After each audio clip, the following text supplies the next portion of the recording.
Welcome to Jonesboro. It's the final round of the 2020 Disc Golf Pro Tour regular season. It all ends here today at the Disc Side of Heaven. Welcome in, everybody. Jamie Thomas and Nate Doss here in studio. So very happy that you could join us for Championship Saturday. There's the last opportunity for USDGC spots, for Disc Golf Pro Tour points, and to put a trophy on your shelf before the run of 2 championship weekends to follow. It absolutely is. And look at Paul McBeth. He's got a big smile on his face. He's certainly ready for today. There's no doubt about that. Of course, the USDGC and all those other things don't really matter to Paul, and Paul can absolutely focus 100% on taking down this title before he heads off to focus on the next one. He just has 18 holes to do it, but he's got a group of people right behind him that will take that title if he's not up for the challenge. 3-stroke advantage for Paul McBeth over Calvin Heimburg, 5 over Presnell, 6 over Paul Ulibarri. And Nate, it has been just a consistent show of force, especially on the putting green for Mr. McBeth. Yeah, definitely. You know, the putting has been good, and this putt is a perfect example of how good it's looked. But really, at the end of the day, really the biggest thing is that he's missed a few putts, and that's the reason he's not 4 or 5 even further ahead. He has been so good off of the tee. He has very rarely put himself out of position, and when he has, he's taken bogeys. It's not like he's played absolutely perfect, but he is certainly playing very well, and that shot was darn near the shot of the day because he just laid the hammer down there on 18. Only 6 people birdied it yesterday, and he was one of them. And 22 under par through 2 rounds, it's an impressive performance, but it's also been Calvin Heimburg's weekend. He started out with that 12 down before we even came on the air on the very first day, back on Thursday. Well, it struggled a little bit yesterday, only got to a 7 down round, couldn't get to that 20 under par or better number, but Calvin Heimburg very much in the hunt for this title as well. I really do think Calvin has a great opportunity here. Only 3 back. He actually was able to birdie 18 as well yesterday, which kept him just with that 3 strokes behind. He obviously has the ability to chase down Paul. He's done it before. He did it at the DDO, the Dynamic Disc Open, and fell just short. So Heimburg is definitely the biggest threat to Paul's title run here on Saturday. Both Heimburg and McBeth have talked a lot about their putting in their post-round interviews. Heimburg says he got to where he is by nature of his putting. Paul, not so happy with the numbers that he's put up from the putting green so far. A little shaky still. I felt a little bit more comfortable from the longer range, being able to run them a little bit more aggressive and know what they were going to do, but I was just missing them a little short today. Yesterday was high, today was short, so hopefully I can, get them right there in the middle and convert a lot of those. Now, you weren't necessarily on top of your game, but you still come out with a 3-stroke advantage. We know this is a very grueling course. Any thoughts about tomorrow's round? Yeah, I really want to clean up those putts, but my shots that weren't getting in the circle or circle 2, they weren't that far off, so I was fortunate there. And there's not a lot of OB out here as far as to get in trouble unless you really let one go. So I'm still able to convert a lot of pars on these holes where if there was more OB, I'd be in trouble. And hello, everybody. Thanks for joining us here on Championship Saturday at the Jonesboro Open. We've heard from McBeth. We've heard from Heimburg. There's 2 other guys that are still on this card and have that outside shot, and that is Andrew Presnell and Paul Ulibarri, who both impressed on moving day. They definitely did. Paul Ulibarri came out with a 12 under par, best round yesterday, probably the best round of his entire season with what it meant for him on the line, tour points, USDGC, all those things. He's already in the USDGC, but it's good time to be playing this way. But I really listened to what Paul McBeth said there. The OB here at the Disc Side of Heaven, not the biggest issue, but had he played a course that had tighter ropes on it, he feels as if he might be in more trouble. So definitely being good off the tee here, being in the fairway, extremely important. Actually, Reed Frescura yesterday showed us how important it is to be in the fairway because he found those woods quite a bit. But for Ulibarri and this guy right here, Andrew Presnell, so much to play for, confidence, points, USDGC, and just a really solid finish to the 2020 season. Four great players right behind the lead card as well. You're looking at the chase card that's just getting set to go off. Last-minute instructions here for Garrett Gerthy, Chris Dickerson, Thomas Gilbert, and Kevin Jones. Now the chase card going to have a lot of work cut out for them. The best scores, which are Gerthy, Dickerson, and Gilbert at 15 under. That's 7 back of the lead, so an opportunity for these four here just to go out, swing free, and try to put down a number. Yeah, I mean, when we start to look at the scores, the only guy in this chase card that's not up with those guys that are right, that Presnell Ulibarri number, is this guy right here, Kevin Jones. So he's got to go out and really, really shoot good to jump across this sort of the gap that they've had. But Gilbert, Dickerson, and Gerthy, they're darn near in the lead card, just one stroke back of Ulibarri. So if Yuli or Presnell don't play, they could drop those 4 or 5 strokes very, very quickly. And we know how good Chris Dickerson is on Sunday, in this case Saturday. Let's call it final round. And we also know how great this course lays out for Garrett Gerthy. 15 down after 2 rounds. Let's give it up for Garrett Gerthy. Let's see the man from Gainesville get his round started. Double G already got an ace on the weekend. Looks like just another perfect day for disc golf here in Jonesboro.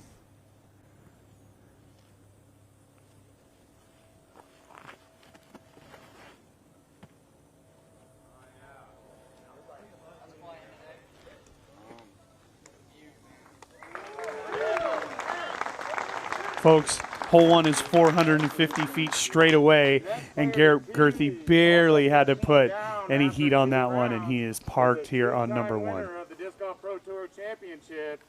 He represents the state of Tennessee. Let's get real loud for Chris Dickerson.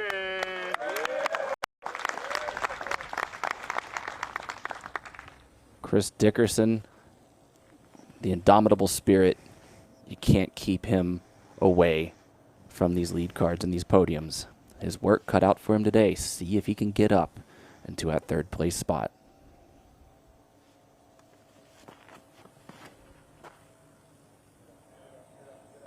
Chris taking more of the full flight, and he just got over on it too much, just a little too much speed out of his hand. He'll be left well outside circle 1, or excuse me, circle 2 for his look at birdie.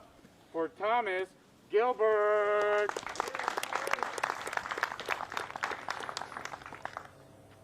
Gilbert showed some flashes of brilliance yesterday, especially with the forehand. Couldn't keep it in the fairway enough to score, but he did manage to hang on to the chase card spot for the final round. Yeah, let's see if he can't control that adrenaline and keep these tee shots in the fairway. We know he has the skill. He just has to let it loose here. And right off the bat, Jamie, you can see just an absolute yank here on number 1. That is going to be a tough lie, Player on the chase card. really, no matter what. Down through 2 rounds, and a 2-time Disc Golf Pro Tour champion representing Arkansas. Let's get real loud for Kevin Jones. Hometown favorite, Mr. KJ USA.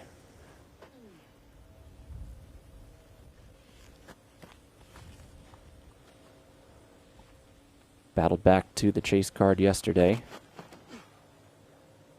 Yeah, Kevin had a great day yesterday, and had it not been for a couple of bogeys, it could have been even better.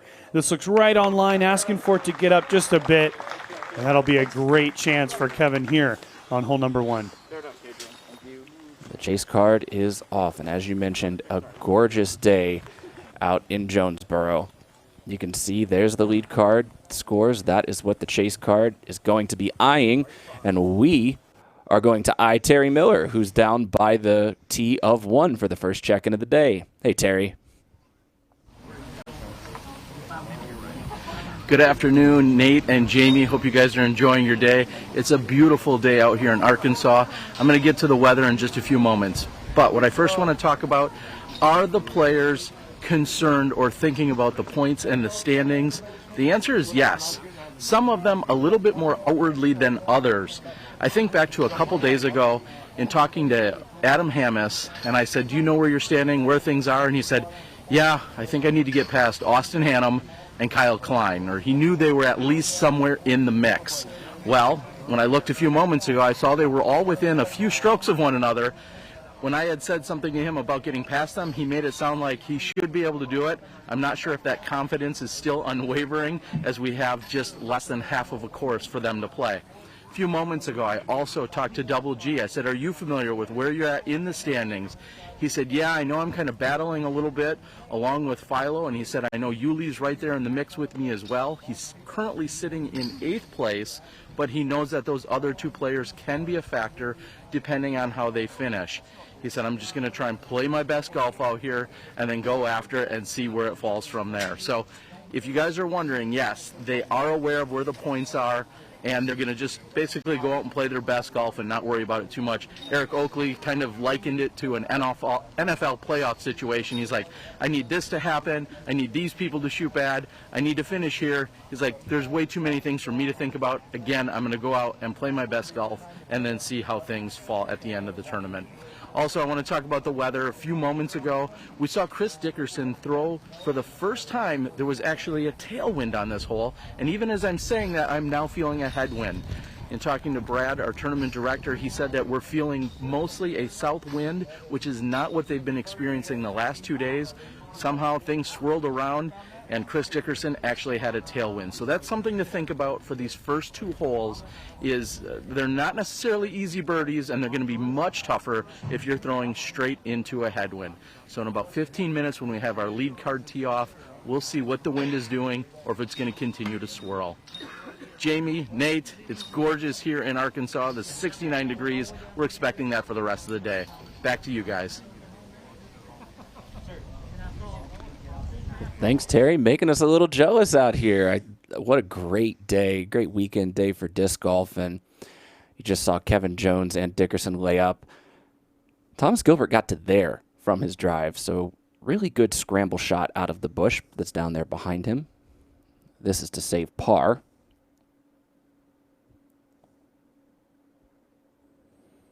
Man, he leaves it a little short. Yeah, so we'll call it for Chris Dickerson. That was a layup. Kevin Jones, that was a missed putt. And now Calvin Heimburg's going to take a bogey. So it's not a good start at all. But really important what Terry is talking about with the wind, because what happens is these guys really only have a couple of days to practice this course. And if you practice into one wind direction, you pretty much set up your whole tournament for that. And if you come out on Championship Saturday or the final round and the wind is blowing in the other direction, well, all of a sudden you have to make an adjustment. And the last thing you want to be doing right now is having to make an adjustment. So we'll see who can adjust better and who can take advantage of maybe a better wind direction for maybe some of these players. It'll be interesting to see, especially for those players that Terry mentioned that are trying to find their way on one side or the other of the bylines or of the qualification lines for the Disc Golf Pro Tour Finals over at Hornets Nest just 2 weeks from now. This is what our scenario is looking like. We saw the top 16, or excuse me, 9 through 16. You're going to get the bye to the quarterfinals. That's above the line. Colton Montgomery looking like he could possibly drop out of that, depending on if Kyle Klein can make a little bit more of a run, depending on if Thomas Gilbert can find a way. That bogey to start's not going to help him there. And Adam Hammis, he's working on finishing strong today on Saturday to make sure he can play one less round once they get to Hornets Nest. And just a reminder for everybody at home, this would be if we had stopped the tournament yesterday. This would be the locations they would be in. It includes the points that they currently have. And, of course, as Jamie just said, a lot of changes can happen. You're right, Klein and Gilbert, they can earn their way up into that quarterfinal bye.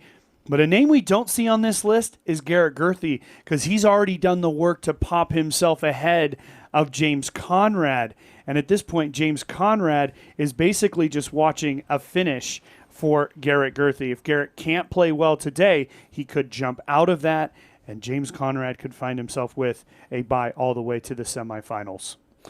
Now, obviously, Double G here, not thinking about that at the moment, just trying to rip this drive on 2. He's looking for it to hook her inside of this corner, which it does nicely. Notably a more conservative play than we've seen from Double G the first 2 days. If I was coaching Double G, which of course I'm not, I would say that's the perfect shot for you. Keep it in the middle. It's a tough up shot regardless of how far you're out there. So nice shot there for Garrett. You just want to avoid hitting early here. And Chris is going to execute this perfectly as well. That's all you have to do. We've seen Paul McBeth in the first 2 rounds just lay it out there in the middle, throw a controlled mid-range up the hill, and get birdie on the first 2 days. Oh, and you know, if you're looking ahead to that Charlotte scenario, Double G trying to get the best buy scenario to the semifinals. Chris Dickerson's a 2-time Pro Tour champion, and last year he ran the gauntlet. No buys, still won the thing. That's a dangerous proposition if we look the fact that Chris Dickerson's sitting in 5th place right now, and he's going to have a bye all the way to the semifinal. Now, the one thing that, commentating for the Tour Championship, Chris Dickerson gained confidence throughout those rounds. He played well in the opening round, played well in the quarters. By the time he hit the semis, he was feeling very, very good and rode that all the way to the title. Kind of like Thomas Gilbert riding the Spikeiser, getting a bit of a tombstone there on the side of the hill. Well, let's face it, he did that yesterday, but he hit the first tree. So, a mistake for off number 1 for Gilbert, but he's able to correct a mistake from yesterday. Calvin Heimburg is cooler than you. Got the moxie to rock those shades on Championship Saturday. It's called the McBeth blockers. I would say cool is a relative term in this scenario, but Calvin, cool and calm on the course, that's for sure. Hunts agate after the round, rocks the big shades, and slays it when he gets onto the course. Let's check out what he did during moving day.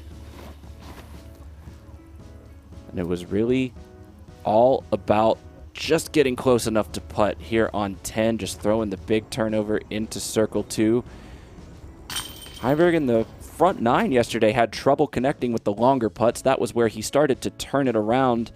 And up there on 12, great upshot. And then on 18, one of the toughest gaps to hit, especially when you're tired. And look how far up this fairway he gets. He gets to the last group of guardian trees before the green. Yeah, you can see he just has a mid-range into the green, and it was a beautiful birdie to keep that 3-stroke gap between him and McBeth. Here's the thing. When we look at how Heimburg played yesterday, he didn't play good. He didn't play that well in the front 9. He started to really pick it up, and then all of a sudden a really odd tee shot on 14, and that started a bogey trend that he was going to want to get away from. But look at the comparison here. The comparisons pretty much ring true for their position in the Disc Golf Pro Tour rankings as well. It's so close. I mean, the biggest differential is 3 percentage points on any of these stats we're comparing. And like you said, we're looking at the 2 players that have been atop the Disc Golf Pro Tour standings for pretty much the entire year. I mean, there's been a hint of Eagle McMahon in there a little bit, but it's been Vinny and the Beast all of 2020, and it's just continuing. It's solid, consistent play. McBeth has just edged Heimburg by just a little bit. 2 Pro Tour victories to 1 as well. Yeah, and Heimburg's had so many chances, but really it's been Heimburg's ability to finish. He's played so well in the final rounds, and that's the big difference for people. This is the big difference between our top players like a McBeth and a Heimburg and the players like Reed Frescura and Andrew Presnell, who we're going to see today. It's the way you finish. Do you go up 4 spots or do you drop back 7? That's the big difference. So we'll see what happens today for all of our lead guys. We're just about 5 minutes away from our lead card taking the course. We are going to take a quick commercial break in the meantime, and we will be back. It's going to be a great afternoon of disc golf. MPO, FPO, and a bevel breakdown, all a part of the show today. Take a moment, go tell your friends, let them know we are live on the Disc Golf Pro Tour's YouTube page. We will see you after this break on the Disc Golf Network. Some say we're hidden, unless you know where to look. Hidden? No. This is where we stand up straight and tell you who we are, and where we put others first. This is where college football and barbecue are a season in the same, and there's always time for one more lap around the park. This is where we ask, what else can we accomplish together? Come find out, be a part of this. This is Jonesboro, Arkansas. Now you know where to look.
Have you discovered disc golf yet? Get started on the right track with a prime starter set from Dynamic Discs featuring the Escape, Truth, and Judge.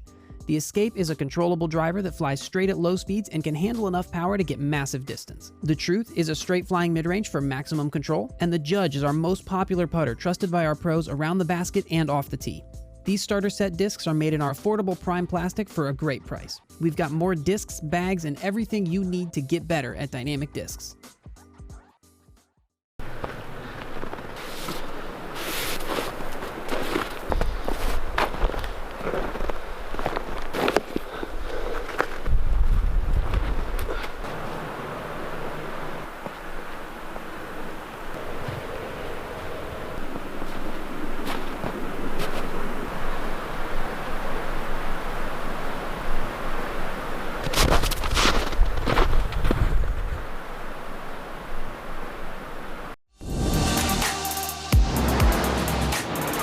My name is Thomas Ekström. I'm the disc designer for Latitude 64.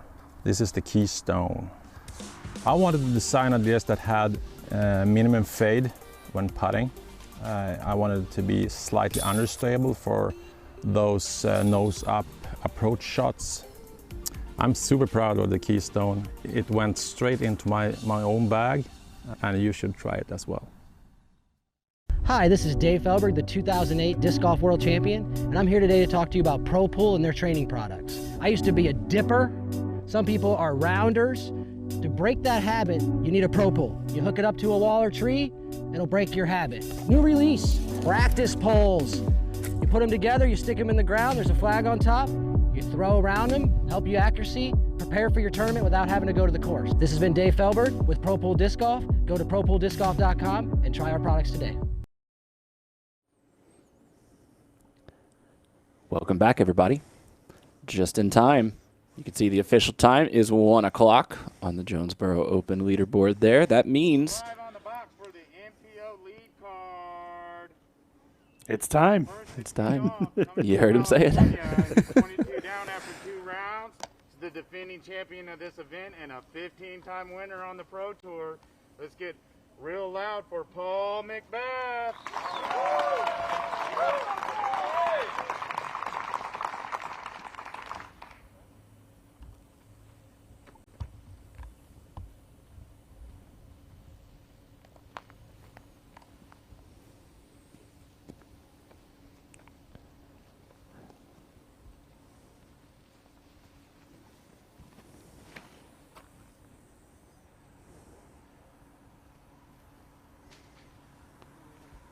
Paul has found that right side all 3 days now, that one being the worst of the bunch. Shooting 19 down through 2 rounds, representing the state of Florida.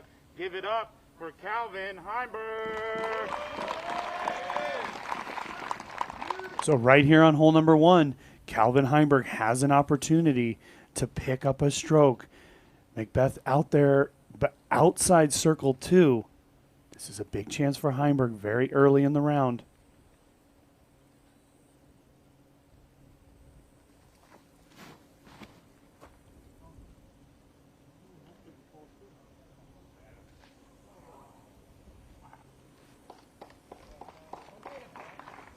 Looking like maybe a tiny bit of a header or a header cross, but it doesn't seem like that much.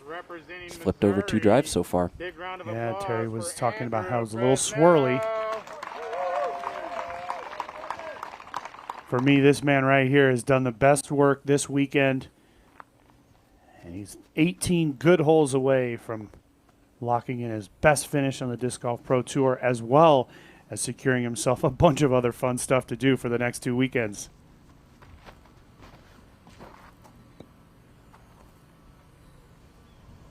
He's trying to make the adjustment here, and he's still going to find the far right side, even though he started that out well left of his other 2 competitors. Shooting 16 down through 2 rounds, representing the state of Arizona. Let's get real loud for Paul Ulibarri.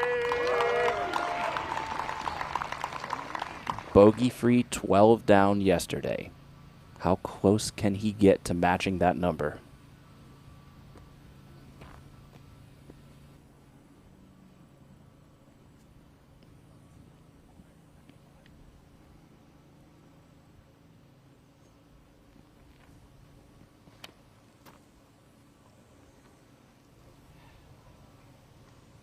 Now, Yuli made the adjustment, but the disc did not react the way he wanted to. He's going to find the far left side of the fairway. So 4 guys and not great drives here on number 1, just 450 feet straight away. But, you know, that's what it takes sometimes. There's a little jockeying for position. What is at stake for the final round here? Let's look. Paul McBeth could get the back-to-back win moniker that only Eagle McMahon has been able to claim so far, and he would be the only player with 3 Pro Tour victories this season. Calvin Heimburg hasn't found the winner's circle since the season opener back at the Memorial, though remember last year he did finish the national tour with a win. So bookending the season is what he's trying to accomplish again this year. Last chance to qualify for the USDGC for many players, including Andrew Presnell, as you mentioned, trying to get that spot for the tournament that starts in just 4 or 5 days from now. And then, of course, the Disc Golf Pro Tour Final. We heard Terry Miller talk about it. When you get to rest, especially with 3 weeks on, including this Jonesboro tournament, getting that 1-round bye may make a big difference in your paycheck at the end of the season. There's no doubt, because when you look at the top 32 players for the Disc Golf Pro Tour Finals, it's a bunch of really good players. So I certainly would not want to have to play in those early rounds, because you're just 1 bad round away from your weekend being over. So it's important what happens this weekend, and it affects what happens in 2 weekends. Paul, aggressive Look run. at this. Oh, my goodness. Great run by Paul McBeth. right off the bat. Wearing the red pants today. Looking good, Paulie. He's come out very confident on the green of 1 all 3 days in a row. Heimburg says, I'll give it a little run myself. I know Paul's Ulibarri is over on this side. Did he find a lie at all? No, he did not. Actually, he's in the thick woods here. Probably going to have to go to the roller, a sidearm roller. Up the hill. If you can find a good line through there, that the uphill actually helps. Slows it down quite nicely. But can he get through clean? Couple little branch hits. Okay, he'll be down there around edge of circle 1. Stressful par putt on the way for Yuli.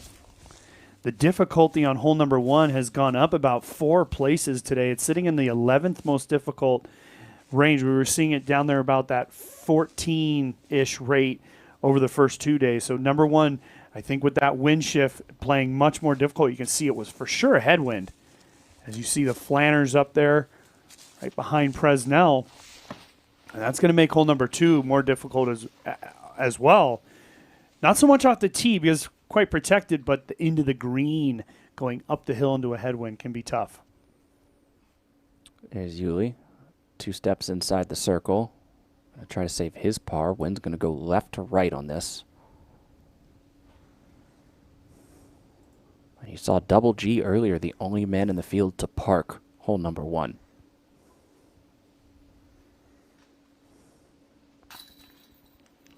That's a good quality putt. That is huge for Paul Ulibarri because for Yuli, I know this kid very, very well, it's all about momentum. He really loves the momentum. He loves to fly along. He loves to get that juices going. And even though that was for par, that will get those juices flowing here early. Well, you know, you go to the practice green and get a few of those from that distance in there. It just feels good to start off with one on the scorecard. Pars for everybody on hole number 1, and we just mentioned Garrett Gerthy. He had parked number 1. Well, he also birdied 2. Here he is ahead on number 3. For Paul. And look at this, a little bit to the right, but it swings back beautifully, and he would go on to make that birdie putt. And Garrett Gerthy is starting with 3 birdies in a row here at the disc side of heaven during the final round. Garrett Gerthy looking very, very well. And again, I think he has the advantage here. This course fits his game like a fiddle. Let's take a look at what they've got to deal with on hole number 2. It is a tight gap here off the tee, but you got to just get through. You cannot get caught up early. And all you got to do is get around this corner. Use that stake as a guide. Get down into the low here, and then it's uphill the entire way up to the green. And the green is up on a plateau. And actually, holes 2 and 3 are some of the only flat greens on the entire course, as well as hole number 18. But it's not an easy birdie, but you just got to start by getting yourself in the fairway off the tee. Distance is a bonus, I would say, here on number 2. More important to be in the short grass.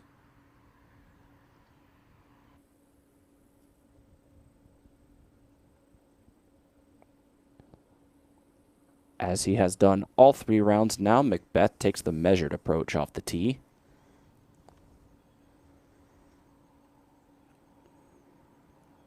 If any of these guys are watching game film, you just watch McBeth play here on hole number 2. It's exactly what you need to do. And the gap is not that tight. I mean, so much so that we see Thomas Gilbert going to the giant Spikeheiser. Really unnecessary, in my opinion. And Calvin Heimburg getting a big throw there. Shape of that fairway sets up so nicely just for the slight hyzer Yeah. that Heimburg likes to throw.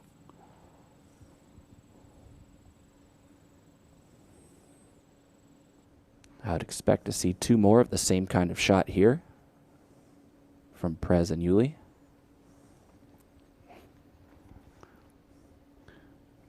I talked about it in the opening of the show, but for Presnell, a lot of it has come down to finishing tournaments.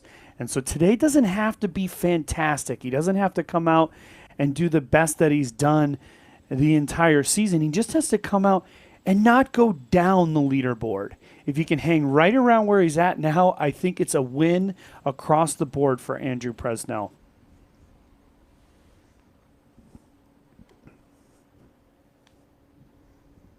He really needs this one to come in a little bit. That stand of trees is way out there, and he stayed right in front of it. It'll be a more difficult angle from that left side as you have to throw a turnover up the hill. Good thing for Yuli. He's not going to have to deal with the height restriction as he just beats the corner. And look at Double G. 3 down through 3. He's making his name known early, which is very important here. We've seen the ability by both the MPO and FPO fields to kind of streak on the back nine. It's a little easier to catch people on the front side of this disc side of heaven, of course. So Double G, this is what he has to do. This is the moment to do it. We'd have to assume Double G is going to have a great opportunity for birdie on number 4, as his big arm is going to put him way out there with a shorter upshot into a slopey green. He has to avoid disaster on 5 and 6. Even if he goes through those holes even par, he's good to go. But then when he gets to 7, that's almost an assured birdie for Girthy. You get to 8, that's a tough one. Can he work the sidearm? And number 9 is a great chance for Girthy as well. So this is really... Girthy getting off to a good start is a good thing for him, because a couple of these holes on the back end of the front 9 lay out very well for his game. And then, as you said, once we get to that back 9, he certainly can streak very, very good.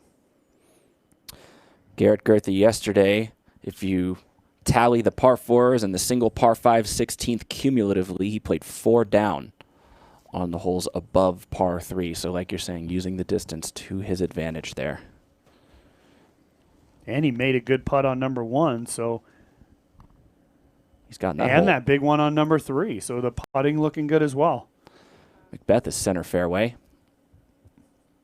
McBeth juicing it for the second time today. Oh, no. And not only did he juice it, now he's not far from the pin, but he is deep in that bush there. So again, another opportunity for Calvin Heimburg here, who is a little more on the left side of this fairway and will have a better angle into the pin. But Jamie, that's 2 times for McBeth overturning. He overturned it off the tee on 1 and now overturned it off the second shot here on number 2. We got to keep an eye out on that. Yeah, it would be interesting to see whether that's the wind change that we mentioned at the top of the show, or whether that's just the adrenaline flowing and trying to make it happen, because I don't see a lot of movement in the leaves yet.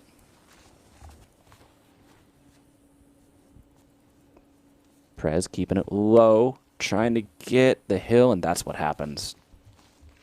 He caught up short just on the last lip before the plateau. Well, that was a perfect angle for us to see how much more difficult it is being over here on the right side of the fairway off the tee.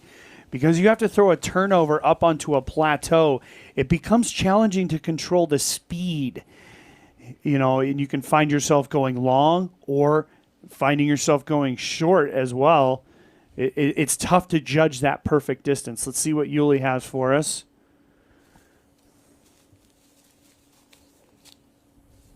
He's going to go for the roller here. We saw this played last year. We haven't seen it much this year. And that's the biggest issue, is that it is hard to get it to stop, but not that far outside of a circle 1 putt, but he'll be it's a makeable putt there for Paul Ulibarri. And to borrow the words of Forrest Gump, I am not a smart man, but I had a thought in my head as Paul was lining that up. I was like, would the roller work given the plateau there and that branch that we've seen so many players hit trying to go into that green? It can be tough because when you throw the roller, you have to land it on a severe upslope, but Yuli handled that perfectly, had a great angle, and it was a clean land. Now look at Heimburg. He has a great angle here.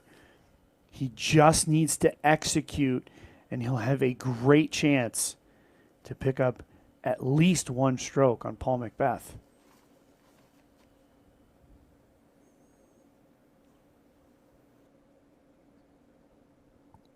I mean, there are not two more Calvin-esque shots than the two you just saw him throw on the second hole. That's excellent execution there for Vinny. And it came at the perfect time because we know McBeth's going to be struggling, and this isn't a big putt for Calvin Heimburg. So he'll be able to sort of mentally move on to hole number 3 and allow McBeth to have to continue to dig deeper here on hole number 2. Very interested to see where this shot from McBeth is, though we may have a Presnell putt ahead of that. He's still well back. I mean, look, he's outside of these circle 2 flags. He's got all of, call it 85 feet left to this pin.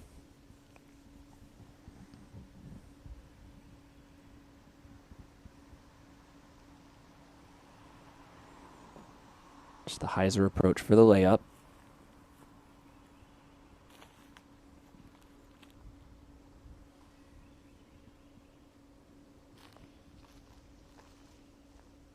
And now we'll see everybody move into position. Paul McBeth still curious of where his disc actually is. You see him now moving into position.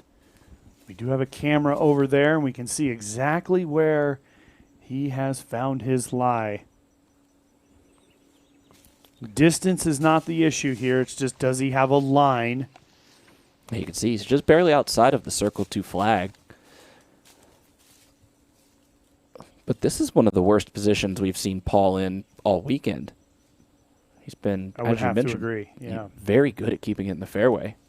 yeah, and but on these first 2 shots, these first 2 holes, he's found his disc overturning. And that usually is a little bit of adrenaline.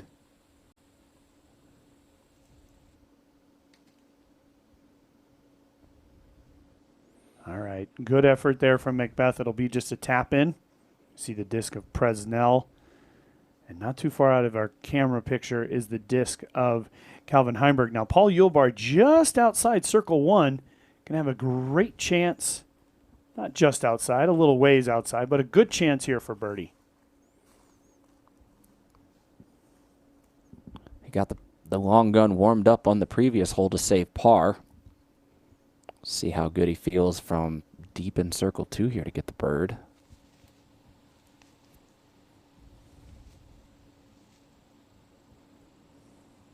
Got those leaves in his eyes. Oh, just barely. Now, he didn't go with the jump putt. That's an interesting scenario because I think those leaves were really affecting that. Had he gone with the jump putt, his head's definitely going to be affected by it. He decided to go with the standstill and just not able to get enough oomph on it and found himself just a little bit short.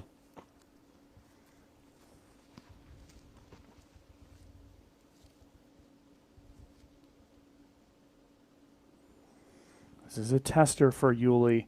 Circle 1 putting has been a problem for him over the last couple of seasons. Oh, and just up and over that front rim. Not quite as solid as the par save on 1, but no pictures on the scorecard, right?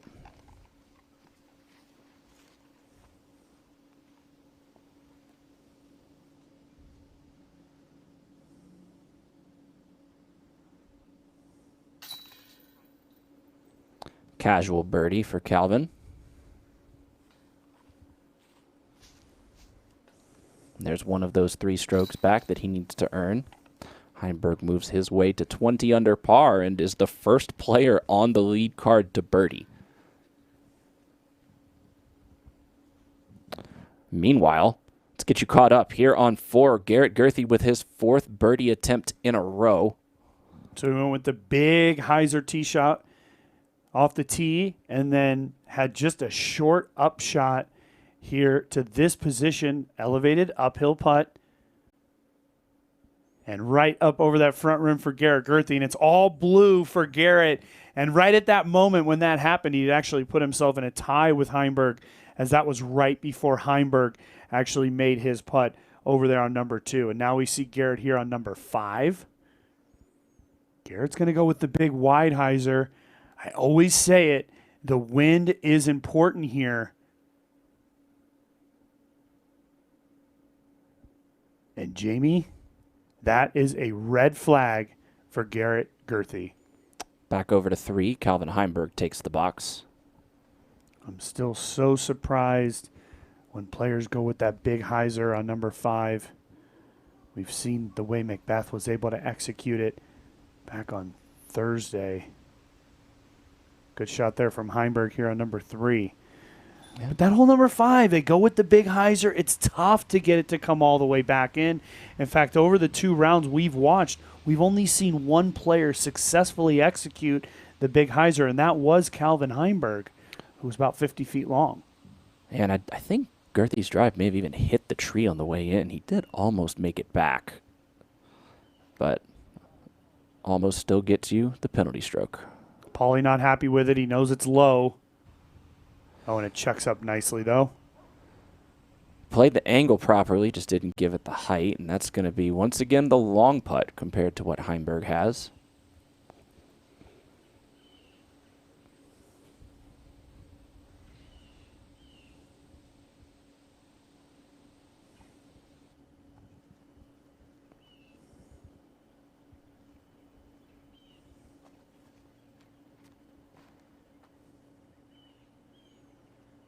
Andrew gets a great-looking shot here. I love the line off the get-go.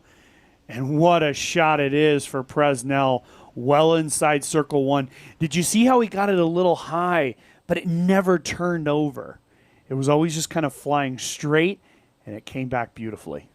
Yeah, it never gave away the fade, getting to that kicked-over Annie position.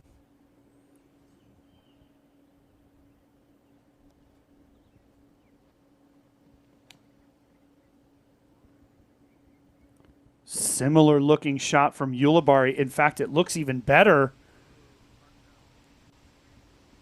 over there with Calvin Heimburg. So CTP for Andrew Presnell here on number 3.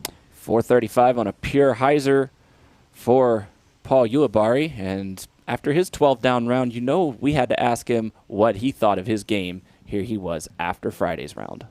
Felt great, honestly, effortless. Wasn't in the greatest mood waking up, and I wasn't expecting, usually I can tell if I'm going to play good, but this one, the round just kind of came together. My group was awesome, so it was really easy to play well. No, I'd love to be on lead card, obviously. Sure. That's always the goal is to get in that top 4, be on the featured cards. But when you have a slow start like I did, and then you put something together like that, you're just happy to be, I'm happy to be back semi in contention. I'm sure Paul's going to shoot another, or the top guys are going to shoot another solid round that'll probably put it out of reach for the final round. But no, I enjoy this place. I enjoy that people don't think that the big arms can score out here, so I got a little chip on my shoulder for sure to come out here and play well.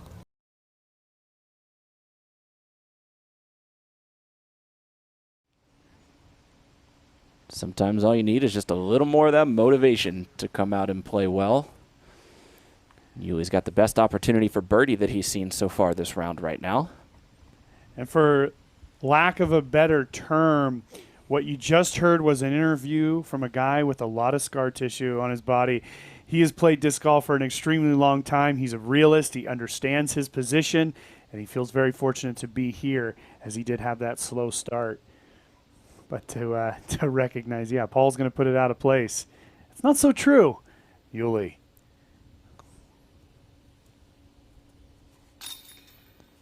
But with that putt, maybe it is, right?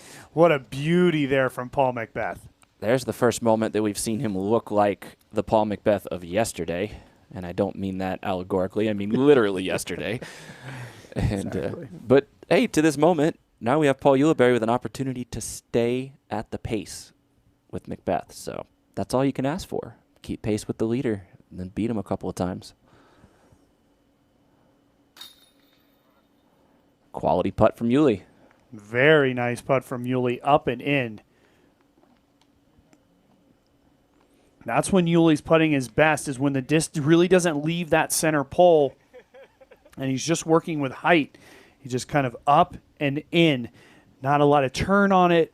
Disc was very flat the entire way. similar to the way Calvin Heimburg putts as well.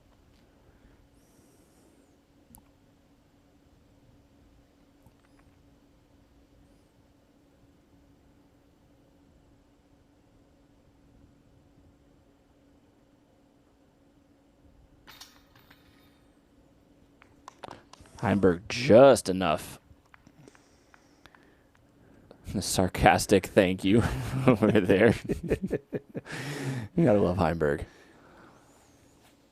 And this is Presnell to preserve the star frame here for our lead card. It'd be a pretty quick change as we've only seen one birdie so far through the first two. Right. And now a possibility to see 4 here on number 3.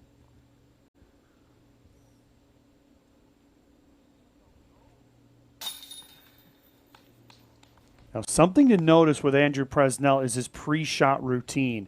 We did not see a lot of his round yesterday, but I saw him sticking with his pre-shot routine as he does a couple of practice strokes about 4 feet behind his disc. Then he steps up 3 to 4 pumps, and he just goes with it. So important to watch that pre-shot routine. Here's what the standings look like right now. Double G did take the bogey on number 5, so he tied at 18 down. Yuli just one behind. Reed Fresquera having a good day after struggling yesterday a bit. We're seeing some pretty good scores through roughly the front 9. It looks like 4 or 5 down on the front. Well, look at all the names. Well, they're starting to change up a little bit, but all the names from Reed Fresquera to AJ Carey, those are all new names to this list. So they're all playing extremely well. And look at what they're doing. 5, 5, 4, 6, and 5.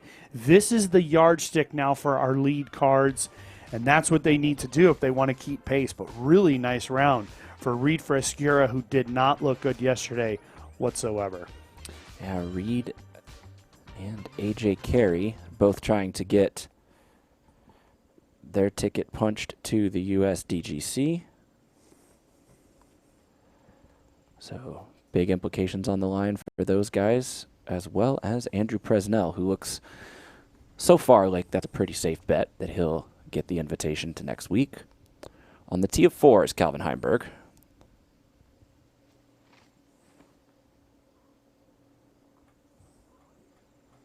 And this is what our big arms do off number 4. They just play it well out to the right, try to swing it back, and actually Heimburg threw a fantastic drive there because he actually found a little bit of short grass.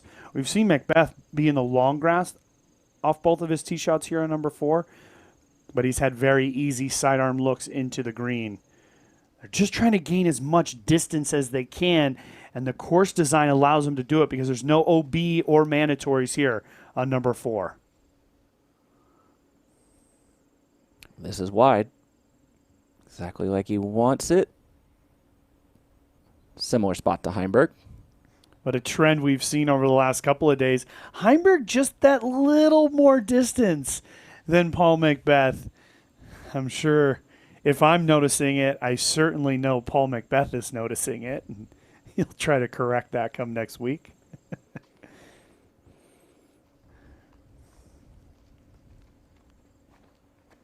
Presnell going to go with the big arm hyzer.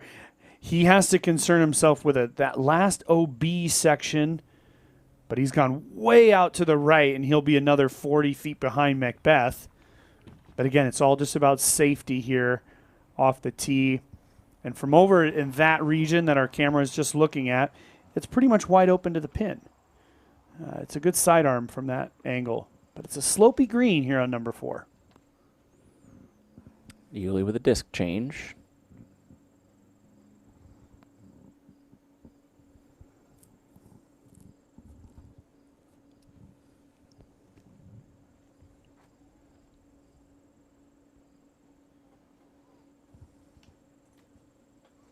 Yuli's going to go ahead and take the prudent route up the middle.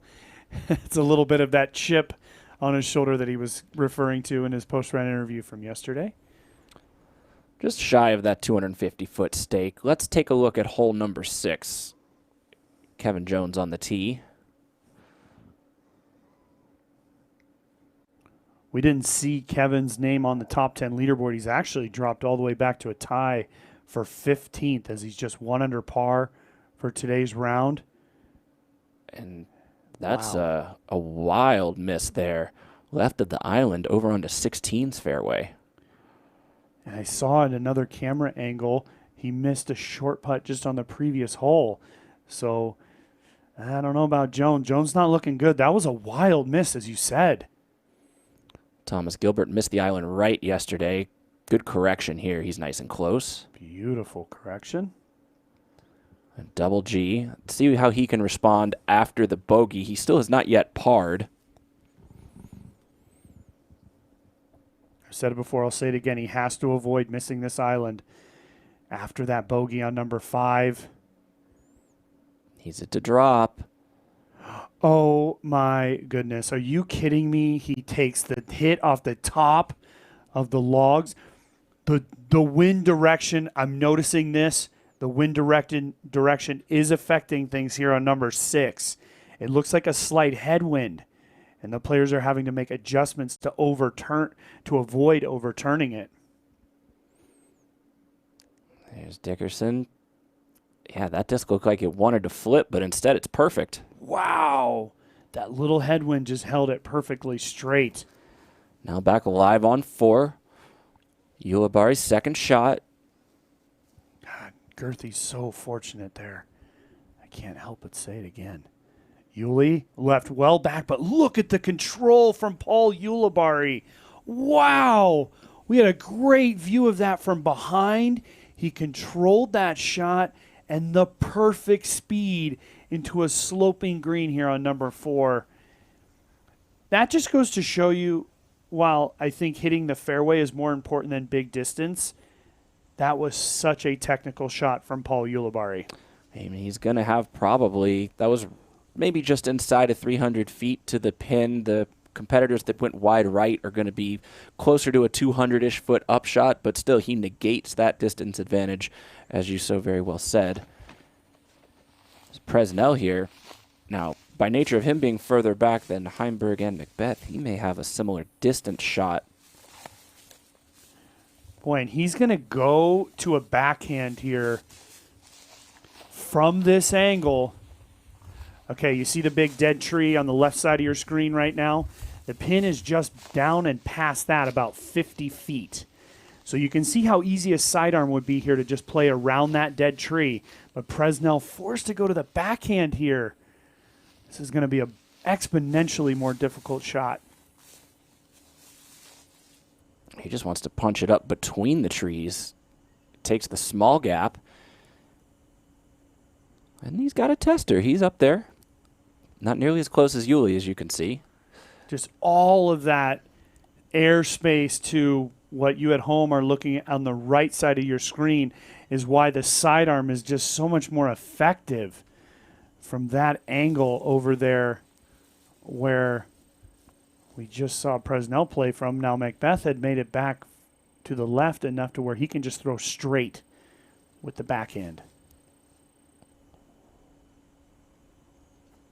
Oh, it looks beautiful. It's always nice when you can see the basket on these greens here on the early part of the course that go up the rise. So the challenge is being set because Heimburg has chipped away 1 stroke, but he's got to keep pace with McBeth here. He cannot give it back on an easy shot like this. It should be a 10 out of 10 for Calvin Heimburg. Perfect. I think that's a 10 out of 10 putt for Heimburg, just like you asked for. Well, you said how good it was. Let's see it one more time. Roll the replay here. Paul Ulibarri, perfect angle. This. I mean, he throws it with some hyzer. It never lost its ability to come back straight, and he was well over let's call it 300 feet out, and he controlled it beautifully on a blind green. Of course, he could see the pin because it was elevated, but he could not see the ground by the green, and he controlled the distance with perfection. Presnell with a tester here. There's a little bit of runaway to worry about. Yeah, we talked about it yesterday with Reed Frescura. It runs away. And an easy chance to roll here as well. Did you notice the pre-shot routine? A few feet behind his disc, couple of pumps, and right into those chains for Andrew Presnell. Beautiful birdie from the man from Missouri. I was scared when you brought up Reed Frescura. I don't want to see that happen to anybody ever again. Seriously.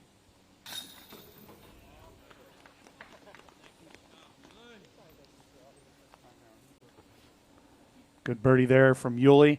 And when we started with those shaky holes number 1 and 2, the boys have come back with 8 birdies and 2 holes, 2 star frames.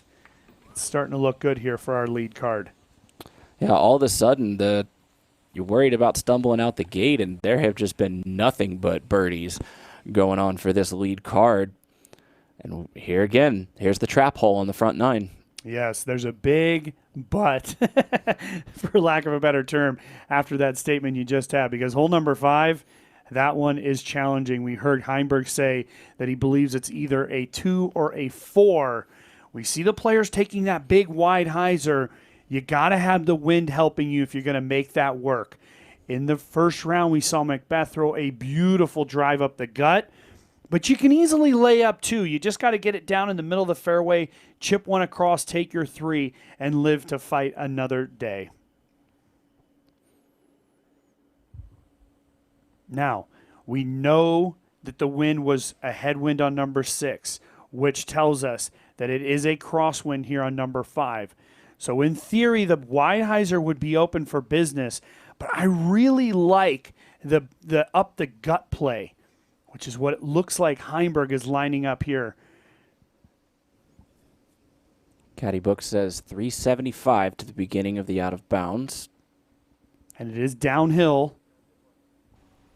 Heimburg, does he have the distance? Oh, very, very lucky there. Wow.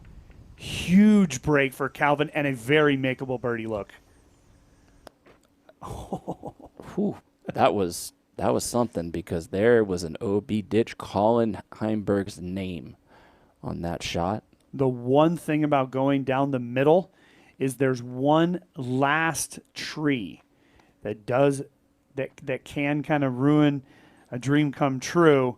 But Heimburg was short of that, and he cut through the left side trees. Let's see if McBeth did throw OB here yesterday. Going back to the up the middle guy. He looks left. This looks OB. Yes, and it is OB. So a bit of fortune for Heimburg and a missed drive for McBeth. I mean, this has to be a shift in the wind. We haven't seen anybody all weekend miss inside left like we just saw our leaders do. Well, we know the wind is coming across this fairway from right to left. And because they were unwilling to take the wide hyzer, which is difficult, by the way, the wind pushing them to the left, and Heimburg on the fortunate side of things. Let's see if Presnell actually goes for it here. Is he just playing the layup? Ooh, whoa. He skied that one. Now distance is a big question. That's going to be OB. There's another red flag for Presnell. See the wind. The wind just affecting things here. It definitely rose as Presnell took the tee, but I think that disc was just skied out of his hand a bit. It's one of those ones where you can just watch it and go, oh no, nothing good comes of that. See if Yuli can correct for his card mates. He's got this one way more to the right, but look at it's flaring. Flaring. And that's going to be 3 for 3. And let's call it 4 for 4. Yeah. That was essentially 4 very similar drives with only Heimburg getting through. I'm really curious to know what Terry Miller thought of that. He had a front row seat to what we just saw on 5. Jamie, Nate, Terry checking in here from the tee of hole number 5. A few quick things I want to talk about. First of all, the weather. We didn't feel much wind. Now, as we just saw the last 2 tee shots, there was a little bit of a tailwind. Not much in terms of the first 2 tee shots are out here. it's a matter of swirling. You can't really predict where and when it's coming from, and so we're going to have to continue to watch that on every single shot. There's nothing that's consistent out here when you're on the course. Cloud cover, we may or may not see some of that roll in. When I checked the forecast earlier today, it said that there is going to be mostly cloudy conditions. So far, they've been wrong. Also, some of the tone and the demeanor out here on the round and on the course, everybody's pretty subdued. There's not a lot of conversation, not too much talking. We saw a little bit of frustration there, of course, on a few of those tee shots, but for the most part, things are relatively quiet. Andrew Presnell playing with a little additional confidence maybe. We heard him talk yesterday about how he's packed his bags, he's ready to go to the USDGC, he's ready to punch his ticket to make sure that he gets to the Tour Championships. So he's playing with a little bit more confidence. He's obviously in a great position. What I want to tell you, a backstory on that, Andrew Presnell, after college, was a teacher of special needs students for 3 years. After that, he decided to take his skills in disc golf and bring them to the Disc Golf Pro Tour and become a full-time touring pro disc golfer. So pretty incredible. I said, how did you start? He said, I sucked. I was terrible. And now here he is on the lead card at a Disc Golf Pro Tour event, trying to punch his ticket to the next 2 big events of the year. Jamie, Nate, back to you guys. Thank you, Terry. And we'll hear more from Terry Miller in just a few moments, but an amazing story on Presnell. And the other thing I immediately noticed, the wind already up in the microphone as Terry was given the check-in. Yeah, when we saw the players looking around for their disc, the wind was definitely whipping around. But more importantly, it's the inconsistency of the direction that I find to be the most challenging, and Terry mentioned it there. But, boy, if Heimburg makes his putt here, we're looking at a tie ball game through 5 holes.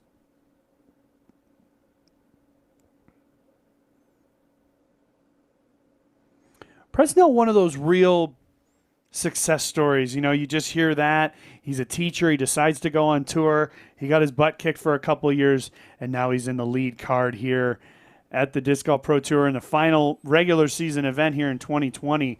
What a great story it is, and as long as he can finish out today with some relative ease, he's going to find himself playing the next 2 weekends.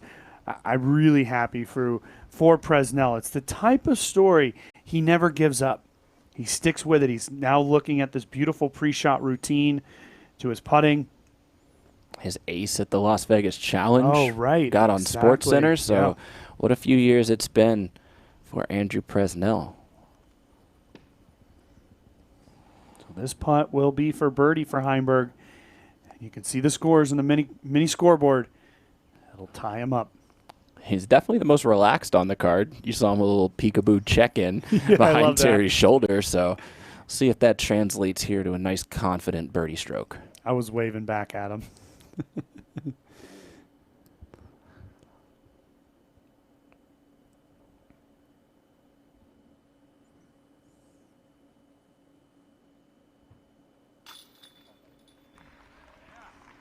A little bit of Annie on the putt. Stayed true to find the right side.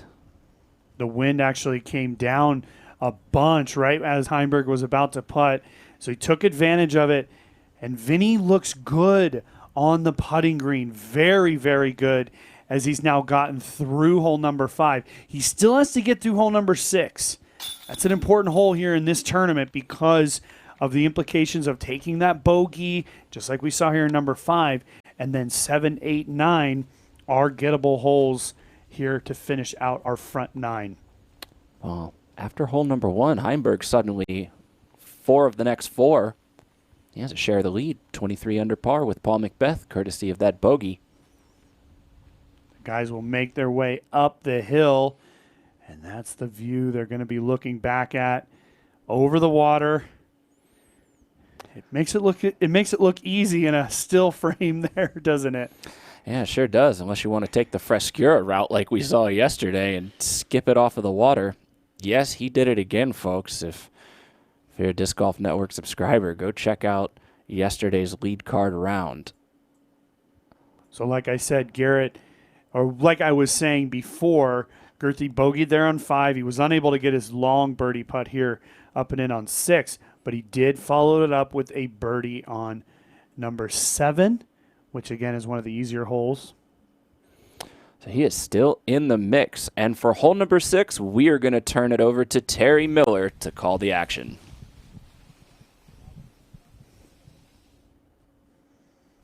Jamie, Nate, thanks. I'm behind the green here on hole number 6, looking at this picturesque hole as Kelvin Heimburg is on the tee. And a few moments ago on 5, I was talking about the swirling winds. Well, right now, Kelvin is basically faced with a direct headwind. He's going to try and clear the water. It looks like that's gotten up on him. We'll see if it turns over just enough, and that's great. Got great speed. Touches up against the PDGA banner, and he's going to be just inside the circle. He's no more than 10 feet from where...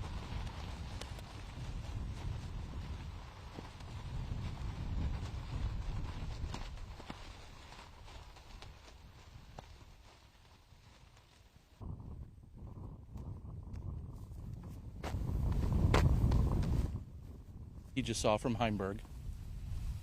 Now it looks like he's going back to his bag now.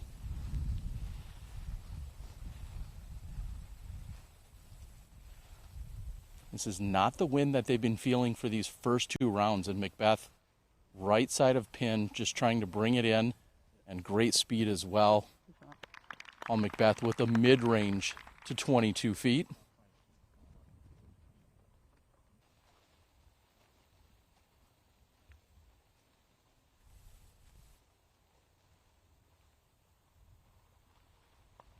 Andrew Presnell working through his routine.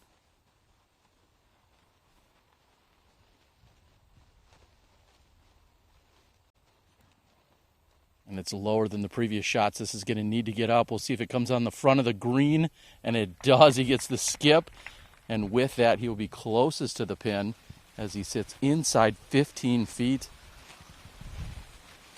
Sure, just a little bit of nerves there after Andrew released that, watching that head push itself down toward the water. And Yuli with the lone forehand in the group. This has a good speed on it, coming in right at the basket, and the anti-skip, and he's going to have closest to the pin. 4 great shots here from the green of 6. Nate and Jamie, back to you guys. Thank you very much, Terry. We'll hear a little more from Terry later on in the course. For now, a quick commercial break while the gentlemen get across the water to the green. We'll see you in a moment on the Disc Golf Network.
Some say we're hidden, unless you know where to look. Hidden? No. This is where we stand up straight and tell you who we are, and where we put others first. This is where college football and barbecue are a season in the same. And there's always time for one more lap around the park. This is where we... Welcome back. Calvin Heimburg on the green here, looking for the first birdie. He's got that one locked. 5 in a row now for Calvin.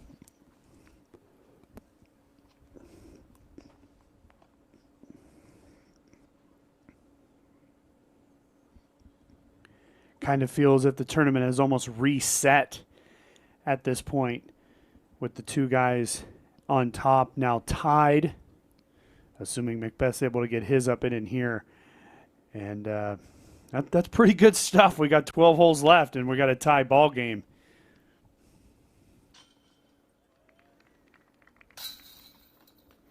I'm just loving the pre-shot routine from Andrew Presnell. forget what's actually happening in the routine. It's the fact that he's sticking with it, I think, is the most important part. Here's McBeth.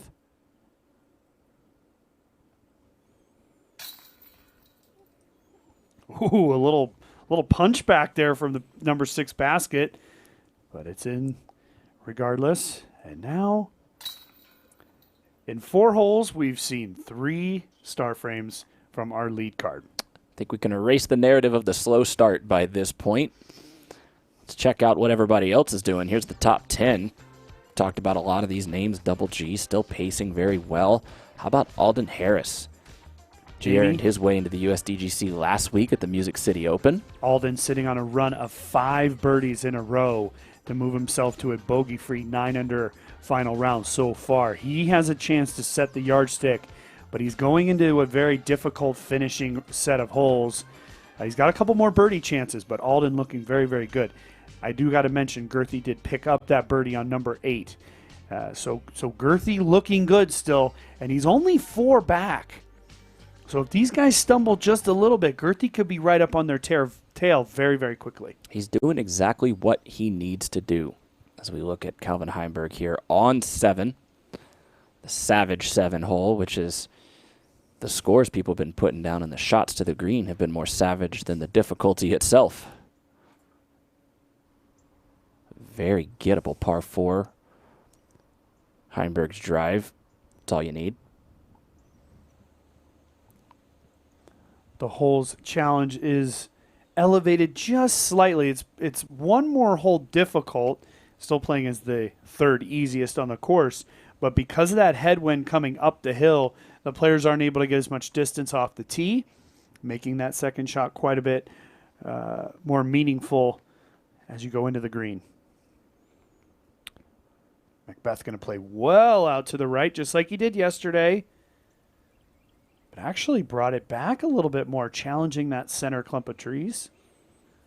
Got to think about the headwind, as you mentioned, just robbing him of a little bit of distance. Shouldn't be too much of a problem.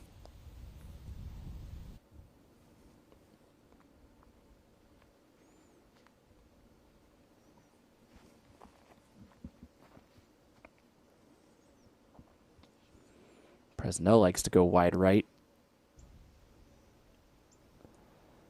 But he's short of the tree. And all of a sudden it becomes a much more difficult shot, as that tree is going to be a big problem there for Prez. One of the trends I'm looking at as I look at our top 15 competitors, not a lot of bogeys. No player in our top 15 has more than 1 bogey on their card, and a handful of bogey-free rounds too. Ulibarri keeps it on Heiser, makes sure to get left of the tree. He'll be in a great spot there on hole number 7. Well, the man who is currently tied has a share of the lead, Calvin Heimburg, talked to us yesterday about what he needs to do to bring home the title today. So you're down 3 to Paul McBeth. What kind of task is that to get past him during the championship round?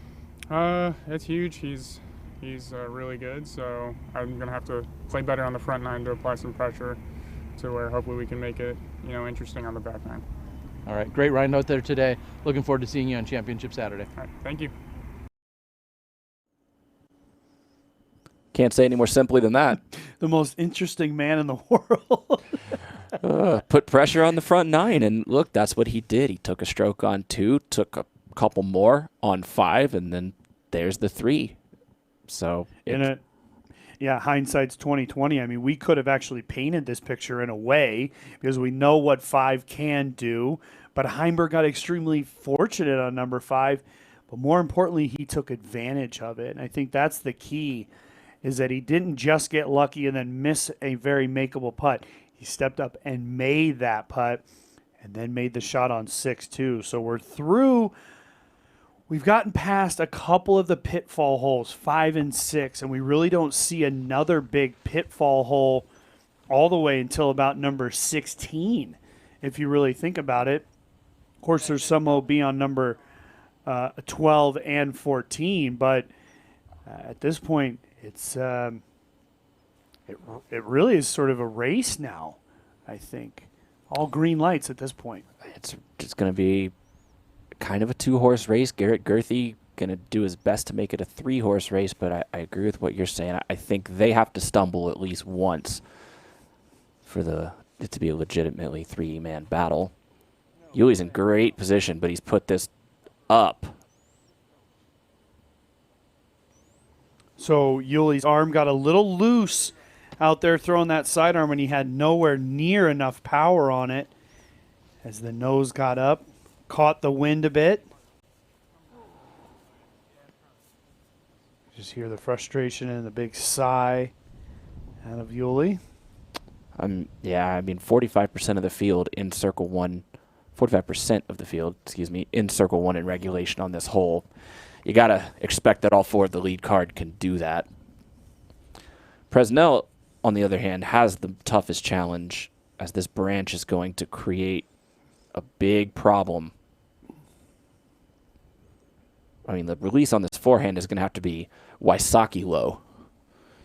Yeah, or Thomas Gilbert low. True. I mean, Thomas, he would have handled this without issue. The book on Presnell, he doesn't have the best sidearm. Distance isn't that big here.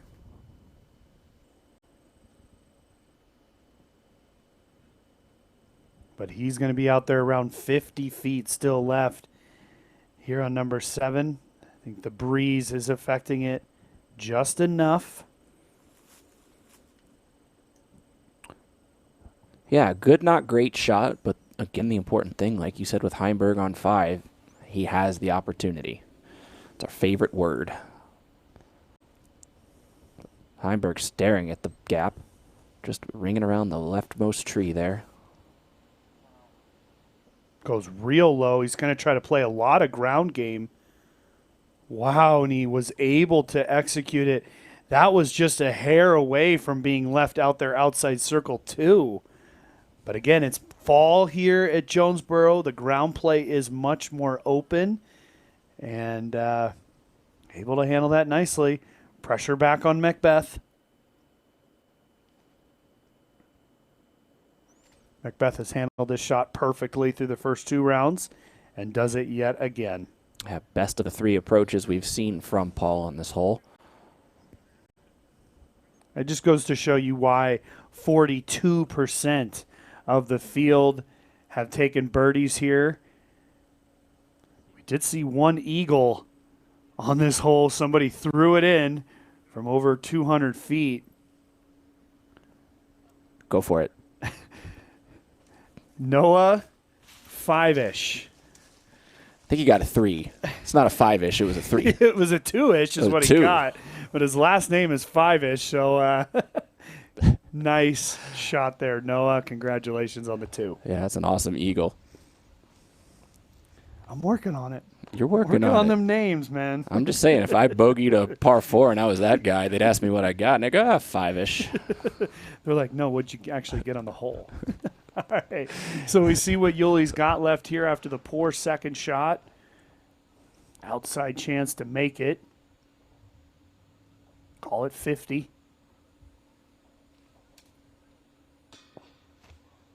Oh, and it was right on line. Just not enough. Again, unable to jump putt for Yuli. So look at, perfect. That was a great angle of the pre-shot routine. He's about 2 steps behind his disc, working on that swing, and then he steps up. Reminds me of a golf pre-shot routine. It really, really does.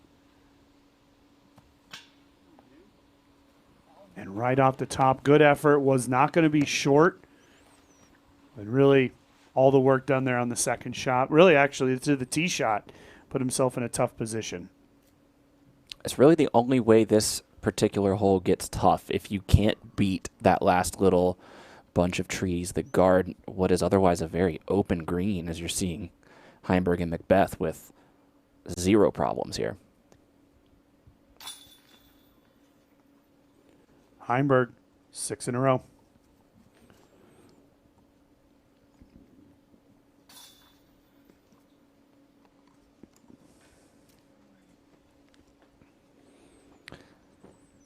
Couple par tap ins and the easy birdie for Paul McBeth. We are through 7 holes.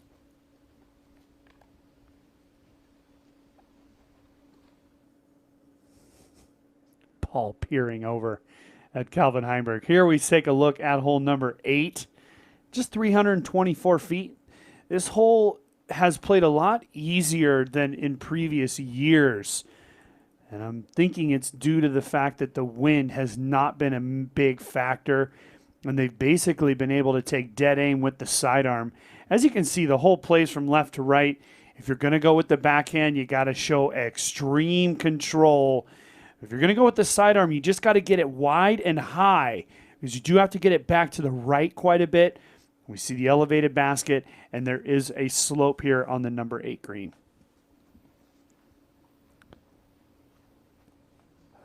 Now we're looking ahead on number 16. Here's Tim Barham. This tee pad adjacent to number 8. This group also has Austin Hannum in it. At the beginning of the week, Hannum was battling for his, I think, bye, and he just has not played that well today and actually over the entire weekend. So he's most likely going to drop out into that first round, where he will have to compete against 15 other men in the first round during the finals. This is a Luke Humphreys drive. Wow, beautiful drive from Humphreys. You see that flag way out there? That's a great goal for our players.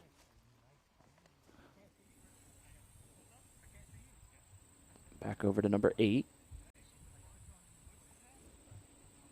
Some of the tee pads near each other on the disc side of Heaven layout. So you'll see proper etiquette in play. You let the higher hole play ahead. Help prevent backups.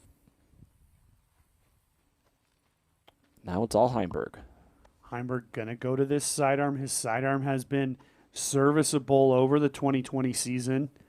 Certainly not his strong suit, but he makes it work.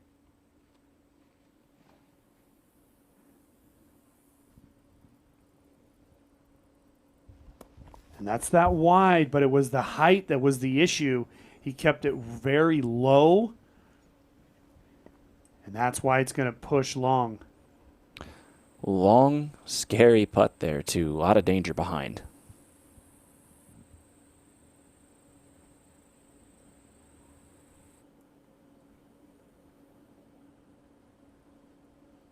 This is McBeth's chance.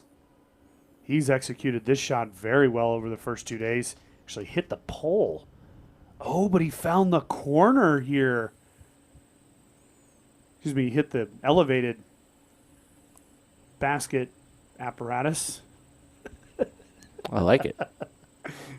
Whatever. Call it a lighthouse. Call it a pyramid. That's a meme if I ever heard one. Paul not stoked with that shot. No, not at all, because the door was open. I mean, out there where Heimburg is, he pretty much can't go for it. It's too much distance with the elevation.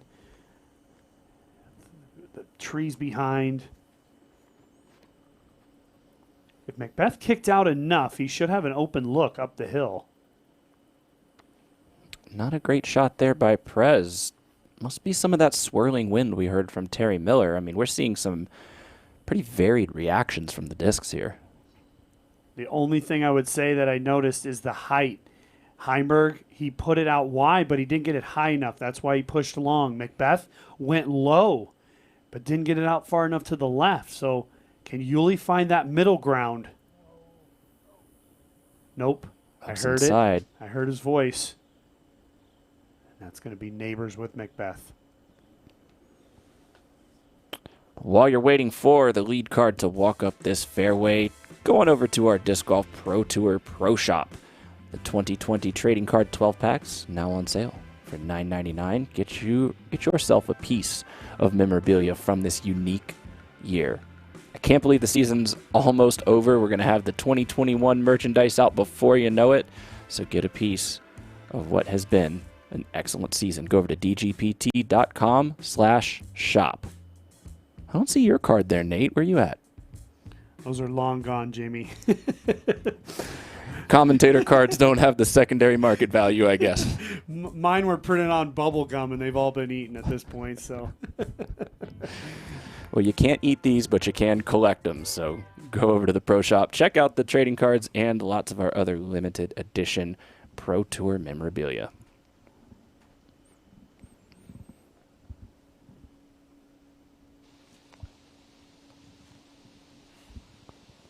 Presnell branches in the way here.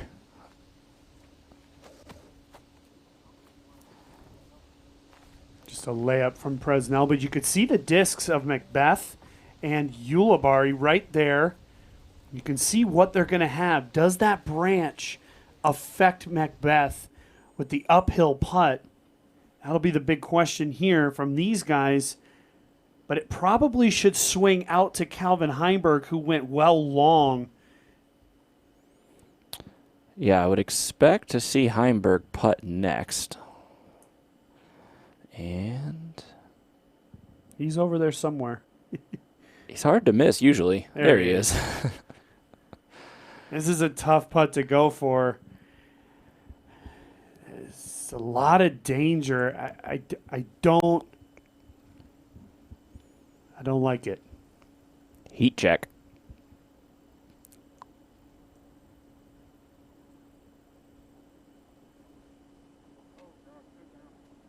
He didn't like it either. Okay, it didn't. It was a half-hearted go for at best, and he stayed short of the trees. You can see the disc there. Okay, so really no harm, no foul. But he could have easily hit, rolled, and very quickly seen a bogey on his card.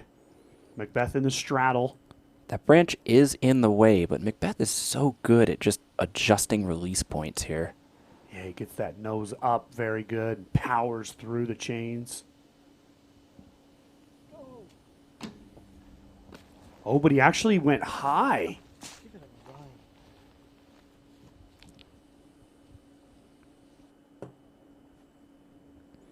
So, Yuli has a much better lie here. Yeah. He's only a couple, maybe 1 foot to the left. Doesn't have to go straddle, and he's right on the edge of the circle.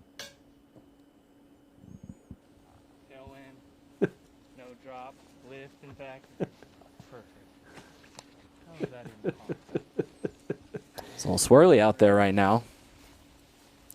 Yeah, the hardest competitor over the years that I found, or the hardest adversary, was the wind. Closely followed by myself. Well, your mental game feels real good, but how's your wind game? Yeah, it's killing me. It's horrible. I'm doing great, but the wind's really hurting me. But you could hear it. I mean, you could hear it in Yuli's voice. Tailwind, the disc rises. He's expecting it to fall. It affects the players. It really does.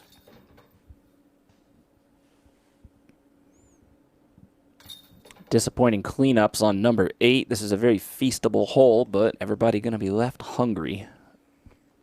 See if they can make up for it on the par 4 9th. While they go over there, let's check in and say hi once again to Terry Miller.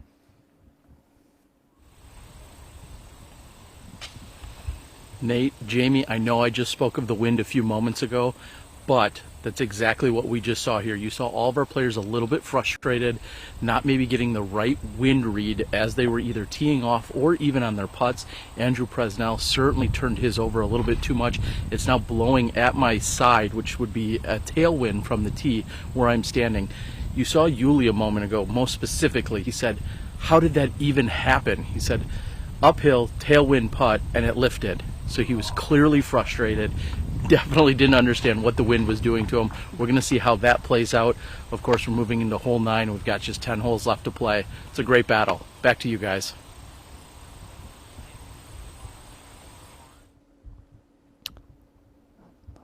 Thanks, Terry. That's glad to hear confirmation. That's certainly what we felt here checking it out on the screen. A little confusion for the lead card on 8. Heimburg leading off on 9.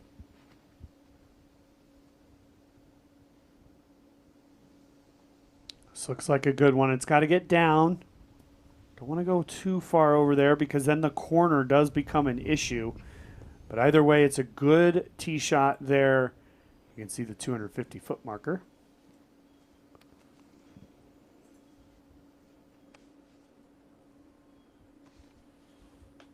So the red posts are 250. The blue posts are 500. This shot should be down there with Heimburg. It looks proper, but McBeth wasn't too happy about it. He really wants perfection or nothing right now. Well, Paulie's got to be careful here. At this point, it's not about perfection. It's about getting into a battle with Calvin Heimburg. And Heimburg seems to be letting things roll off his back pretty good. And McBeth is certainly harboring a little bit of frustration from what we can tell here. And that's sort of been confirmed by Terry Miller, who said, in the group there's been frustration. Been 3 good drives so far on number 9.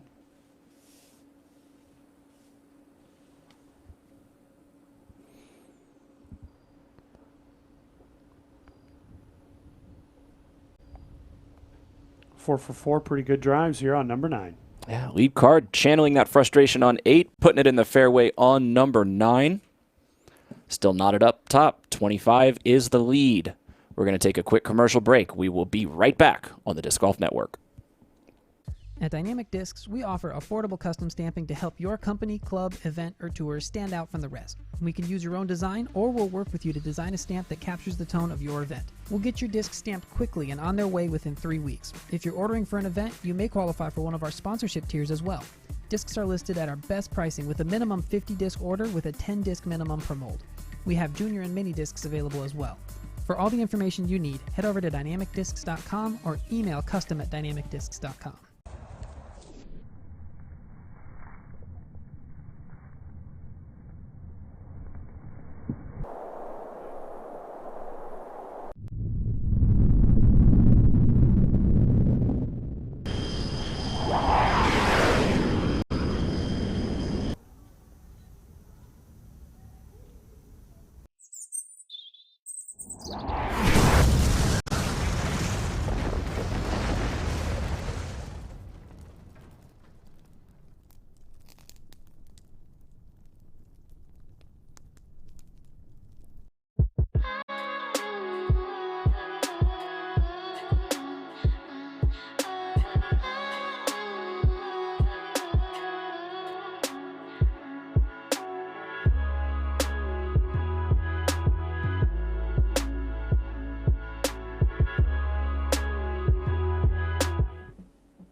Everybody at home, let's take a look at what the guys in a few groups behind our lead card are doing. Alden Harris and Jeremy Colling laying down the law here. 10 under par through 15 holes for those two guys. Jerm has a bogey. Alden Harris is bogey free, but also the championship round killer, Chris Dickerson, sitting on a 5 under round. He's now at 20 under par. But Harris and Colling, that is our yardstick. The onus is going to be on the lead card right now to try to get the score further under par. Presnell's second throw from the ninth. Colling has birdied every hole on the back 9.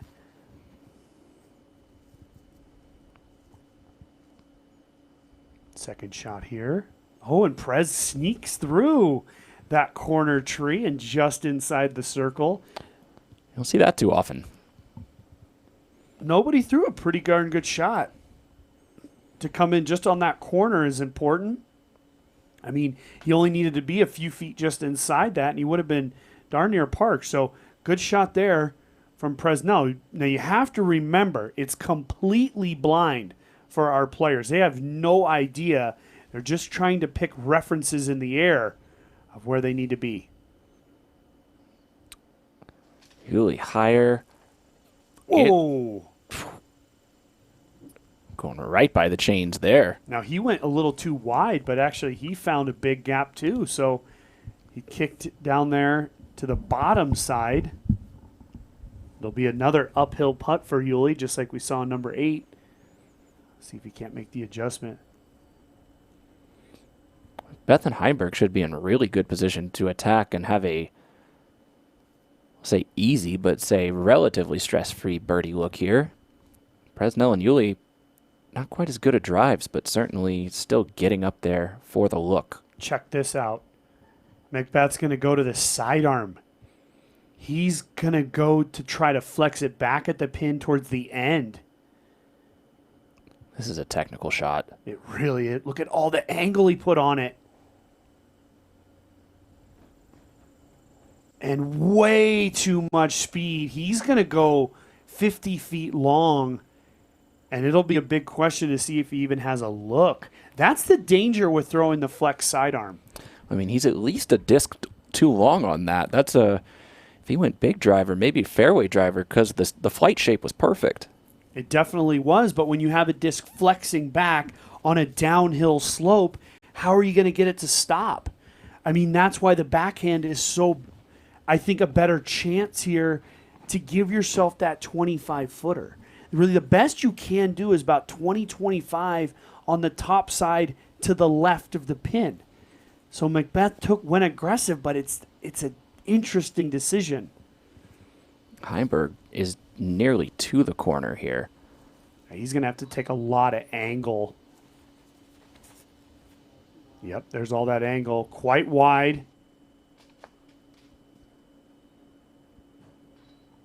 I mean, perfect. I would actually say that that's perfect. He went into that tree, took a fortunate kick. He's clearly in a wide open stance. He's going to have a great chance for birdie, while McBeth is 45 to 50 feet long. Two different looks you're seeing from Presnell and Heimburg versus from the Pauls. And that Garrett Gerthy popping back up on our mini scoreboard.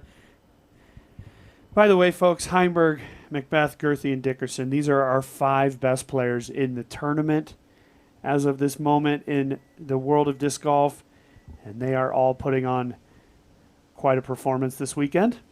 Yeah, don't look now. Reed Frescura also in that grouping at 20 under par. And Harris and Coling. Presnell's just one back. He's got a birdie chance here. Oh, my goodness. Through 9 holes, we could see, what is that, 6 players at 20 under par? Fantastic stuff. A.J. Carey, 1 stroke back. A lot of people know what's on the line here today. Good to see Frescura picking it up after yesterday. He's 8 down bogey free. Now they're looking for McBeth's disc, and he was already down that trail and he didn't even see it. You got to keep going, my friend. Down to your right. Turn right. It should be down there somewhere. Hey, can we get him an earpiece? I'll tell you where it went. Look right, Paulie. There he is. And like you said, look how far back he is on this walking path that leads to 10's tee. Big question mark as to whether he's got the angle to the green or not. Boy, they're still looking.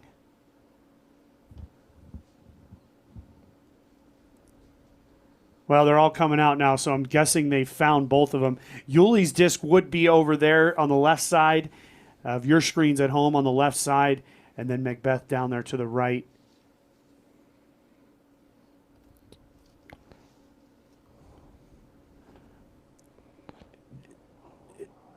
Think. Yeah, we just need to zoom out a little bit and check out Paul McBeth right there. There he is.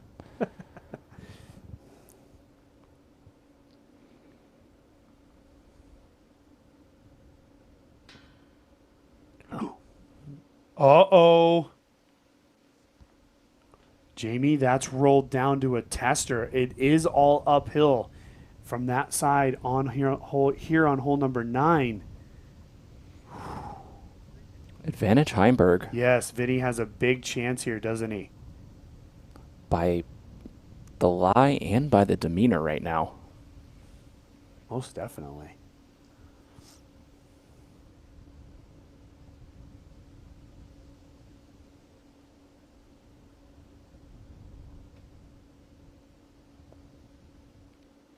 Yuli had to go with a little high Anheuser. Should be a makeable par here on number 9.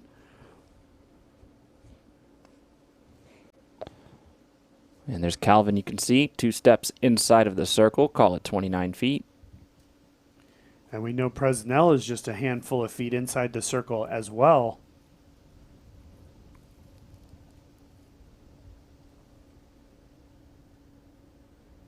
And this is a huge statement for Heimburg. If he's able to put this down, take the lead through 9 holes, which is 9 left, for a 1-stroke lead at minimum for Calvin Heimburg.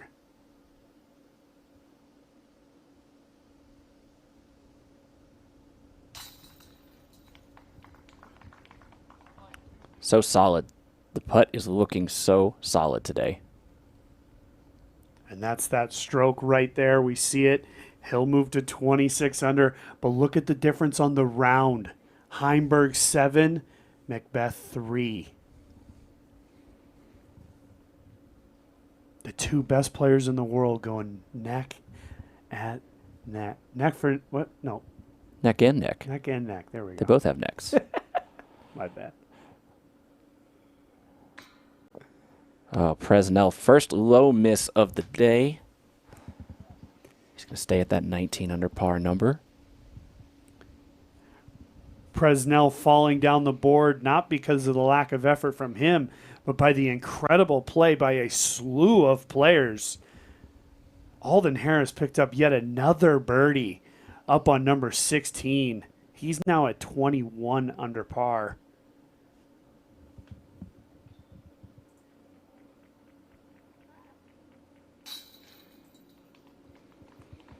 A little tricky straddle there for Paul, but he does nice work to save the par. As these guys make the turn, this is where you can really start to put together some streaks of birdies. If you're looking down UDisc Live, the blue blocks, the blue walls, they're starting to be built right after the turn. Let's move ahead to number 12. Let's check out what the chase card's been doing.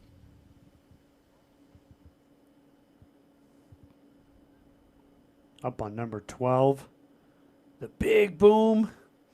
We'll see our Bushnell big drive up here on number 12. This is a good preview. Wow, and really Kevin barely able to get it over the OB down in the valley. Certainly the wind and weather from what we were expecting to have for the final round has not turned out to be that way. Overcast skies, swirly winds today, not what anybody prepared for. Some players taking great advantage of it, some not. Here's Double G. Double G. Okay, the wind's not affecting anything, Jamie. Look at this. Only the biggest drive we've seen Holy out of cow. any of our competitors. The camera turned around back there. You kidding me, Garrett? It was in the desert years and years ago, and I was spotting for Garrett Gerthy. When you do a distance contest, each player is dedicated a spotter, and I would usually stand about 150 to 200 feet behind the other spotters.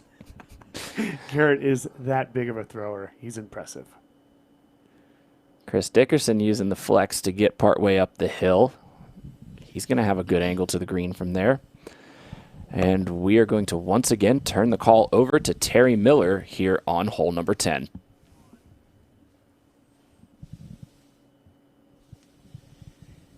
Jamie, Nate, I'm Terry Miller checking in from the green of hole 10, and this hole is crucial, believe it or not. You wouldn't otherwise think so. Seems relatively unassuming at 360 feet. For starters, it's playing 0.2 of a stroke harder today than the previous 2 days. Maybe more importantly, Calvin birdied this the first 2 rounds. McBeth is 1 over on this hole. And Calvin's shot comes in, it skips up over the green. It's going to finish just past the circle 1 mark here. Calvin Heimburg, 10 feet left of the pin, skips up and past it. He'll have an uphill putt. Shouldn't be too much of a problem there. It will be unobstructed. Now we have to look at what Paul McBeth is going to do to make the correction. He landed almost exactly where Heimburg did during round 1, and yesterday he cut it off short and right. today. This looks like it's turning over. It's got most of the fairway in mind. It's coming in. And a nearly identical shot to Heimburg's. However, it was higher and carried much deeper. He is going to be out of putting range, maybe even for Paul McBeth. Maybe more importantly, we'll see if he even has an angle at a putt. The bush may come into play there on that right side. There's Andrew Presnell. And I know I've mentioned the wind a couple of times today. We're not feeling any at the moment, but with this hole playing 0.2 of a stroke harder over the previous days, I have to think the swirling wind around the tee comes into play. And that just barely nicks the branches, comes inside the circle, and Andrew's looking at a very easy 23-footer for birdie. We know that this hole has a sharp green, so things can get away from you quickly. We saw that by McBeth yesterday. And Yuli's pulled this one right. That's going to be trouble if he can't get out of there. It fights through and then gets a kick out to the left. A very fortunate kick. He may even have a putt from there. Paul Ulibarri is going to see if he can take advantage of that fortunate kick. And speaking of taking advantage, shout out to Trevor Crow, who aced this yesterday. Trayvon Crow, I should say, aced it yesterday, neglected to call it out, so congratulations to him. Just one of only 3 aces recorded on this course. Back to you guys, Jamie and Nate. Thanks, Terry, for the valuable insight there. Wow, McBeth and Heimburg both sailing this green. Nice to know that the great Terry Miller makes mistakes on names as well. Trayvon Crow, as Terry called him, did get a hole-in-one here yesterday and was fantastic. Boy, Jamie, we were watching here in the booth, and I mean, Heimburg's disc looked perfect, carried a little bit of speed, and then McBeth follows him up with an even better-looking shot, but carrying way too much speed. Paul has dealt with speed issues today. He's got to clean that up as we get to the back nine. Certainly looks like Heimburg is winning the battle of dialing the number right now. McBeth just looked a little bit imprecise compared to his usual standards. Very interested to see what kind of putting scenario is left. Terry sounds pretty confident about Calvin's chances, but McBeth's still walking. The thing about Paul is that he kind of flexed. He flexed back, so he was actually hyzering away from the pin and gained even more distance. I mean, this is 80 plus feet. Doesn't take much time. Are you kidding me? He almost nailed it. Oh my God. He barely thought about it. This dude's incredible. He almost nailed that with no thought at all. Hey, if you're overthinking it, sometimes that's the solution, right? True.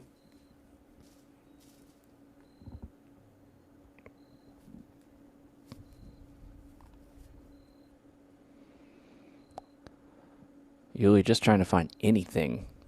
Just give me some look at these chains here.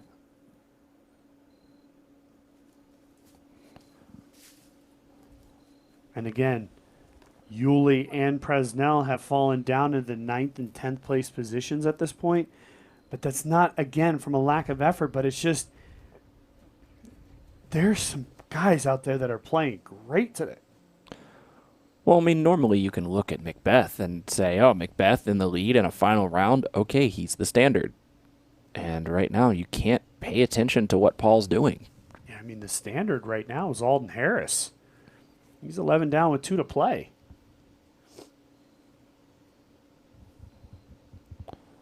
Vinny here just outside circle 1, made a putt from about this length yesterday. Really kick-started his putting game in the second round. He's made all of these today so far. We would expect nothing less. A little high right. You could see the ground. His feet were sloping away. The ground is sloping away, and he tried to make the adjustment on the upper side of the pin and just carried a little too much speed into those chains. So it'll be a push here for our leaders. Presnell couldn't convert on the previous hole. Much closer this time. Prez is on a run of 3 pars in a row.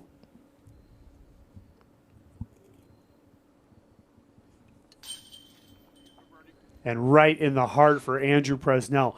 Big putt for Prez, because now that brings him into that tie at 20 under par with Jeremy Colling, AJ Carey. Wow, I got to mention Reed Frescura. Reed's playing fantastic today as well. Lots of players on the way up. McBeth, well, his flight is stalling out right now, and he actually mentioned that this has been a part of the course where this has happened before. I think there's a couple holes out here that I haven't birdied yet. 13 and 14. I haven't gotten either of those. You know, I got 2 pars on both of them yesterday and today, so I'd like to get those. Put a few more birdies on the card. So those two are 2 that are on my mind right now. Yeah, and you initially said hole number 10. It's been a little bit of a nemesis. You yesterday you missed the putt after going a little bit long. And then today you actually had the 3 putt on there. So you're 1 over on one of the easier holes on the course. That's got to be surprising to you. Yeah, 10 and 13 are I think yesterday 13 was the 5th easiest hole. So I'm even on that one, 1 over on 10. So I think it's mainly putting on those 2 as well. I think put in the circle today on 13 and missed that one. So got to clean those up, but you know, a lot of room for improvement.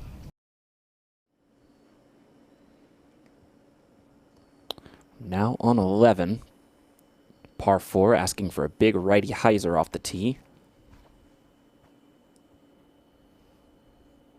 And again, you don't have to try to do too much here off the tee. Presnell, that's perfect. Beautiful shot from Andrew. Heimburg's lead remains 1 with 8 to play.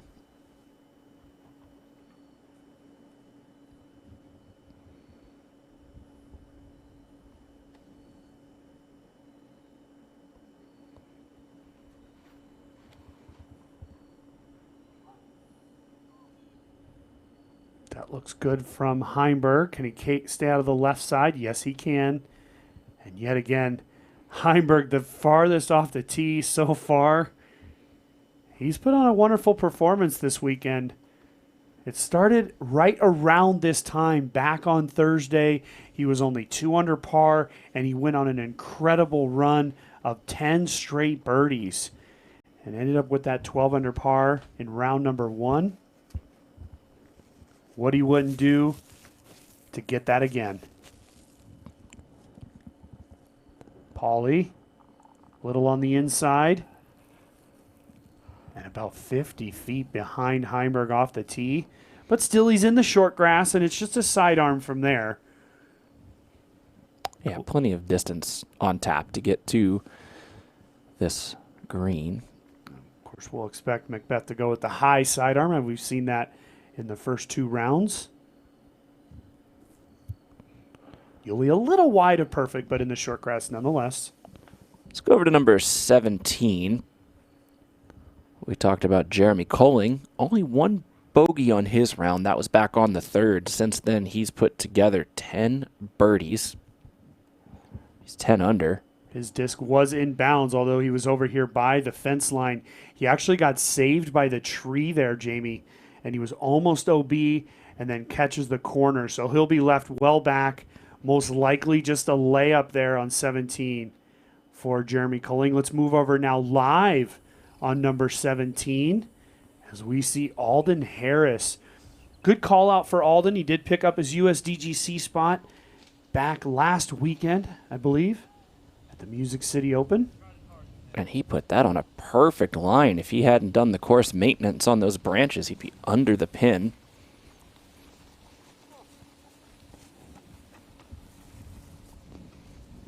Harris has, for the most part, made his run of birdies here all from circle 1. Quite a few very close shots, a good 5 park jobs, but a couple of big putts as well. Back on Number 13, he made a 50-foot putt for birdie. Scary. He has 3 Circle 1X misses today, and he's 11 under. Here's McBeth's second shot on the 11th. There's that high sidearm line. Now, McBeth has played this hole. We heard him talk about the holes he hasn't played well. He's played number 11 extremely well, with no more than 15 to 20 feet on each of his birdie looks now. Yuli goes quick. Yuli's had trouble with the sidearms, getting the distance right today, but he locks that one in perfectly. Just a controlled par 4. You don't really have to go all out on either of these 2 shots. You just got to add up the numbers properly. I mean, and it's a perfect sort of explanation of really the disc side of heaven in general. You don't, yes, power is a bonus, but it's just about putting it in the fairway and executing these second shots. Now, this is exponentially more difficult going to the backhand side. It's just hard to control the speed.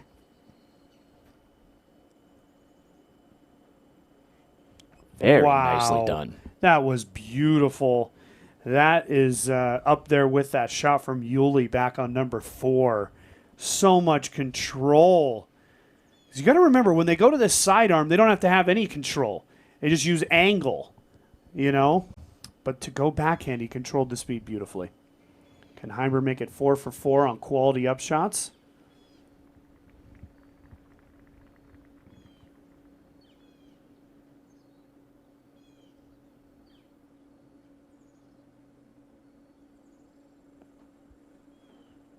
Yes, he can. 4 very good shots from the lead card. We should see a multitude of birdies on this hole. That would be the expectation anyway. It's playing as the 12th most difficult, 43% picking up birdies here. Actually, 23% of the field over par here on number 11. That's actually quite surprising. But again, as we see the baby scoreboard there, still our 4 best players sitting in those top 4 spots. Girthy and Dickerson are having their own little battle back there on the chase card. Did you expect any differently? No, not really. Now, Girthy's doing it with 2 bogeys on his card. He bogeyed number 5 as well as number 9. He only has 2 pars, and the rest are birdies for Girthy.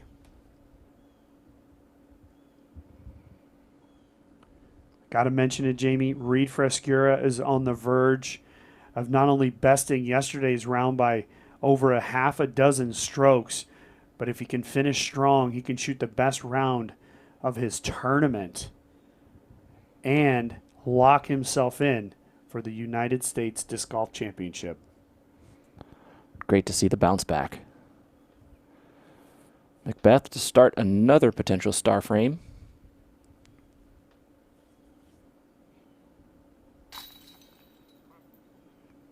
Hangs it in there perfectly.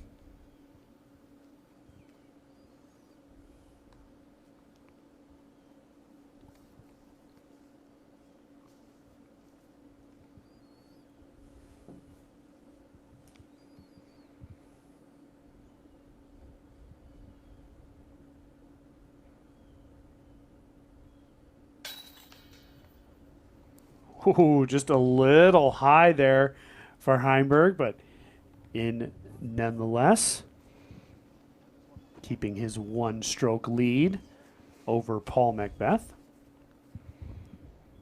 Not the mentality you want to get into quite yet, but that is, at the end of the day, that's all he has to do. If he can just keep pace with Paul right now, at least for the next few holes, get a couple more birdies in there, it's going to be very difficult for Girthy, Dickerson, or anybody else to catch up.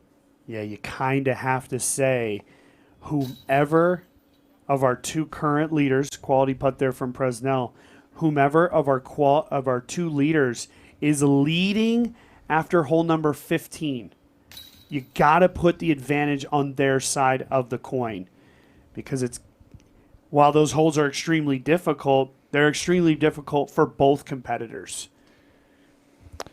No doubt. It almost feels like the first to 30 is going to have a great advantage here as we roll along to hole number 12. This is the Bushnell Big Drive hole.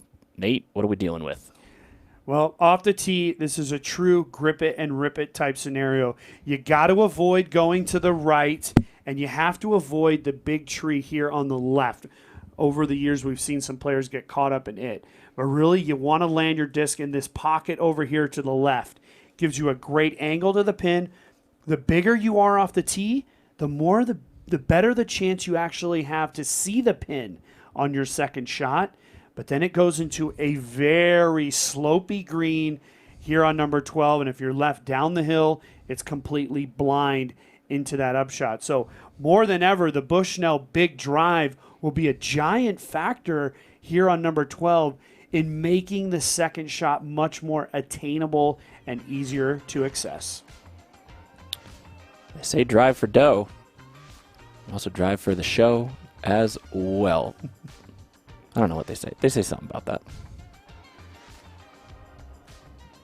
Heimburg, still that one-stroke advantage. Again, Girthy and Dickerson really doing all they can to stay lurking in the background here. But without some bogeys on the scorecard, and certainly Heimburg has yet to give up a single one, it's starting to look like the two-man race. I want to tell you something real quickly. Trayvon Crow is currently sitting in 22nd place. He's in the clubhouse, shot a 5 under today. He's currently sitting in position to take his trip to the USDGC. Wow. Incredible, incredible stuff. Hopefully Trayvon can hold on there.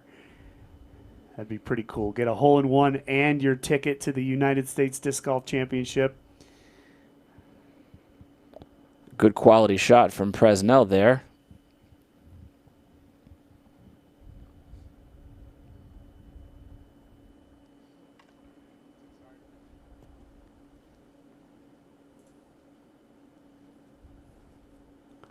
Heimburg had a big booming shot here on 12 yesterday. Can he repeat it?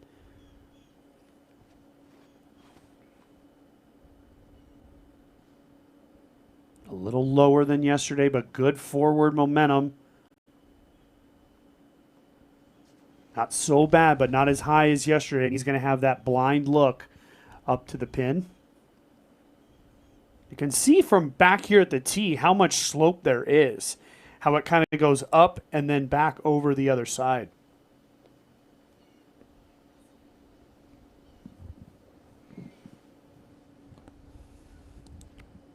There's McBeth. McBeth wanting that Bushnell Big Drive. Not for anything more than an easier upshot into the pin. Oh, and that's going to be very, very close between those two. Our two leaders within about 10 feet of each other off that tee. See the difference in what the wind is doing here. There's a little bit of a lower trajectory from all these guys off of this tee. Yuli keeping it on hyzer. Yuli just going straight hyzer. And when you do that, you have to concern yourself with even getting inbounds, which he did by a good handful of feet and took a nice skip forward. And now the walk begins as we go to measure to see who has that Bushnell Big Drive. Shout out to Bushnell and their Sport 850 rangefinder. It measures in feet, so it's great for disc golf. I appreciate their support of the Disc Golf Pro Tour.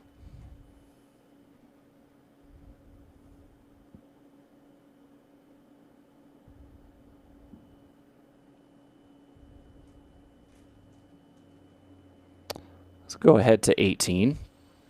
Alden Harris is on the tee. Alden did not convert that birdie back on number 17, but that's a fantastic drive and a great little smile there from Alden as he knows he's on the right side. That's a similar position we saw McBeth pick up his birdie yesterday.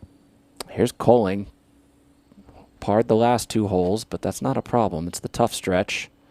Just going to try to smooth a forehand down this gap. Oh, that is so low, and it's going to be left far back, probably back enough to where he can't get to the pin on the second shot.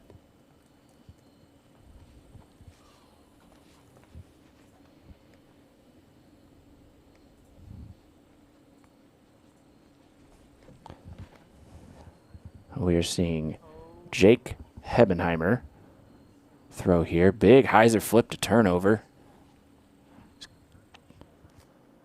Going to find the right side. Now, fellow Missourian Andrew Presnell is back on the fairway of 12.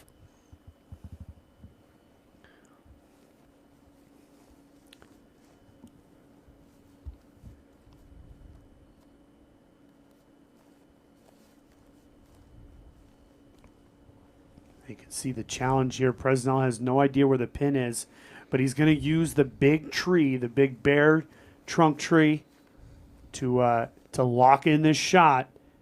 Distance is key. Oh, and yet again, a quality shot, but he takes a little too much spin on the disc, and the hill just took it that 28 to 30 feet beyond the basket. That was at one point within just a few feet. Went from a park job to a tester just like that.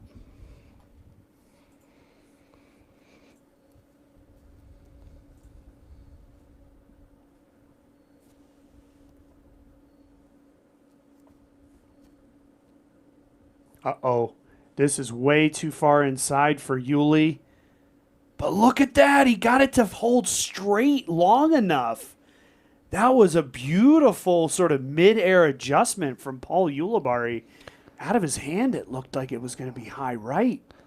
This hillside has definitely fooled us from our perch the last couple of days. Sometimes it looks like the shot comes in nose up, fading right too quickly, and there's been just enough spin to keep it going towards the pin. It's just that short side from this view, the back side of the pin, and from this view to the right, that the hill gets more steep. So if you're going on that side and you have the sidearm right-handed spin, it spins it away from the basket.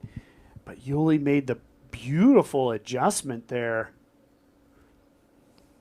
And by the way, I'm okay being wrong. I think Yuli's okay with it too. He's a closer putt. I'm going to try to make a career on being wrong. All right. That's a beaut.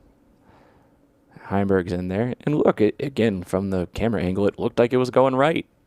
It just stays nice and close. I think it just shows you how difficult it is to not know where the pin is. But look at that. Paul McBeth, he gets the big drive today at 557.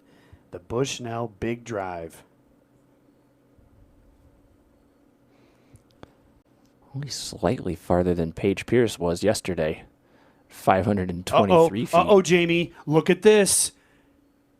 Look at this. We don't have a view. We have no idea if that stopped. That was looking to start to pick up some speed. Maybe that's why everybody's putting it far to the right, because the ones that come in close to the pin seem to just roll down the hill. And I know this is a great battle that we're checking out right now in the MPO division, but we're just over 10 minutes away from our FPO lead card. Seeing Katrina Allen here getting warmed up. She's been having a good day on the putting green. Valerie Jenkins is going to join us for the call for FPO. And what can anybody catch Paige Pierce is the first question. Good afternoon, Jamie. And I think that is the biggest question at this point going into round 3. I think it's a race for second place, but we'll find out. So back here on the green, the roll did happen outside circle 2 for McBeth, and he's going to be unable to make a miracle happen. Jamie, and Val for that matter, this is huge because if we can see the putt be put in by Heimburg, he's going to now take a 2-stroke lead, and the slope on greens here at the this side of heaven is huge. Bogeys, you can't take bogeys in this part of the course. Plain and simple. This is where you've got to get further under par. He was a degree from parking the hole. It rolls to 66 to 70 feet. And what a beautiful putt by Andrew Presnell. Starting to pick it up here for Prez. He's popped up into a tie for 5th now at 22 under par. Some of these longer range circle one putts are keeping Andrew Presnell in this battle, or at least for the podium. Yuli gets to 20 under. I just cannot say it enough how that one roll away for Paul McBeth, boy, that could really just be a huge factor as we come down to the 17th and 18th holes. He's been playing a lot of golf, as he's put it. But I think right now what you're seeing is the necessity of McBeast mode. We all know he has that extra gear. But we also know the Calvin Heimburg of 2020 is not the Calvin Heimburg of old. He's not just going to give it up because... Thanks for watching, Sean. Thanks for making the putt, Paul. Love you too, man. But my name's Nate. We'll work on it. Big hello to the whole Ulibarri clan out there in Arizona. And your boy's doing good. He's trying to battle his way back up higher. But look at that. 9 under for Heimburg through 12 holes. And now he's got the 2-stroke lead. Oh, man. These next couple of holes, 13 through 15, like I just said a few minutes ago, the leader heading into 16 is going to have a huge advantage. So let's see. This is Big Germ. This is his probably third shot. Third shot there. Well, it's hard to imagine that he wasn't OB down there.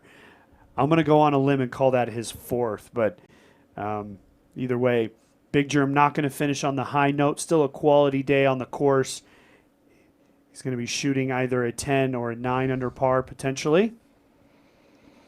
Outside chance for a top 10. Presnell on the tee here.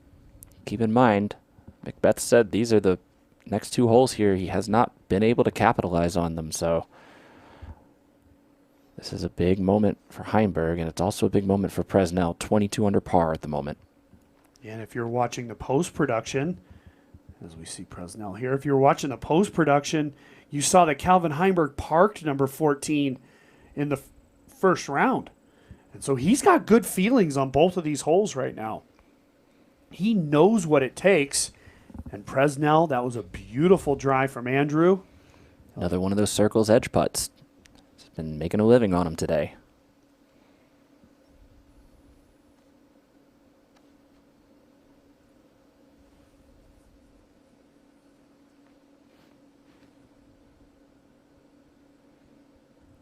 It's a little low on the hill. Yep, and that's going to leave him down below the pin, just outside circle 1. Now, also, Heimburg's been living on those today, too. He's made quite a few of them. That's a great point.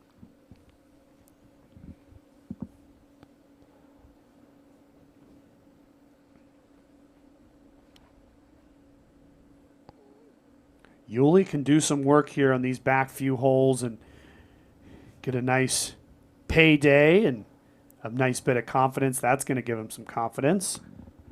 I think he got mom vibes. Shout out mom and dad on the broadcast. Park the hole. You know it. And Paul McBeth. Got to have this one.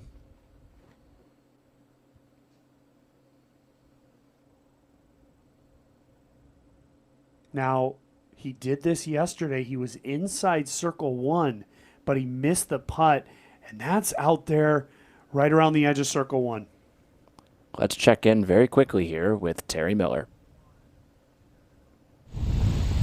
Hey guys, real quick check-in here from the green of hole number 14. A few holes back, I was talking about how important hole 10 really is, and we've seen such a different play from the 2 of them. Again, Calvin getting it 2 out of 3 times, Paul playing it 1 over. After Paul had gone deep on the drive, I said something to Calvin about, I think he's out of position. I don't think he's going to have a putt from there. Calvin looks at me and sternly says, don't poke the bear.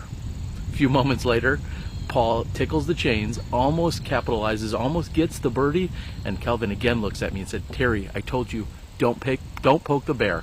That is the meanest, baddest bear out there, and I don't need you poking him. So Paul McBeth loses a stroke to Kelvin on the previous hole. Now Paul's got 2 strokes to make up, and the drive didn't look ideal here on 14. We've got a great battle. Let's see who can pull this one off.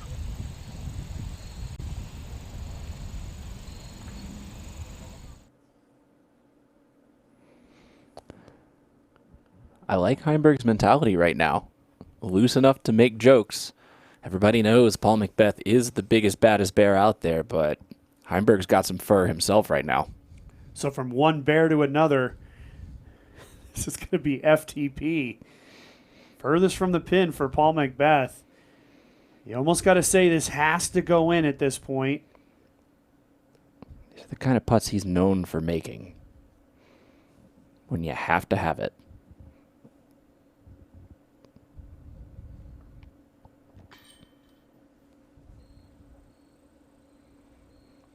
Okay, so the putt is not in for McBeth. And what does this mean? This means that Heimburg now has an opportunity to take a 3-stroke lead on Paul McBeth. That was the lead McBeth had back on number 1. And you can see McBeth having a conversation with himself. He's trying to find a little fire in there, isn't he? He's trying to get that next gear kicked. And look, this is not an easy putt for Heimburg. And he's got to avoid a potential rollaway as well. Cannot give strokes to McBeth here. Just got to tie him.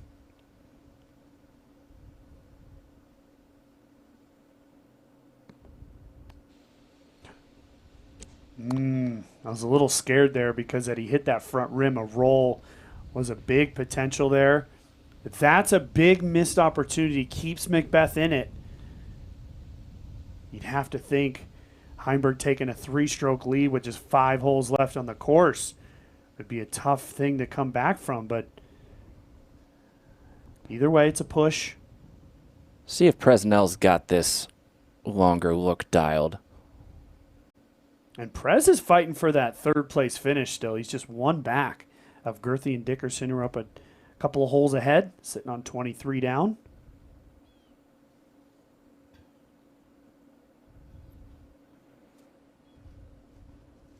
Just a little loose there for Presnell. Got it up high. And now we'll see Yuli. This will be an unfortunate take of the tee, as it'll have to be the wind dummy on 14, but birdies are always more important. Yeah. He'll take it. I'm always trying to find the glass half full as a competitor. I say, yeah, nice birdie there, dude. Now you're the wind dummy up on. We'll watch what you do. Yeah, let me know how that one is.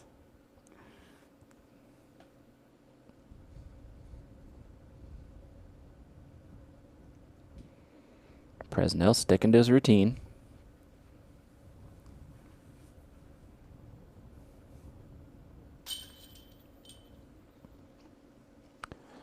Good stick to save the par. The lead going to remain 2 here as we have a couple of tap-ins. And speaking of 2, the 2-minute warning for your FPO lead card. Paige Pierce, Haley King, Katrina Allen, and Jessica Weiss getting ready on 1 as the MPO lead heads over to 14. The lead is 8, Pierce over King. It's 10 over Allen and Weiss. As you said earlier, Val, might just be a battle for the podium with the exception of the wind. But hey, the wind is up, so anything could happen. Anything could happen, but Paige Pierce looks so comfortable on this course, shooting a 10 down in the first round, following it up with a 9 down yesterday with a few more errors. We'll get to that later in the show, but she just can make things happen. She's had an eagle on the scorecard both rounds, so this course is so attackable for a distance power thrower like Paige Pierce. We're gonna bring in the men on 14 in the picture-in-picture since they're ready to go.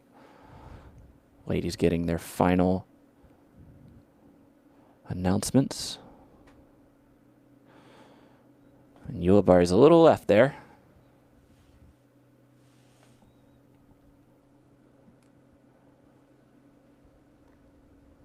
Presnell going to be next to throw.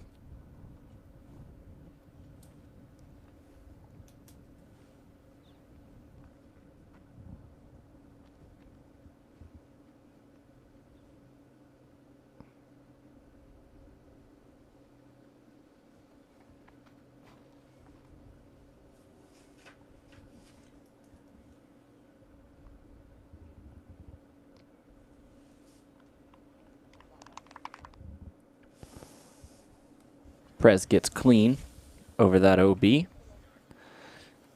Ankle daps on the tee of 1. For the FPO lead card.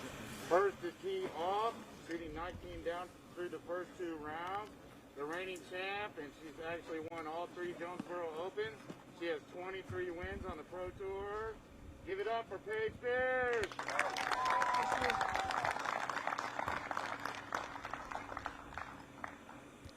Clearly a dominant force. 20-some wins on the Pro Tour. Paige Pierce is looking to finish off this season with a bang.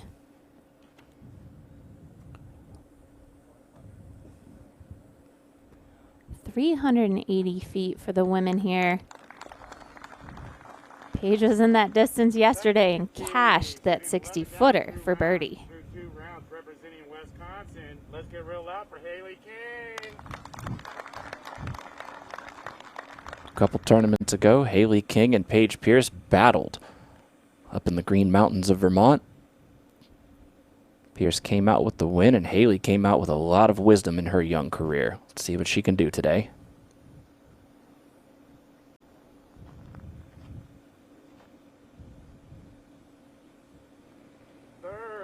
Good knockdown there, keeps her from going too deep. Through 2 rounds from the great state of Minnesota. She's a 9-time winner on the Pro Tour. Let's get real loud for Katrina Allen. Katrina, always strong off the tee, always known for a high percentage of fairway hits, but it is the putter this weekend that has been working for her. All but just a few holes have stood in the way of a pretty seamless round out here. I'm sure she's looking to follow that up. And that'll do her well with a drop-in birdie here. No worries about the putt when you're that close. In the state of California, she's a 4-time Pro Tour champion. Big round of applause for Jessica Wee. Take a look at this, Jamie.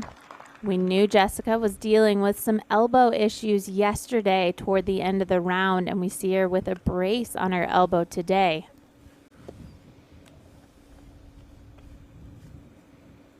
She talked about trying to stay as much in position to throw backhands as possible because, again, 2 more weeks after this.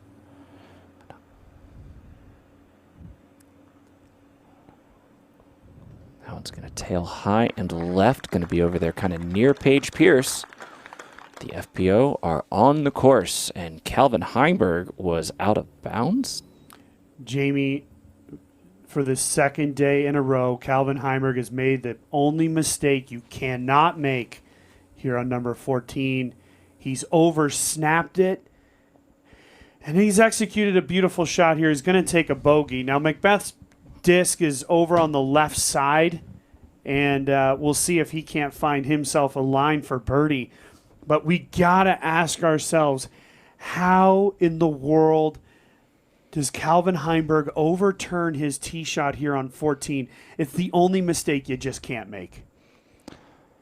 Yeah, 520 feet downhill, certainly reachable to get over this OB.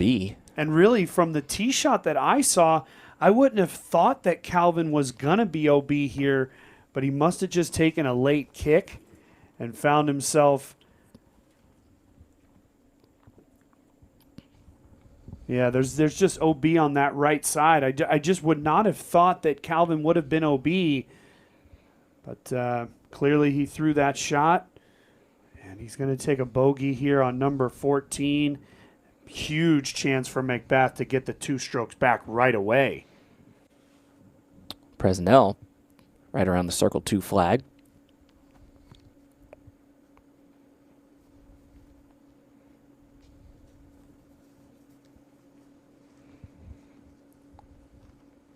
Hefty. We see the Ulibarri shot over here. McBeth actually went down into a similar area. It looked as if McBeth's disc was going to be within about 10 feet of Paul Ulibarri. So this is a good preview of what they have. This doesn't look good. Yes. Spoiler alert, they don't have much. I think it is worse. Yeah, look at it. Clean. That was a clean flight for Yuli. So can McBeth find a similar gap? He's going to come around the tree to the front side. Okay, he has a straddle to his right. Jamie, can he find enough reach to get a clean look? I mean, this might be a stretch out little forehand punch. There's not a whole lot of danger behind this pin. I mean, he's going to have to take every inch he's allowed on his lie. You're right. Look at this. Sidearm.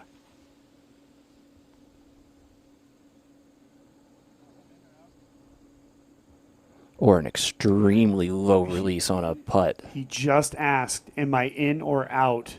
He has no idea where the circle's edge is. But okay, he's inside the circle. So he's going to go with the sidearm so he doesn't fall forward. This is for birdie and to tie Calvin Heimburg.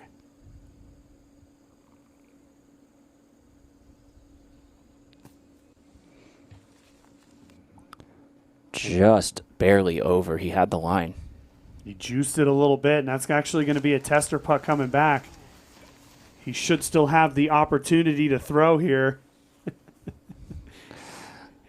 If you weren't following us during the first 2 days, that's my inside joke for you're still out. It's a nicer way to say it. You still have the opportunity. This is no easy putt. He did fly that one pretty far.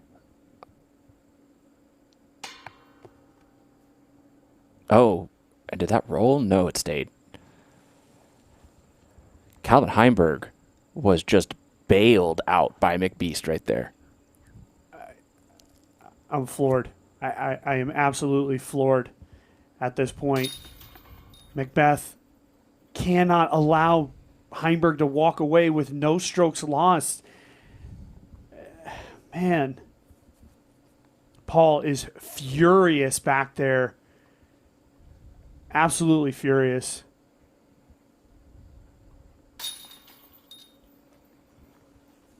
Presnell gets par. And all of a sudden, I think us here in the booth, as well as the group, a little confused about what just happened. Very rarely would you see these two guys make mistakes of this caliber at this point in the tournament. Man, so it's a push with bogeys. Okay, wait, though, because check out what the scores are now.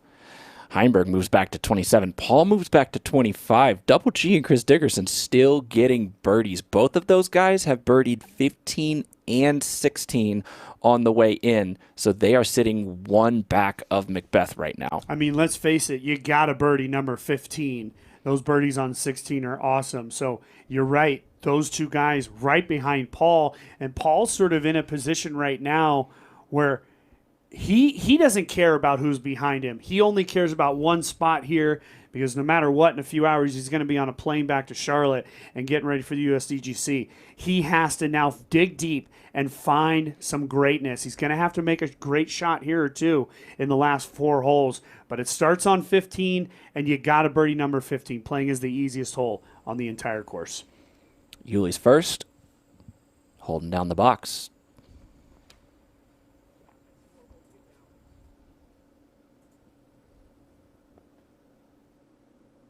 Perfect. You could hear him say, that was horrible, get down. Well, it got down perfectly. About 15 feet from the pin.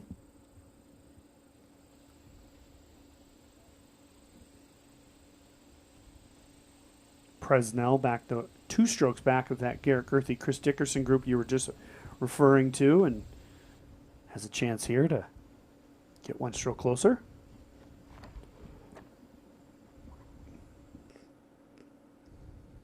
Hole number 15, just 270 feet, plays slightly uphill.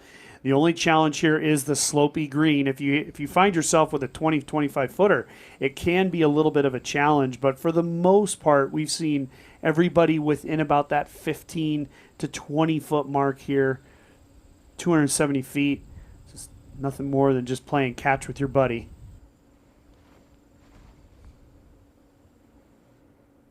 Heimburg, aggressive run.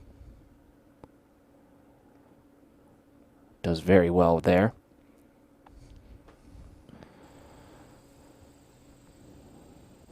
Leaving no daylight for Paul McBeth right now is Calvin Heimburg.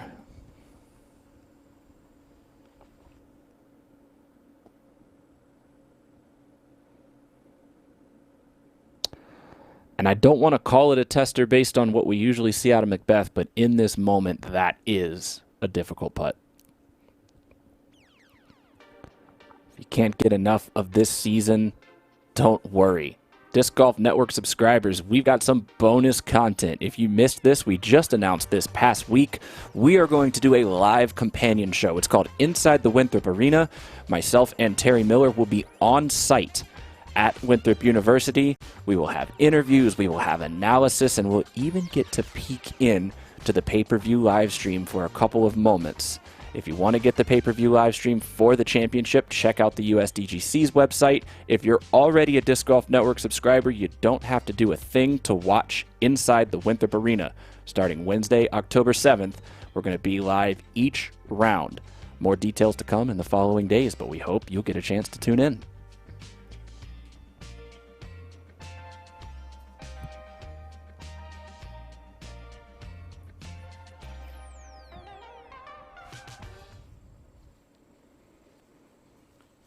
It's hard to ignore the fact that this putt coming up from Paul McBeth is very similar to the one he just missed.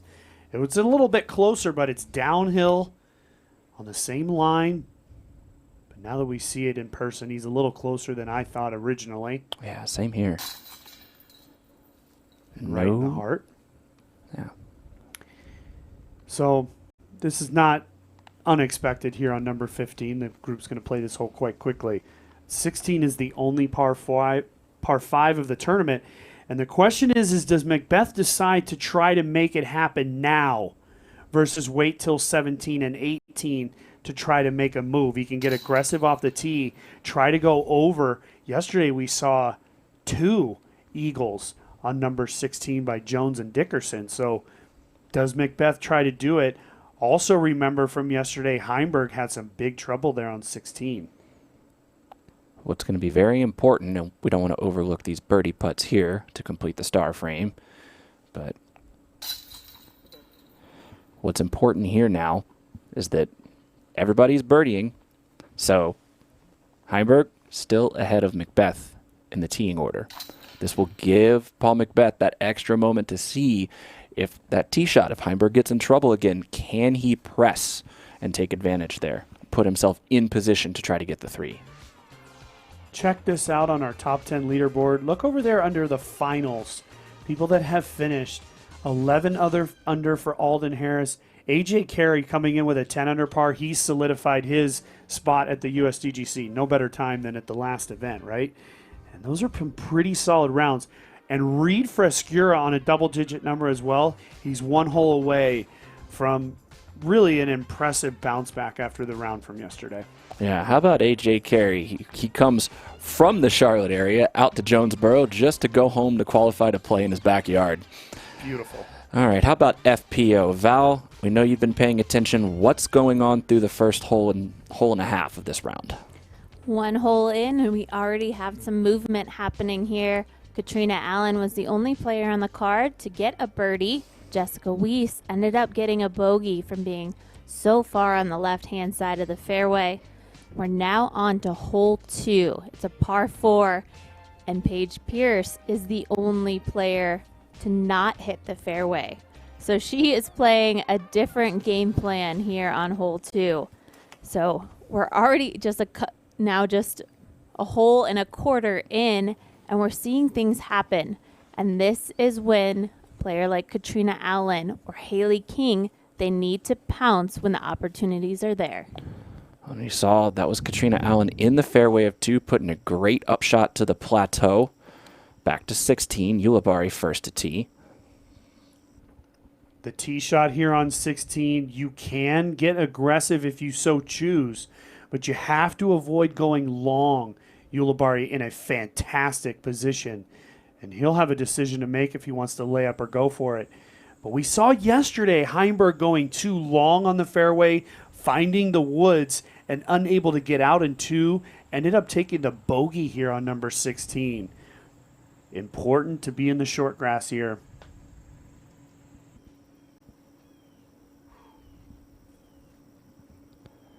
Presnell.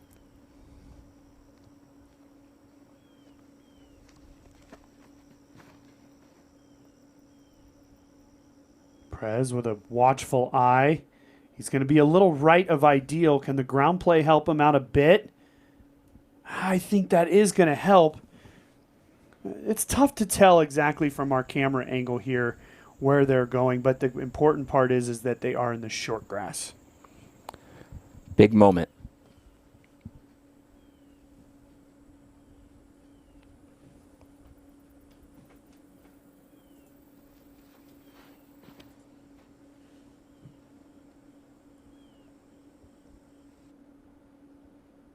He's made the adjustment. He's much more to the left. He's going to take a big skip. Oh, and look at this. That helped him a ton. Jamie, he could be in a position to where he could go over the water for his second shot. And wouldn't that put a lot of pressure on Paul? Not the flub that's going to give Paul a lot of confidence. This is one where last chance to kick it into McBeast mode.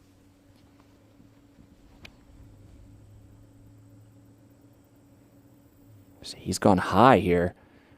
He wants that extra distance. Got to avoid those trees there. He comes just in front of them. And he's going to be in a great position, not too far from his fellow competitor, Calvin Heimburg. 16 today, playing significantly easier than yesterday, for the first 2 days, playing as the 13th most difficult. So we've seen a lot more players go over in 2, and we've seen the players avoid the out of bounds. Well, you're looking at the basket of 16 that's on the left side of the frame. There's the OB line that will be to the player's left as they throw towards this green. The row of baby trees guarding. And you give McBeth the angle advantage here? Yes and no. I mean, he's definitely more in the center, and I think it gives him a better chance to potentially go with a big sidearm. It's ideal to go with the sidearm here on the second shot on 16 because of the way there's a big corner oak tree down on the pond's edge down there that they want to avoid, and the sidearm's ideal. As we start to kind of come in, this is actually the basket of 6 and the fairway of 16 on the left there. What angle does Heimburg have? You know, and where do you make your mistake here on 16? You got to make it long if you're going to make any at all. There's the look from behind the green. Both of the players going to be right of center from this perspective. So some angle required. Nobody's got a straight shot at it. No.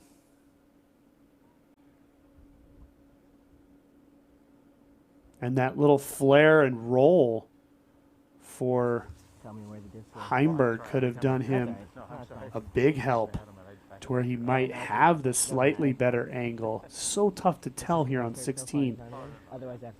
It's a lot about matching the angle to the player, figuring out what kind of shot that they really want to throw.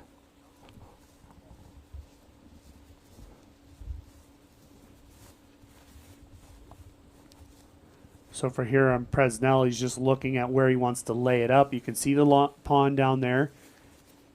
A lot of times we see players go with a little sidearm from here. Now, I just saw an arm swing from Presnell like he was going to go for it.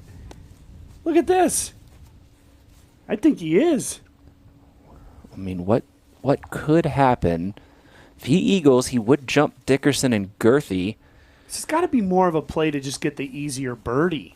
Just get it over. I think then just two get putt. it over. Don't avoid, don't worry about it now. You got to remember, going for it from here, if he goes in the water, he goes down to a very favorable drop zone. Oh, boy. And he will head to that drop zone. So he'll be throwing 4 from that. It's a favorable drop zone. Can he get up and in? Save his par. That was really not a great effort from Presnell. Not bad math on it. No. There's a chance to take the...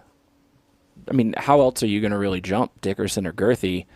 Strokes are going to be hard to come by on the last 2 holes. I don't think I don't question the play, but I do question maybe the commitment.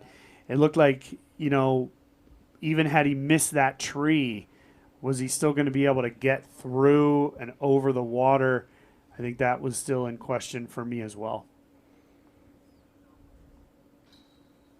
Yuli waiting on some putts there on 6. I think that's Vanessa Van. That was No? a good putt. Is that Missy Gannon? Yeah, that's Missy Gannon making the putt.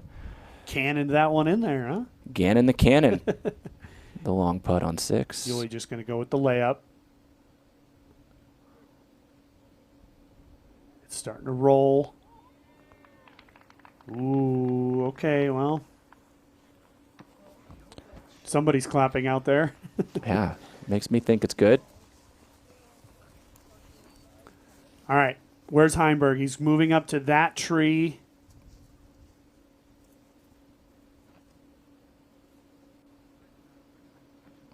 Oh, he's got a fantastic angle.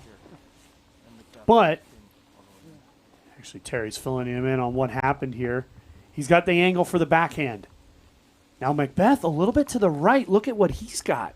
He's got maybe more of a straight shot where he can get quite aggressive at the pin. I like both of these spots for both of these players and the particular angles that they like to throw the disc on. If I'm Heimburg, which I'm not, obviously, but if I am, I'm making my mistake left. I'm going to put myself in a position to take the easy birdie.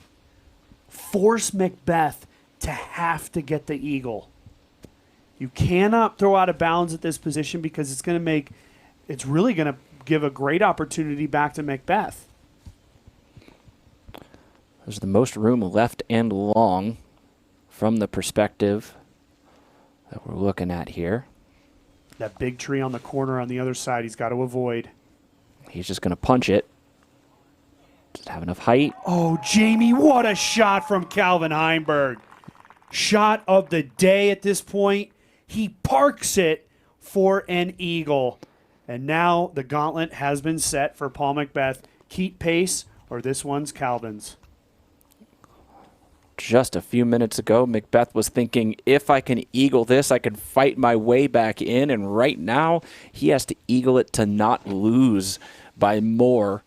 I mean, not lose by at least the number of strokes he started the round with as an advantage. And I want to button end that with knowing that 18 is the most difficult hole in the course. So nothing is over till it's over, as our 4-time world champion Valerie Jenkins would say. Oh, what a shot from McBeth. He rises to the occasion. It's going to be we'll let the putts go in, but it's a possibility that Calvin's going to have 2 strokes with 2 to play. 18 is the most difficult. It's all there for you, folks. This is exactly why we do it. Well, you're talking about the 2 best players on the Disc Golf Pro Tour this year, 1 and 2 in the point standings, McBeth and Heimburg. Right now, those standings are flipped for the Jonesboro, but you're also talking about the 2 candidates for Player of the Year. Legitimately, the guys who have the best finish on tour, the average best finish for the season. Really phenomenal play by both of those guys. Presnell going to the drop zone. He'll be throwing his 4th. And what would this do for Heimburg heading to the USDGC? Just a hair short there for Prez, but he will be in bounds. Oh, so check this out. Yuli's disc rolled out of bounds. Did it really? It must have, because he's going to the drop zone.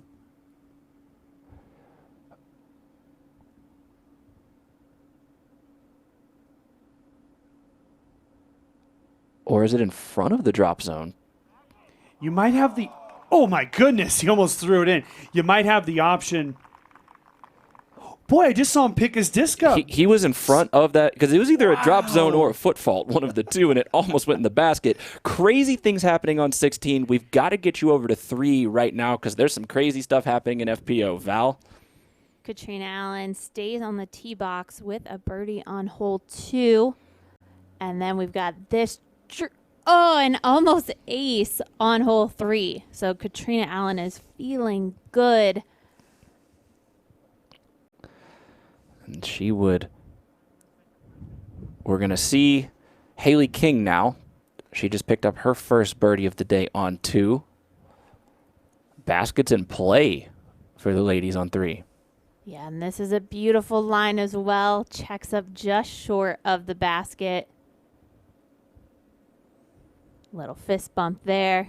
2 park jobs from the group. Jessica Weiss, bogey birdie to start.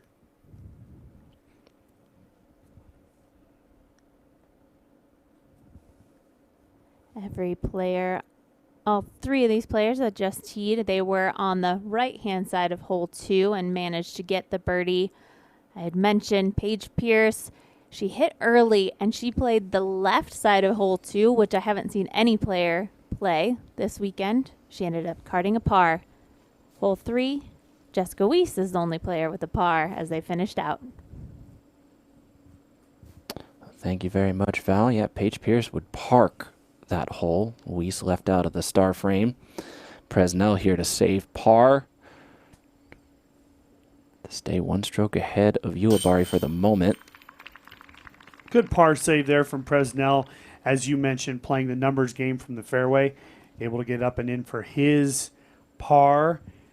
As you said, it's for the moment. We would expect Yuli to get his birdie and come into a tie for 5th with Presnell.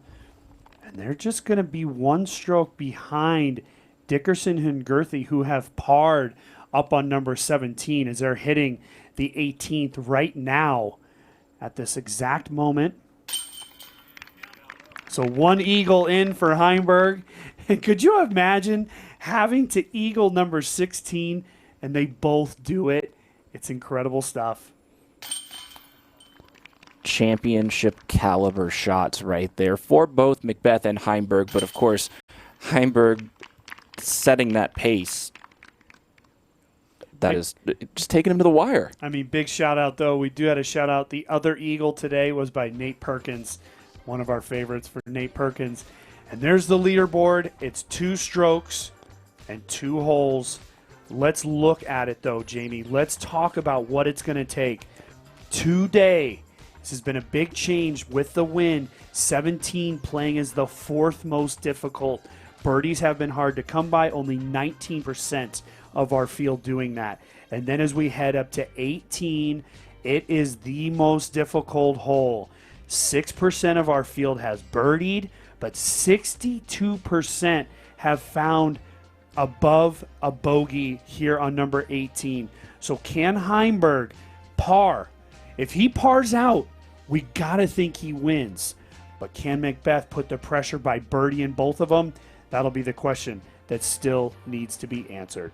Well, it's about all he can do right now. I don't know how you're going to eagle either 17 or 18, short of a miracle. So it's a must for McBeth at this point. Yeah, but that's the question. Can he put a little pressure here? Heimburg went OB off the tee yesterday. Heimburg needs to find inbounds regardless of where he is. He needs to be inbounds in the short grass. The keys are coming true. You need a fairway hit.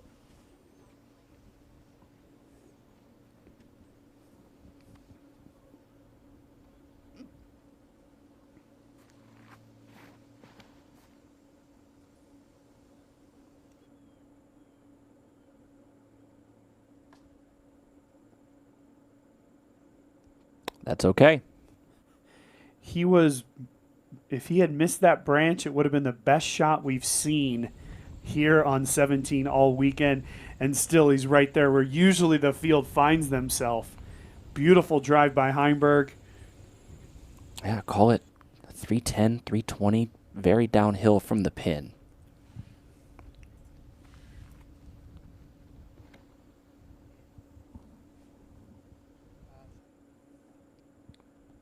Paulie's got to get down. Oh, Jamie, he might have hit and stayed in bounds. The spotter's going to have no idea. He's going to start jogging up there. And Paul is just, and you heard it out of his hand. He said, that's out. He might have gotten very fortunate. He went into a thick clump. Meanwhile, Ulibarri is throwing. He's currently throwing at this point. Disc coming in. Watch There out, it is. spotter. Oh, and what has... Interesting. Well, spotter not really giving us a whole lot of information there, but We'll find out. question mark for both Pauls right now. Yeah. Let's see what Presnell does. There's a barbed wire fence in the woods there that is the property line, and did Paul McBeth go over that?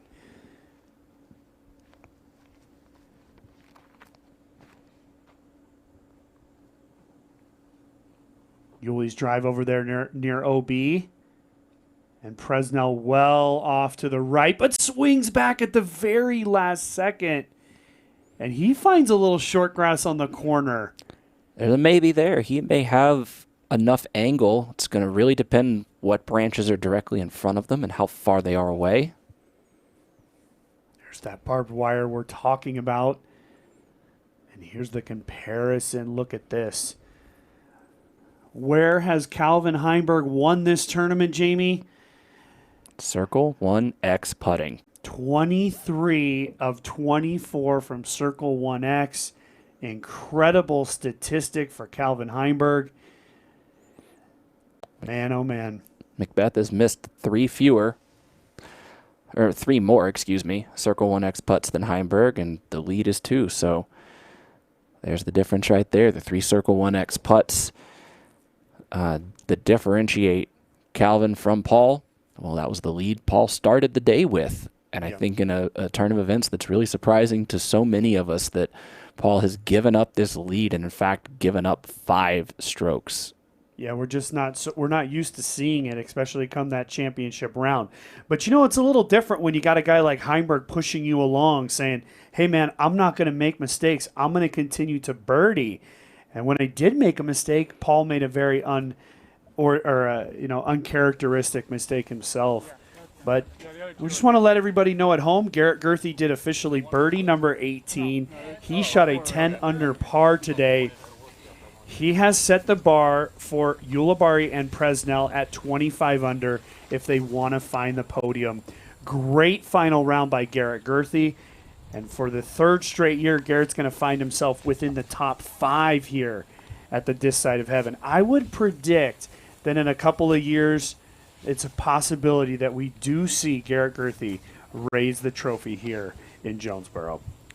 Double G only hit 2 Circle 2 putts on the weekend, both of them on hole 18, yesterday and today. Awesome. Heimburg. That's inside. That's short. And it's going to be a tough putt. It's makeable. But where is Paul McBeth? We still don't know. We do know what's happened to Paul Ulibarri inbounds. He is inbounds. That 2-meter relief going to set him up nicely. He needs a birdie finish to find the podium. We should mention that Dickerson did finish 1 stroke behind Garrett Gerthy. He shot a 9 under par today. But just like we talked about at the top of the show, 2 classes of the division playing well on the final round. Uli, this is speedy. A lot of speed. Oh my goodness, almost hits the basket. Where's McBeth? Where is McBeth? That is what we need to know.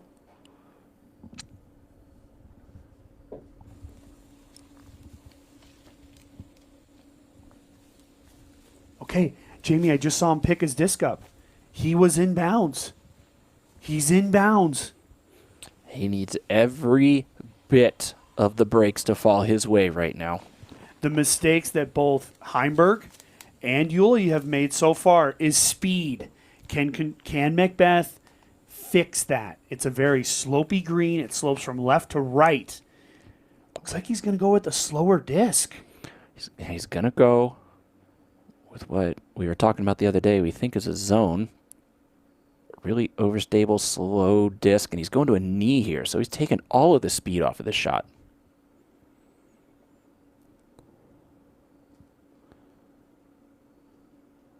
Wow, beautiful shot. He kept it low, and he controlled the angle very, very nicely with an overstable disc. That was impressive from Paul. Now, it's not in for sure, and Heimburg right there around the edge of circle one, but very, very complicated as he's going to be down there kind of in the woods, and it'll be interesting to see if he actually finds an opening. But McBeth, we're only going to call it fortunate to not go out of bounds. Then he comes up with a great shot. The door's all but closed on this guy. He's just sticking his pinky toe in there and trying to keep his hopes alive. As I was mentioning before, Valerie Jenkins has said it many times this weekend. It's not over till it's over. And this is proving to be absolutely true. It's going to come down to 18.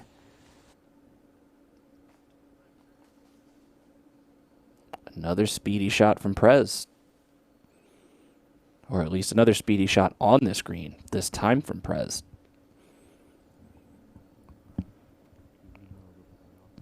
You can see how much angle there is, you know, how steep it is as our players are now coming down the hill.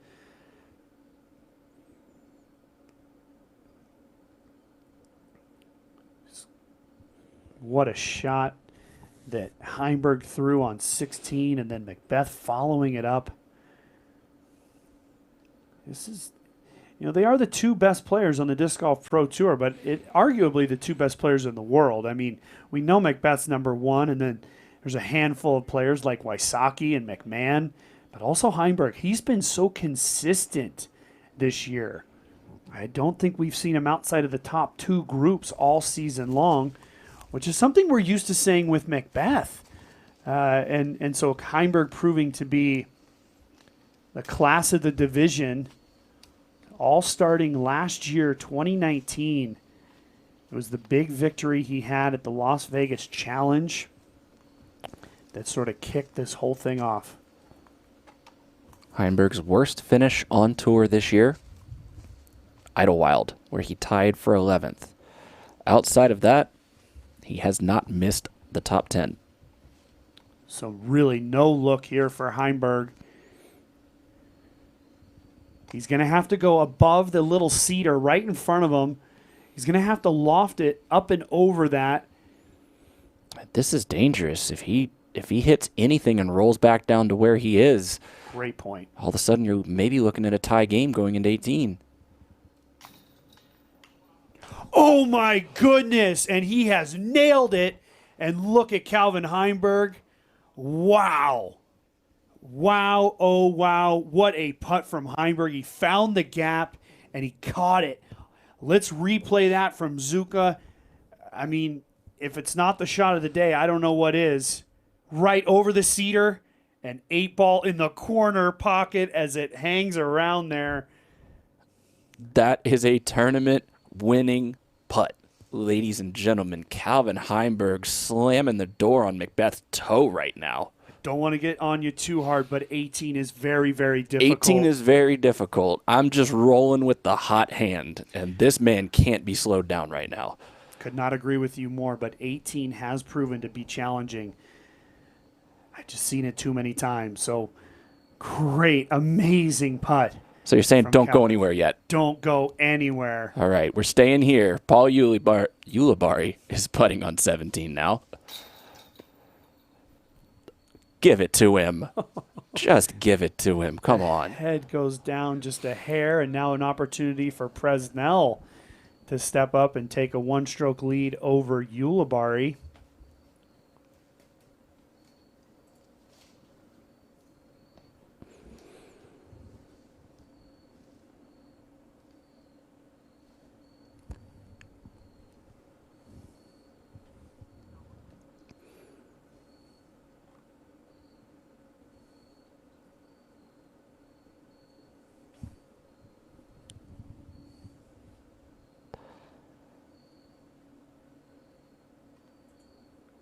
Presnell going through his routine.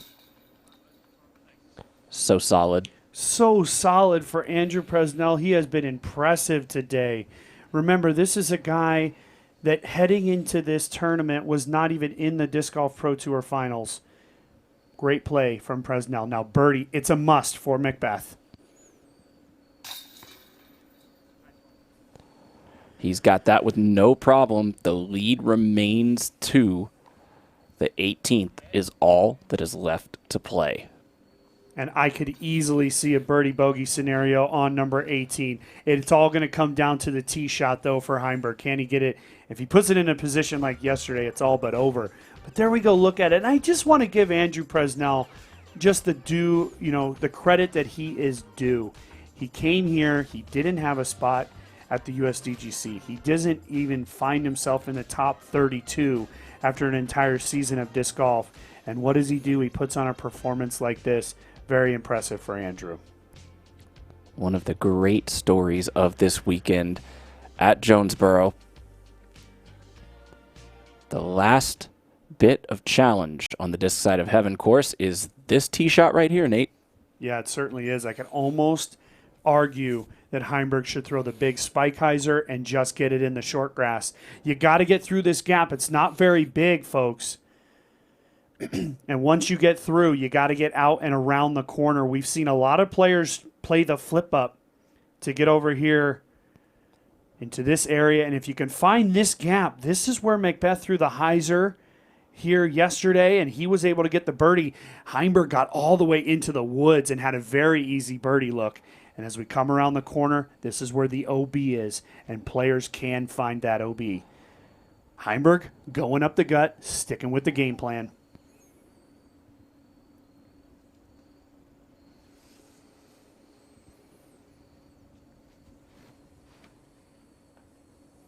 Keeping it low. Beautiful shot. He's going to be left well back. One more shot for Heimburg. He's got to get out the gap and at least in the open in the last third of the hole. If he can do that after 2 shots, it's just a chip from there, and it'll take a throw-in from McBeth on his second to make this work. Heimburg was so confident in this tee shot yesterday, he punched it up to the last grouping of trees. Today, confident enough to take some off and just put it in the middle. McBeth's going to have to go aggressive. Oh, my goodness, Jamie. Oh, my goodness. It's in a perfect position. He's found the left side of the fairway. He's going to have a long turnover. And we'll see Paul McBeth try to run this basket. No disrespect to anybody else that plays disc golf at a professional level, but only Paul McBeth can put a shot like that down at that moment. Not only so far up the fairway, but so in line with the gap. Yeah, and he found the harder side, which is the high left side, and he's going to have a turnover, sort of mid-range ace run here for his second shot. I should say fairway ace. Presnell, that's just fine. You're playing for par from that side. And Paul Ulibarri. He knows he needs a birdie. A birdie would put him up in a tie for 4th place with Dickerson. Of course, Presnell sitting there at 24 as well. We'll see what Andrew can do.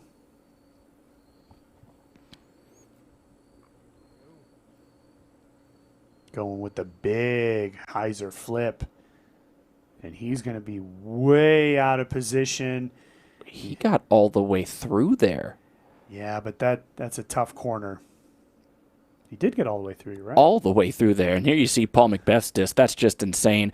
More insanity over in FPO. Let's rewind back here on hole number 4. Katrina Allen, 3 through 3. Make it 4 through 4. She's on a roll, Val. And we see this huge putt, 38 feet. And, we are always questioning if that putter is going to be working or not. Here's on hole 5. She goes for the green. You can see she's just at circle's edge. And cashes it. 5 for 5 for Katrina Allen. The lead still quite a few strokes for Paige Pierce, but nonetheless, Katrina Allen doing everything she needs to do in the early goings, kind of like Garrett Gerthy that we saw on the MPO side earlier in the day. But that battle is just going to continue to get better as we come down the stretch. But right now on 18, it's not totally over yet. You're completely right. You got to watch what Heimburg can do with this second shot right here. So here is the kind of the pitfall for Calvin Heimburg. Regardless of what way he chooses to go, whether he goes on the left or whether he goes on the right, there's OB that flank this hole the entire way to the pin. He has to now decide which way he's going to go, and he has to avoid that out of bounds. At this point, the pin is out of the question. You just find the short grass. Out there, you see just past Presnell, out there in the fairway, that stand of trees. Finding the short grass from there almost assures him the victory unless McBeth can somehow fairway ace. But the OB do flank this hole, and it can happen very, very quickly if Heimburg gets too aggressive. First, Presnell.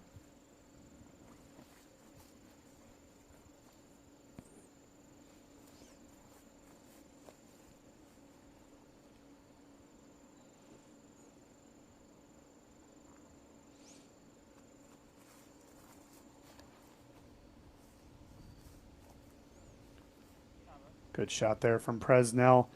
Right there, that's all Calvin Heimburg really needs at this point. It must be mentioned that we've seen that cloud cover come over in about the last hour and a half, and ever since that happened, the winds just absolutely dropped. Cloud cover creating very scoreable conditions. Look at this. Heimburg, 12 under today. He did what he needed to do. Still possibility to go 13. Like I said, he's got both possibilities here. Certainly looks like the left side's the better option. This is a tough gap, though. We haven't seen him throw the forehand since hole 7, if memory serves, and that one was a low kind of worm burner into the ground. High floor, low ceiling on this forehand creates a similar challenge. You just got to avoid overturning it here. Anything out near that 250-foot stick is perfect. Oh, he just splits the gap. It's perfect. He's going to have 150 feet left into the pin. And if he can nestle it up closely, the title is his. But here's the thing. McBeth can throw this in, and it would be only fitting to see Paul McBeth find the bottom of the basket from the fairway. In all likelihood, tournament life is on the line. This is kind of what I was referring to for Yuli. When you're that far right, you're way out of position. You can find almost no angle. But he did get through quite a ways, didn't he? Thinking roller here. Thinking sidearm too.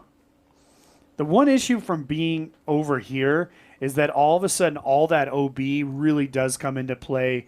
Because if you try to get too tricky, you can easily overturn it, not turn it enough, whatever you decide to go on, and the OB can come into play.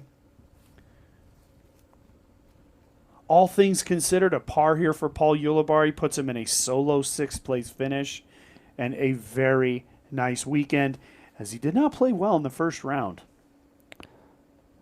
Yeah, this is going to be an incredibly difficult birdie, which is what he would need to do to bunch himself up in that tie for 4th.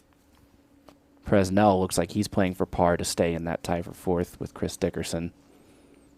But Yuli also has 2 strokes over Alden Harris, AJ Carey, and Reed Frescura, so he can afford a bogey without any movement.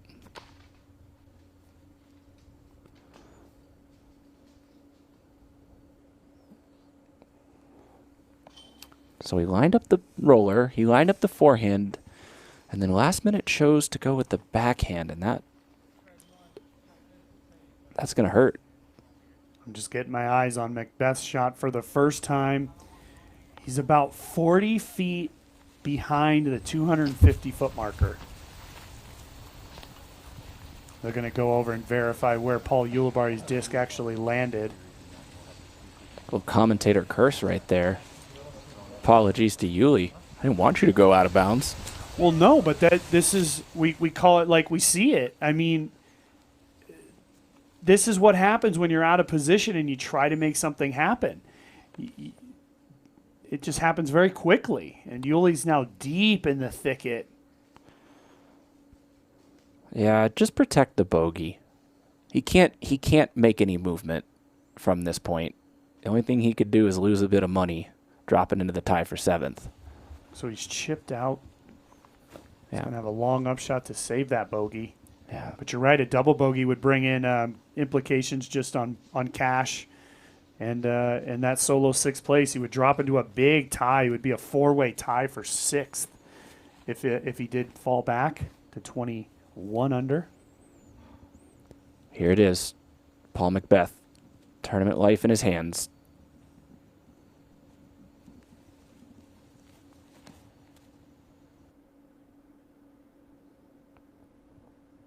Heimburg watching very closely. Oh my goodness, he almost did it. He almost did it. And Heimburg was watching that so closely. And now a little bit of pressure falls off Calvin Heimburg's shoulder. But the pressure's not all the way off. He's still got to make this 150-foot upshot, and he wants to make it in very close. No putting here required. Good shot from Paul. Drama to the last minute with Paul McBeth. He is not going to feel good. This is, I don't want to jump too far ahead into the summary, but this is not going to feel good going into USDGC. That's sort of the glass half empty. On the other side, he may just be that much more motivated. I mean, I'll be finding that out over on the companion show inside the Winthrop Arena on the Disc Golf Network. Oh, we're going to talk to him. We'll have the interviews. We'll have all the inside. And it's going to be Jamie and Terry cutting it up all weekend long. Can't wait. Looking forward to it. Looking forward to seeing this guy there, Andrew Presnell. We've said it 100 times. We'll make it the 101st. A great performance. He came in there, the dollar in his pocket, and came out a winner. Yeah, and if it wasn't for an impressive final round by Calvin Heimburg, this weekend would be the tournament. Player of the tournament would have to go to Andrew Presnell. There's got to be a little nerves, a little shake in his hand. And there we go. It's going to be, just about that long for his second title of 2020. And to do what he did last year on the national tour, bookending the regular season with victories. How impressive has this guy become in the last 2 seasons? Wins the National Tour Point Series last year, finds a way to be tied for the most number of Pro Tour victories this season with Eagle McMahon and with Paul McBeth. Player of the Year contender. That means we get to talk. And almost a smile. True. Whether I blew it or I actually pulled it off. What's that? You would have talked to me. I love Calvin Heimburg. And, at the end of the day, it's going to be a 8 under par for Paul McBeth. Fantastic finish. He actually shot 5 under for the last 4 holes. But it was the birdie to bogey back on 14 that's going to cost Paul McBeth this title. And already his mind is set on Winthrop.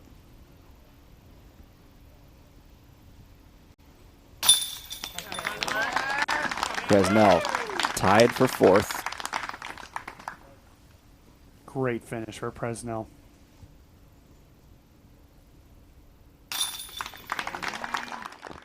Ulibarri's in. Solo 6th place, 22 under par. There he is. It is official. Open champion of the Played Again Sports Jonesboro Open, presented by Prodigy Calvin Heimburg.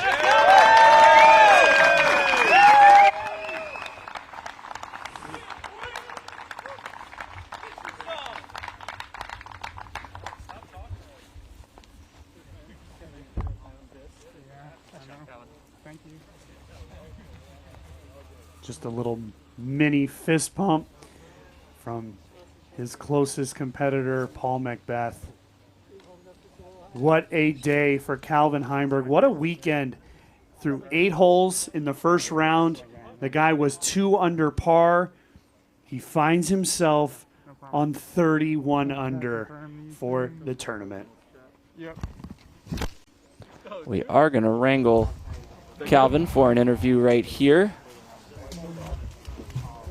Just getting the scores official. Yep.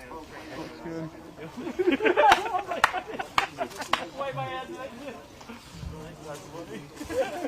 Ready? Yeah. I'll just chill in the middle. You can still get him out of here. Come on down here. Come over here.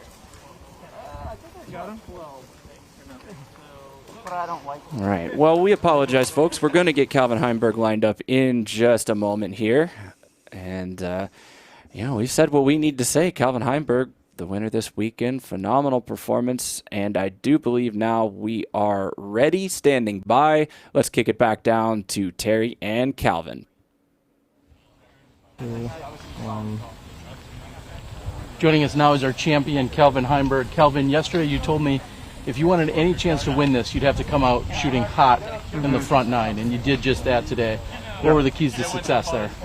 I was throwing good drives, and I made most of my putts and got some fortunate breaks as well. I got lucky there on 5, which is when you're going for it, it's kind of a 2 or a 4. And I was lucky enough to get the 2, even though I kind of missed the drive. And I think at that point I might have tied it up because that was the 2-stroke deficit, and then it was just kind of head-to-head. But I played pretty solid. Definitely got some fortunate breaks. Could have made a couple of circles edge putts on the back 9. Would have made things a little less stressful. But as a whole, hot start on the front 9 is what propelled me to the victory. 7 under through the front 9. Then we get to hole 10, one that you've birdied both rounds, and Paul McBeth had played that 1 over during the first 2 rounds. As you and I were standing there talking, I thought he was out of position, and I said, I'm not sure he's going to make that or has a look, and you told me not to poke the bear. You were worried about Paul McBeth and what he still had in him, and he tickled the chains. What was going through your mind? How much respect do you have for him and his game at that point? He's the best player on tour, so I mean, he throws them in from everywhere. Yeah, he's the best player, so no reason to give him extra motivation to come back and beat me. I would rather him just stay relaxed and, I don't know, don't poke him. There's nothing relaxing about the tee shot or the approach you throw on hole number 16 to put yourself in position for the eagle. How crucial of a moment was that for you? That was huge. I didn't even think I was in position to go for it off the tee. I saw my disc skip up into the tree branches. I was fortunate enough to get a roll out of that tree to where it was pretty much a straight line to the pin. And Paul was in great position, so I knew he was going to execute because it's Paul McBeth. He always does when it's time to execute. And that was huge. And then I really think what kind of sealed it there at the end for me was making that crazy putt on 17, where no real look. It was just kind of a lob up over a wall of bushes. So it's really nice to have a couple strokes going into the last hole. And speaking of the confidence that you carry, you open the season here in the Pro Tour with a win, you close the Pro Tour with a win, and now there's still 2 big weekends ahead of you, USDGC and the Pro Tour Championships. Yeah. What does that speak about your game and your confidence going into these last 2 weekends? I'm feeling pretty good. The putt's feeling a lot better than it has, throughout the middle of the year. Obviously, I could have made a couple more today, but the putt's feeling pretty good. The last 2 courses we play aren't anywhere close to the same as this, but I feel like have pretty good control over the disc right now, so feeling pretty confident going in the last 2 events of the year. As our champion here at the Jonesboro Open, anything you'd like to say to everybody out there? Thanks for watching, and as always, thanks my sponsors, Innova Millennium, Grip, and Whale Sets. All right, Calvin Heimburg, your champion here at the 2020 Jonesboro Open. Congratulations. Thank you. Sweet. Calvin Heimburg, maybe with one of the most standard boilerplate interviews we've ever heard from him. I think he's tired from that battle. Well, he definitely is, and there's a lot to break down, and don't go anywhere because we got the FPO, but we also got the Bevel breakdown where I'll go even more deeper into this whole thing. But the reality is that Paul McBeth gave him this tournament in a way, but actually Calvin Heimburg took it. He took it in his own hands. He shot 2 12-unders this weekend, and I don't care who it is, you shoot 2 12s, you deserve to win the tournament. Paul gave a very valiant effort there at the end, but big congratulations to Calvin Heimburg, and as he said, that putt on number 17, while it was a 50-50 putt for him, it went in, it sealed the deal, and we could not be happier for Calvin Heimburg. Good luck as he heads over to the USDGC. But for me, that guy right there, the 5th name down, Andrew Presnell, super happy for him and happy for all of the other guys. Really impressive performances by a bunch of different players today. Garrett Gerthy rounds out the podium in 3rd place with a 10-under round today. And then, as you mentioned, Andrew Presnell and Chris Dickerson in the tie for 4th make your top 5. We're going to take a commercial break, get reset. As Nate said, the Bevel Breakdown will follow the FPO finish, so make sure you stick around all Saturday afternoon for that. For the moment, I'm going to trade Nate for Val. We'll be back in just a few minutes to catch up with the women here on the Disc Golf Network.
Welcome back, everybody.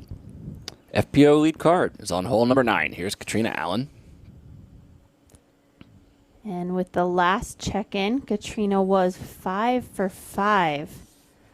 She ended up throwing out of bounds on hole 6, carded the bogey, picked it up again, got another birdie and a par. So still putting together a great round, but her and Paige are actually tied right now for the round. Sorry, not tied for the tournament, tied for the round at 5 down. So great shooting. Very hot scores there as we see Haley King just sneaking up past her card mate's disc. The very attackable par 5, and Jessica Weiss, elbow has been bothering her. She's pulled a few tricks out of her bag so far today. Sticking with the backhands.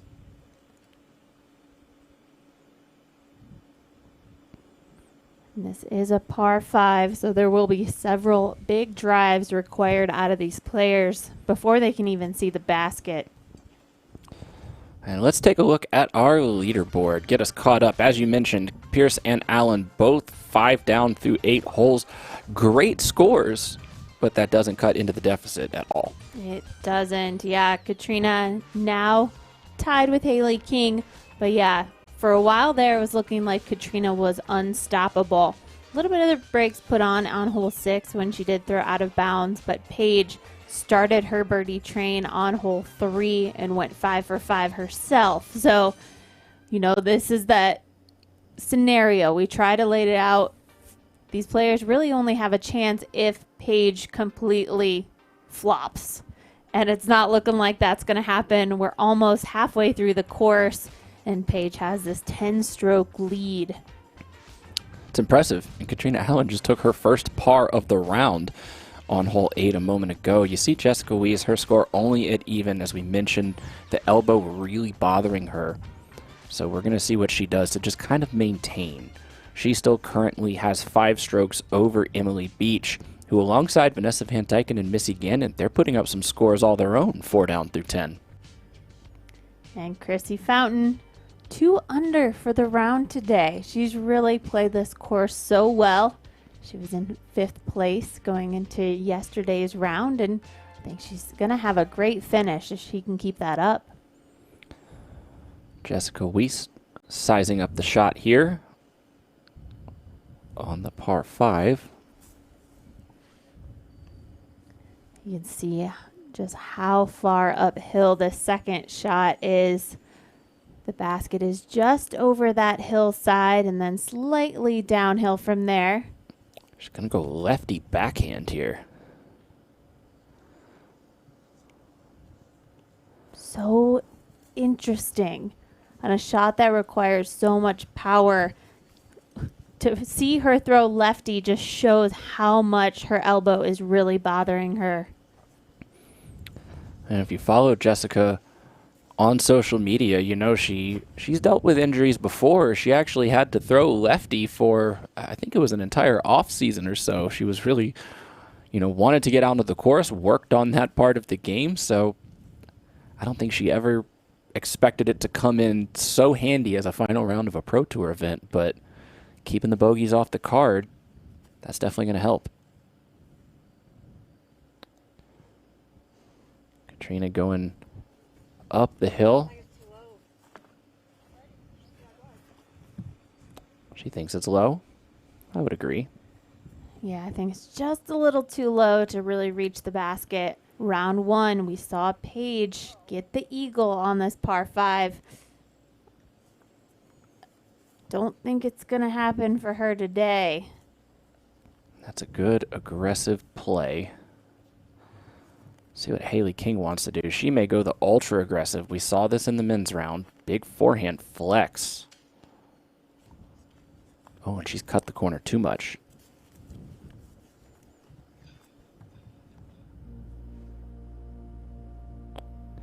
Paige Pierce has a history of going big at Jonesboro.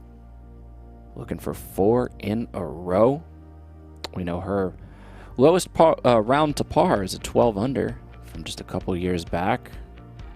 And it's just kind of how close can other players get to Paige Pierce on this course? This is really, as in the words of the 5-time world champion herself, this course sets up well for Paige Pierce. And isn't that crazy? Look at the margins.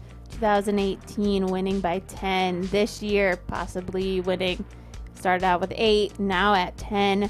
But then the other 2 years, 2017 and 2019, just 1 and 2 strokes. So either she's winning it by a huge margin, or it comes down to just a few strokes, just a few putts. And it was a crazy finish last year, and we'll have to keep this in mind. 2019, it all came down to hole 18. So if things do get a little closer, or maybe we're talking about the battle for second place, 18 is a huge factor. Yeah, Katrina Allen was in second place that round. Paige Pierce won with 17 under. Katrina 16, and it was Henna Blumroos rounding out the podium a year ago, 13 under for the tournament. Much lower to par this year. We've seen it at each and every tournament. Just the bar just continues to rise. And the level of competition from all the players in the women's division is just continuing to grow. They know what they've got to do. They know they have to make these circle edge putts. They know they have to drive in the upper 300s. I mean, it really is requiring so much skill. And yet, a player like Paige Pierce is still coming out with such force. It's incredible, really.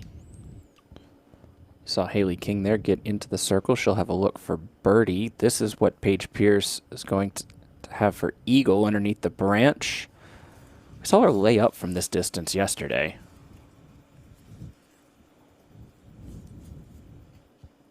This is one of those tricky greens, slightly sloping away from the basket.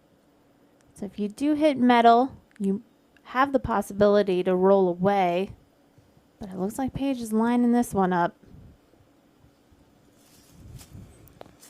Stays close. That's the good news. Still going to get the birdie.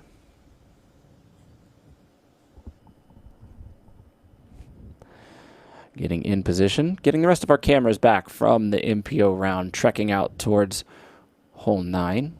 Get you more of those good angles.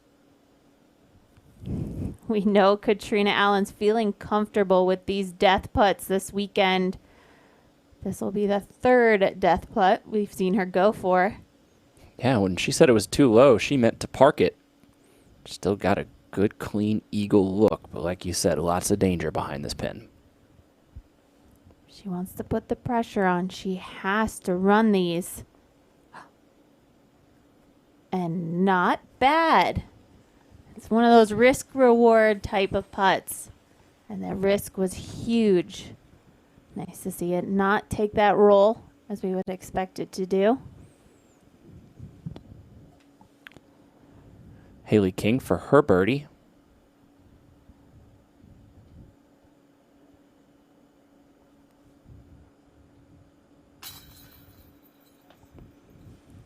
Powerful putt there. Yeah, Haley's been putting well in today's round. She actually hit a 50-footer on hole 7 to get her birdie. So it's another birdie at Circle's Edge for Haley.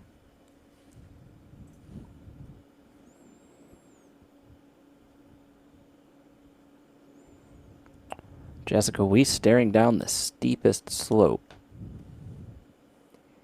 And if her elbow's bothering her on drives, I can only imagine it's bothering her here with putting. And it's tough when you just don't have that touch and your arm is not working as well as you need it to. Every part of the game can feel so difficult. I hope we don't see her putting lefty. Let's just say that. Unless she makes it, then I'm all about it. Katrina for birdie.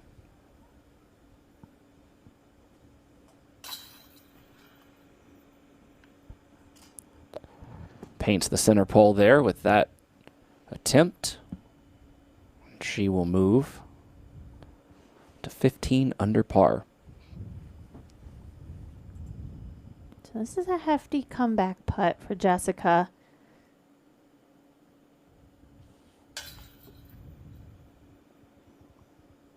Today, putting inside the circle is about 50%. Flip a coin to see if it goes in. Here's Paige for birdie.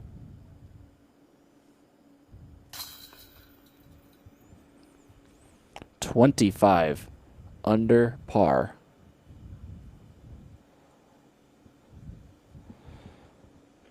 As Jessica taps in that putt, we talked to her yesterday about the injury and how it's going to affect her going forward.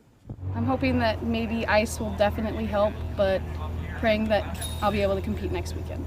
Yeah, have you had this before? Is this something that's new to you? I have been injured before throwing sidearm, but it was actually my pec deltoid, which was in here, so the elbow is a little bit different.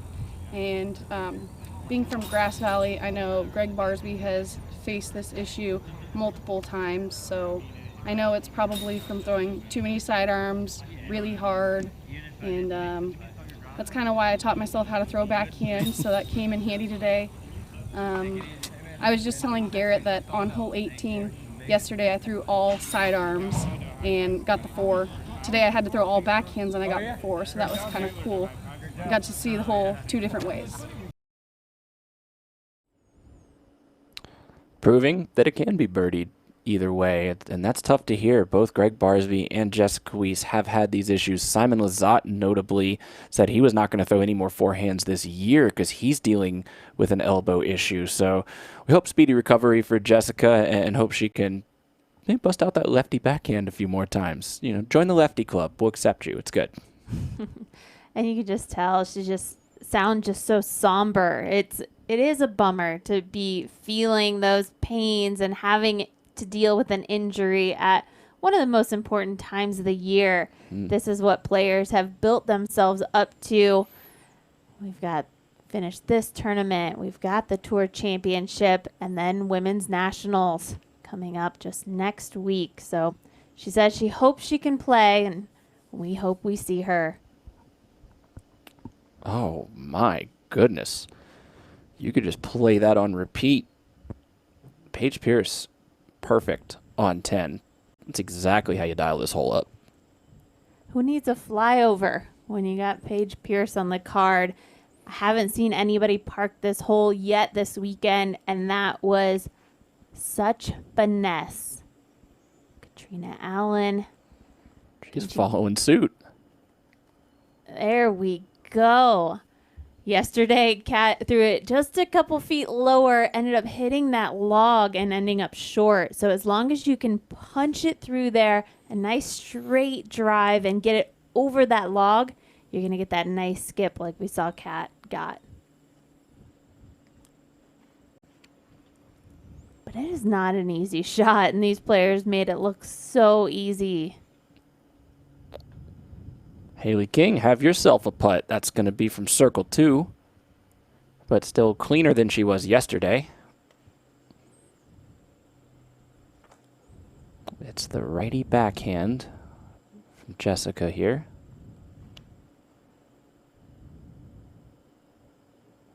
I mean, there's just so much torque and power behind Jessica's form. I mean, that's kind of what it all comes down to, but it's nice to see her still putting the power behind these backhand shots. That was a great one. Yeah, much different than we saw yesterday on 10. 4 great drives there, and this is what your leader by 10 strokes has been doing by the numbers. I mean, circle 2 in regulation, extremely high. She's looking at a lot of birdie opportunities. She's putting very well, above that 80% mark that we like to look for, and she's making 1 out of every 3 of her circle 2 looks.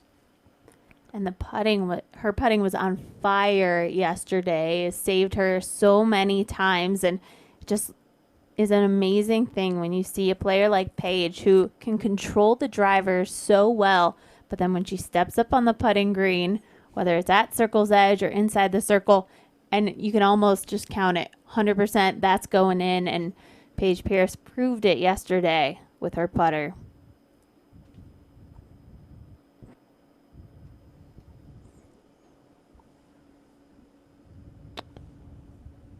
Should be Jessica Weiss first. Paige and Katrina can drop the bag and pick up the putter. It always feels nice. No decisions to be made.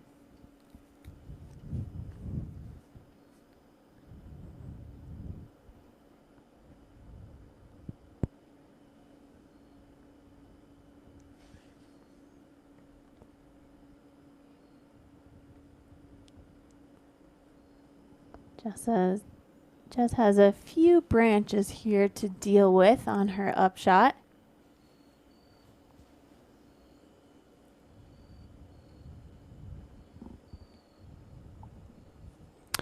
You're watching Chrissy Fountain here. This is ahead on number 11.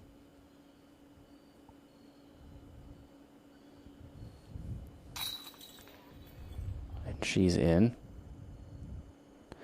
Now we're back to 10. Here's Haley King. no commitment. Exactly, yeah, not following through, not giving it that full extension. Haley needs to get these drives closer, or she needs to cash big putts like that, because Katrina Allen has been on point with the driver and the putter this weekend, and they are tied at the moment. Expected to be a back and forth game between these two. The race for second place. Katrina Allen becomes the first woman in the field to birdie hole number 10. This hole did not give up a birdie to any of the players in the first 2 rounds, and now back-to-back Paige Pierce. Standout 2s. And talk about some adjustments here in the final round. Playing the same course all 3 rounds, you're going to see some improvements. Hopefully. Hopefully. Certainly going to see it from the 2 players with the hot rounds so far. Let's go ahead to 11. This was just moments ago. Vanessa Van Dyken, second shot on the chase card here, trying to climb the hill. She's putting together such a great round today. In fact, I think that was her 3rd shot. This is her 4th for par. And just falls out the back. And I'm with you, VVD. What was that? Gave it everything, and the putter just spit it out. So there we go, carding a bogey on hole 11. But lots of birdies today for Vanessa. She's now in 7th place.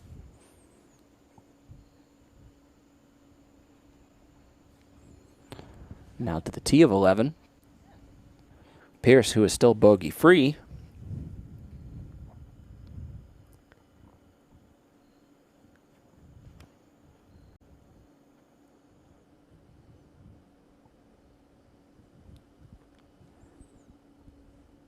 And another bomb here for Paige on hole 11.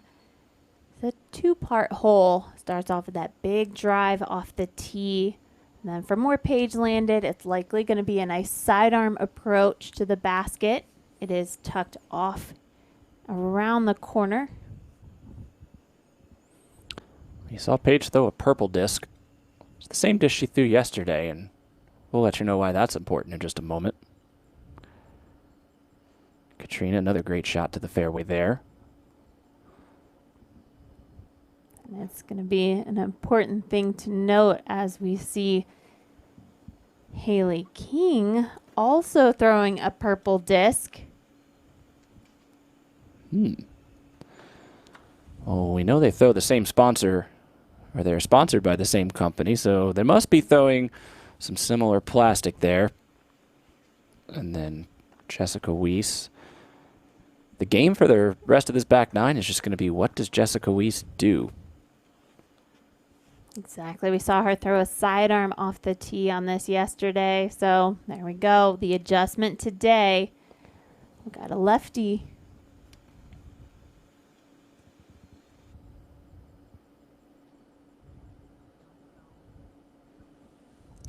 There's a great lefty backhand shot from Jessica Weiss. Okay, no more being coy about it. Both Haley King and Paige Pierce threw purple discs. What happened? Paige Pierce will tell us what happened yesterday. And speaking of committing, you committed to the wrong disc, unfortunately, back on hole number 11. Walk everyone through what exactly happened there. Yeah, well, you know, Haley and I are pretty good friends, and she gave me a couple of her stalkers at MVP, and I asked her what she was looking for in return, and she said she needs a stable Zeus and a stable Buzz, so I gave her one of each, and I knew she was bagging the Buzz. She actually threw it on hole 2 today. But I didn't know that she put the Zeus in her bag. So it's the exact twin of mine. It was my backup, and I gave it to her. Didn't know that it was in her bag. So when we got down there, I just saw the disc that I've been throwing, and yep, wasn't mine. But I threw, you know, a good practice shot, I guess. You know, my sidearm's not my strong suit. So after I throw it and I park it, and Haley's like, that was mine. I'm like, oh, okay. Well, at least I threw a little warm-up shot, and luckily threw that sidearm close enough to convert on the putt, so it was only a 1-stroke loss there. But you live and you learn, and that's something where I'm gonna take a little bit more time and actually like look at things a little more. Yeah.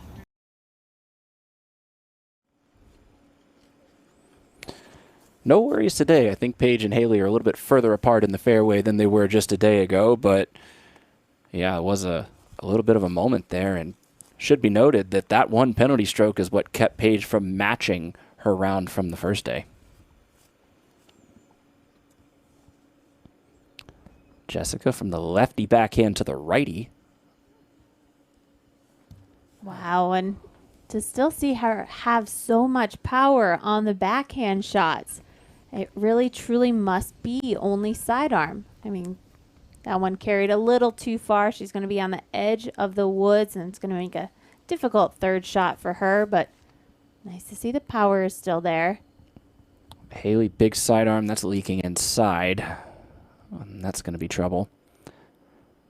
Only curious thing for Jessica is why not throw the righty backhand off the tee and then the lefty backhand? She showed plenty of power on that shot. Yeah, reverse it, and she could be looking at a birdie putt. Who knows, Jamie? But we know Haley King is now deep in the woods. Katrina Allen, things have shifted in her favor. This is a great opportunity for her to gain at least another stroke on Haley. Katrina, going to go with the forehand here. She's got a really good angle from this position, just like you're mentioning.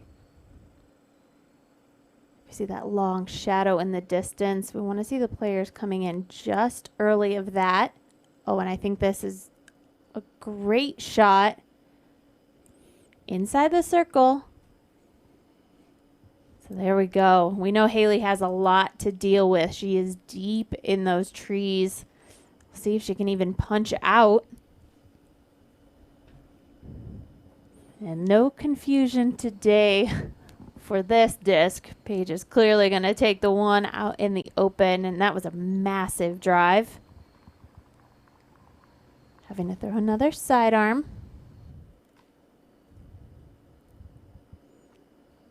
Not as good as yesterday. Yeah, once you get the two shots to kind of figure out the sidearm yesterday. But yeah, not enough distance, but she's out in the short grass. It's just going to be a pitch up and likely to take her par.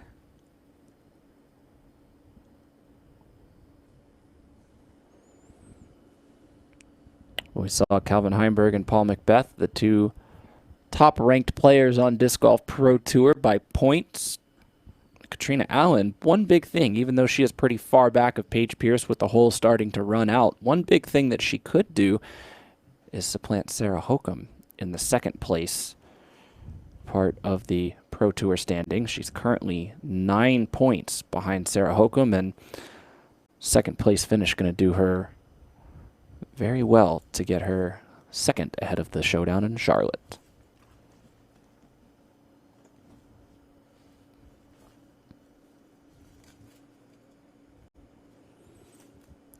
Bit of an awkward lie here for Haley King.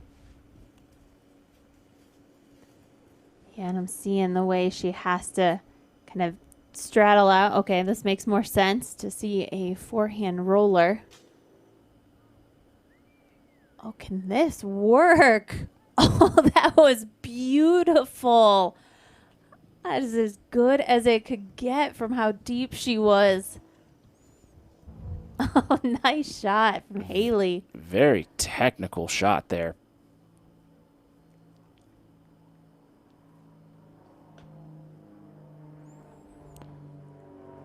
See what Jessica's going to do. This is not in the woods, but still not a great lie. Looks like she's going to try the forehand roller. Haley just proved that it was a good shot. And you could see the grimace from Jessica as she threw that too. That one, I think that one hurt.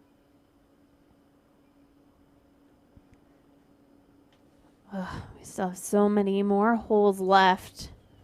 Jess just needs to conserve herself. She's 7 strokes over 5th place, so she has pretty large gap. Don't expect her to move a ton, but just want to see her finishing without pain. Right. Pars are great here. I think, her spot as far as Disc Golf Pro Tour points, she's securely going to Charlotte. She's into the WNC. There's not a whole lot to gain here, but a whole lot to lose at this point. 7 strokes back of Haley King and 7 ahead of Missy Gannon. Kind of in no man's land, I would say. Solid 4th place. But it's hard. It's hard to be out there competing and to pull it back. You want to go for everything. You want to do what you can. She'll concede bogey on 11.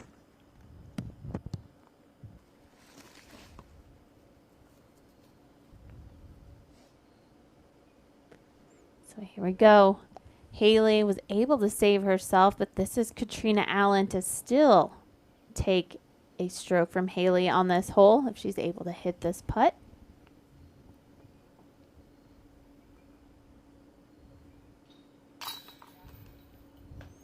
Solid. A putting stroke looks so comfortable, and you can tell just that the motion of it, the rhythm that she has behind it, the kind of rock back, reach forward. Oh, and Haley, with a similar big arm motion on her putt, she was just lined up right of that the whole time. Yikes. Haley looking to save herself from the woods, missing that short putt, and Katrina's going to get 2 strokes on her. Now 3 strokes ahead is Katrina Allen. While they walk over to hole number 12, walk your fingers over to your keyboard and check out dgpt.com/shop. We've got some freshly restocked items on our Pro Tour Pro Shop. How about the Nationally Parked series? Some great original artwork commemorating all of our events, and that purple disc looks pretty familiar on the left there. Haley King and Paige Pierce, they like that disc. So imagine it's one you want to nab up yourself. We 100% promise with fingers crossed that you will throw exactly as good as Paige and Haley do. Is that guaranteed? Guaranteed. Is there a certificate Yeah. that comes along with these? You might get a chance for the Bushnell Big Drive even if you can throw it as far as those ladies. Hole 12 does feature the Big Drive. Hole 12 starts out with that booming drive across the valley. There is out of bounds, but players should be throwing way over that.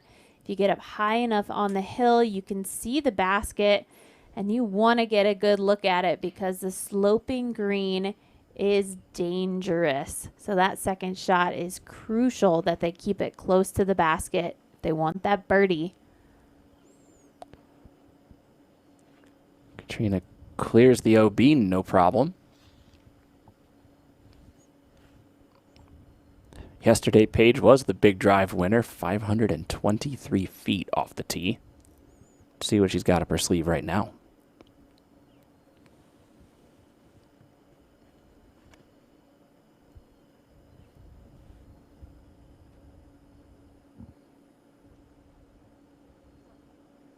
Crushed. Just crushed. Such a huge drive, and for her to put so much power on it and to see it flip over and get that full flight.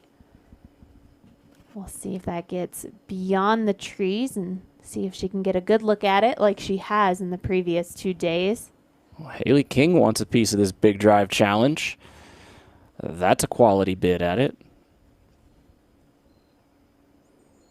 I mean, that was a great throw from Haley. I would be proud to put out that throw. But then to see where Paige landed so far up the hill, I mean, that just shows the difference in distance from these two players. Uh-oh. Jessica bending it inside the branch. Far enough to get over the OB. All 4 players are safe past those stakes. Stakes? What's at stake? Paige Pierce can tie her own record for most wins in a single season. That goes back to 2017. And I think it's no surprise she can string the wins together one after the other. This would be 3 in a row for Paige Pierce. And, well, we know Paige and Katrina are already in the Disc Golf Pro Tour finals. And, in fact, a lot of the FPO dust has settled. But nonetheless, very important to be able to get into the field for the next 2 weeks at Rock Hill, which is, of course, not on the Disc Golf Pro Tour. It's the only major of the year for the Women's National Championship. And then the final event of the 2020 Tour season, Hornets Nest, the Pro Tour finale, 2 weeks from now.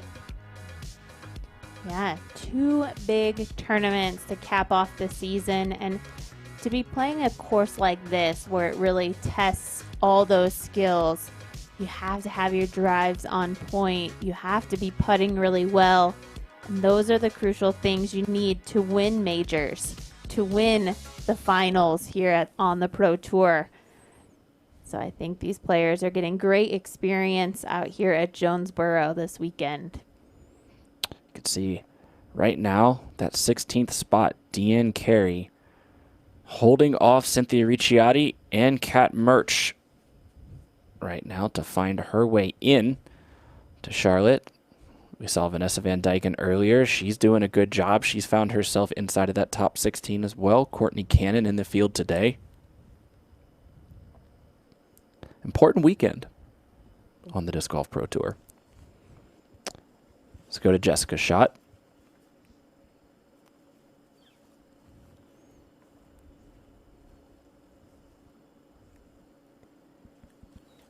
We can see that tree trunk, and we can see Jessica's disc flying right in front of it. That's the perfect place to aim and come in near the green.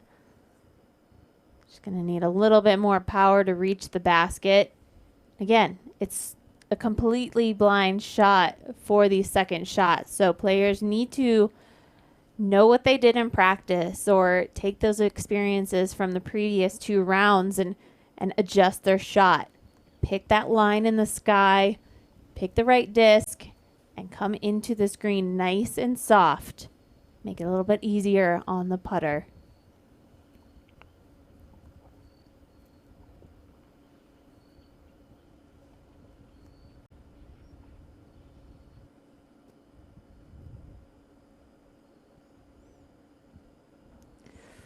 Oof.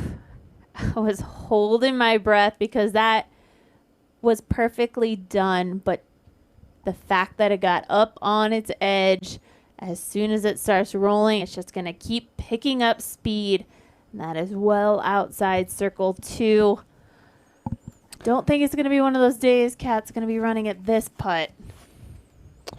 Well, you now can understand after seeing that why some of the players get tentative on this shot.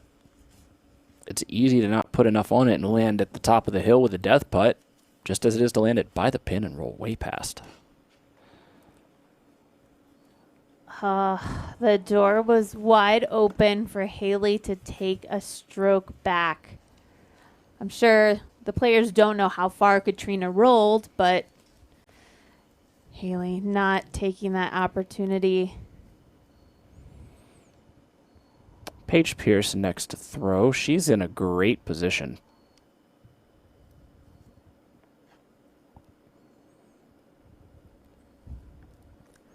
A little tighter to the right than we've seen in the previous 2 rounds. This is going to make more of an extreme anhyzer approach shot. Juice that one a little bit. Just outside circle 1.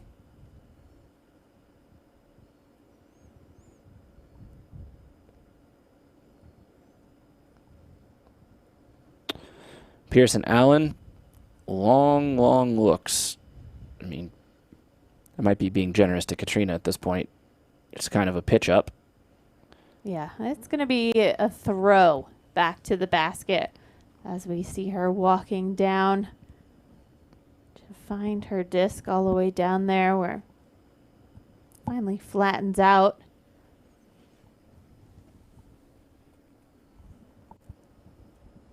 Wow. Even through the thick grass, she managed to roll all the way down here. Why are we doing a Bushnell big drive on that shot? I know it wasn't in the air, but that's pretty far. That's pretty far from where she was. Bushnell big roller. The Bushnell big roll.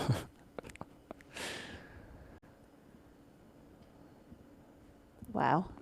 We're at the top of the hill. Look how tiny Kat is down there. But manages to get a nice upshot near the basket. Measures that upshot well. Haley from the top of the hill.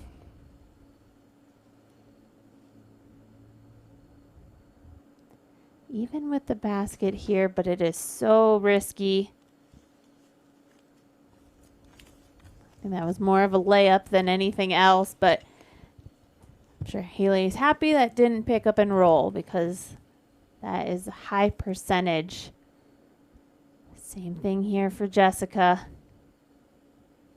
You have to be feeling so confident to go for these kind of putts.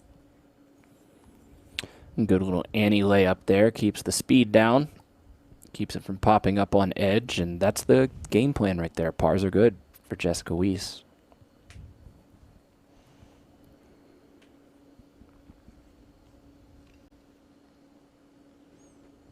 The last chance to see a birdie on hole 12 for the group.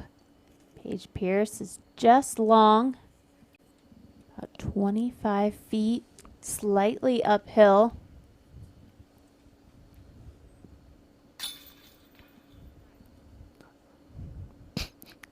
Slightly uphill, slightly over the cage, but all of the birdie 3. Paige Pierce just trying to post record numbers right now. That's that's what we're watching for, folks. I mean, incredible. That puts Paige at 8 under for today's round. We still have 6 holes to play. So what did you say? 12 under was the best round that she shot out here. She has potential for going better than that. To put that in perspective, as Haley King makes good on her par, it's a 10-26 rated round, was the 10 down that she shot on Thursday.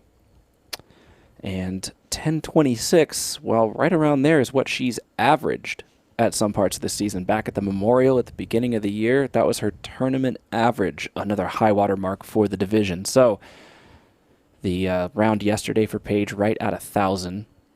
The 9 down was.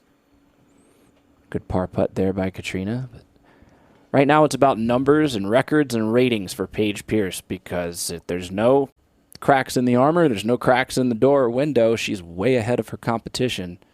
This is just about chasing greatness at this point. Katrina and Haley, that's another story here. We're still only 3 strokes separating those two. But let's roll this Zuka replay one more time, because even if she's 10 ahead, she still has the motivation to put putts down like this. And I said 25 feet. UDisc is calling it 38 feet. And that was a huge putt for Paige. Continuing to dominate at Jonesboro. Ahead to 14. Vanessa Van Dyken is not doing a frozen pose. A little bit of technical difficulties with the camera, but Vanessa Van Dyken's playing 14. That's what I got out of that shot. So just so you all know as well. And she laid up. There's 2 strategies on that hole, but we'll get back to it in a bit. We'll get ready for number 13, and we are going to turn the call over to our very own Terry Miller.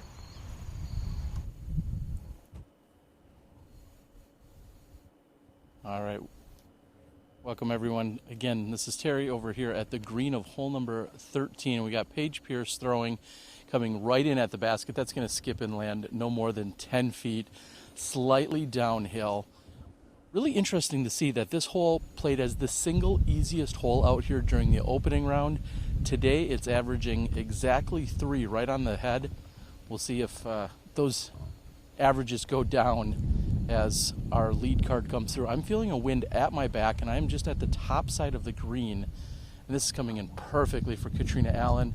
That's going to skip up, but it is going to roll. Now, We're going to see drivers from all four of the women, I'm guessing.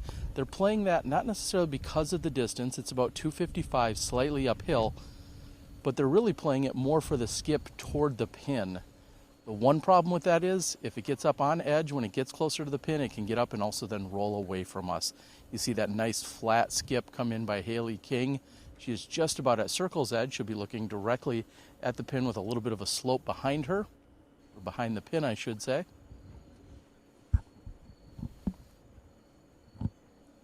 Last to tee will be Jessica Weiss.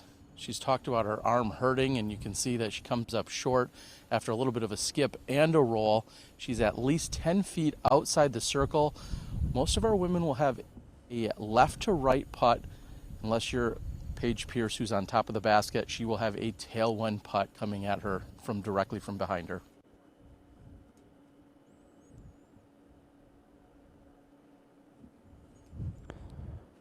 Thank you, Terry. Appreciate his insight on the call. While we're letting them walk up to their lies, go over and check us out on social media. Facebook, Instagram, and Twitter at Disc Golf Pro Tour.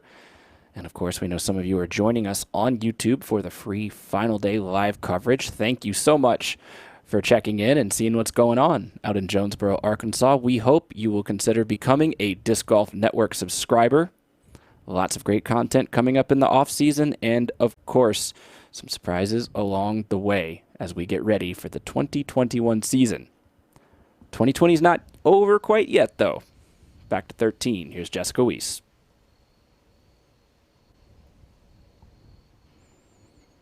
Kind of gave her head a little shake there and a little disappointed how short her drive ended up.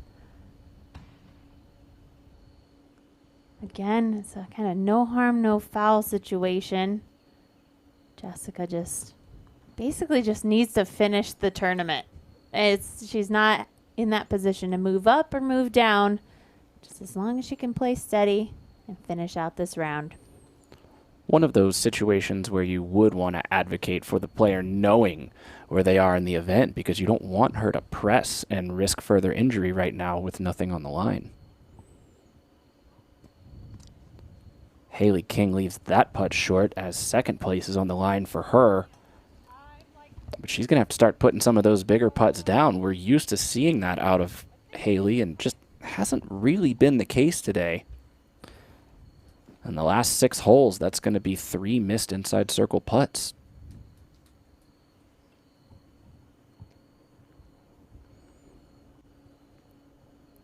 Katrina Allen, another opportunity to gain yet another stroke on Haley.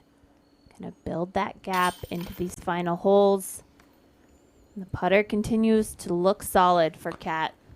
When you see her putting this well, it's hard to imagine some of the struggles that we saw just a couple months ago. I mean, it went from just no confidence inside the circle to dead middle of the chains. And I really do think it's that rhythm that just looks so different for Kat's putt. She's now in that routine and kind of sets herself up for success when she stands up above her mini. It just is nice to see that movement, that shift toward the basket. Well, she's also gone to the spin putt when she needs to. If it's not comfortable to have the arm swing on the push, she's been unafraid to change it up, and I think that saved her quite a few strokes. And as we go over to hole 14, let's rewind one day and look at what was Val's choice for the OTB best shot of the day in FPO. This was an incredible shot from Paige. It plays as a par 4. And some players want to know, should they go for it? Should they lay up? Paige Pierce knows she is going for it all the way and perfectly executes this drive. Checks up just short of the basket. The pin is 520 feet away, and that's all the putt that Paige had left for her eagle yesterday.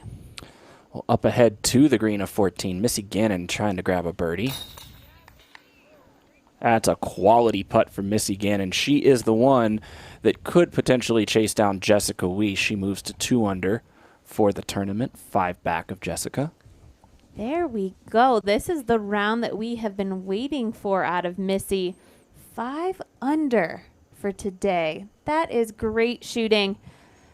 All no bogeys. Bogey free so far. Amazing. Fantastic. Here's Chrissy Fountain, the lefty, for birdie. Stays close after the bid comes up just short. Yeah, Missy Gannon's scorecards for the first 2 days have been plagued by double bogeys. She took 2 in each of the first 2 rounds. She took single bogeys as well during the Thursday and Friday rounds, and today it's just completely changed the script.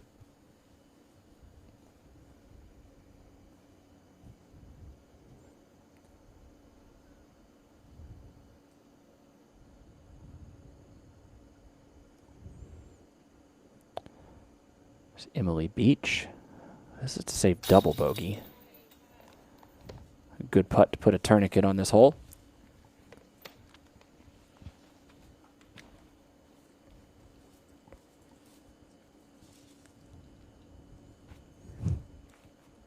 Vanessa Van Dyken here, putting for her birdie. And sometimes it's a little scary being that close underneath these elevated baskets.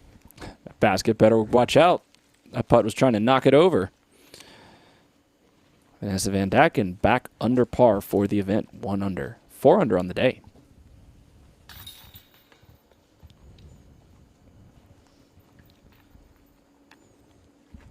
Chrissy Fountain taps that one in, and the basket is now clear for Paige Pierce, who we know is going to be going for this once again today.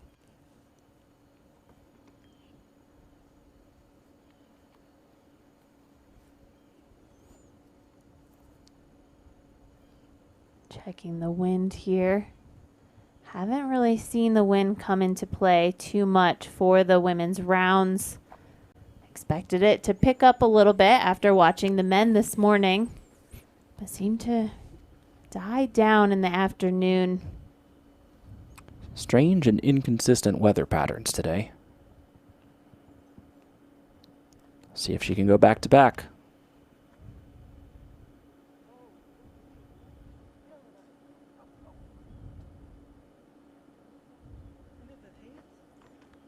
Green flag. I'm glad we saw the flag stick up from there. Right. Wasn't exactly sure where the OB line was. Might just be a birdie today for Paige. As she has done both of the previous 2 days, Katrina Allen laying it up. It is 420 feet to clear the out-of-bounds gap there in the middle of the fairway. Otherwise, you're laying it up short, and the edge of that OB is 320 feet. Can this keep swinging? No, and did Haley King make it over the OB? She did not.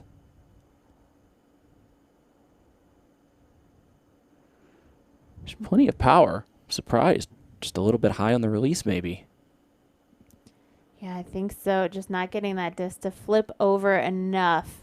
420 feet, that is a full crush if you don't hit it perfectly.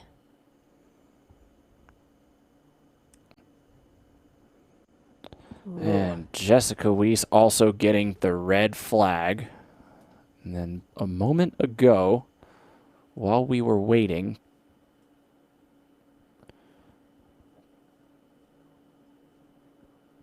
Terry getting some inside info from Paige.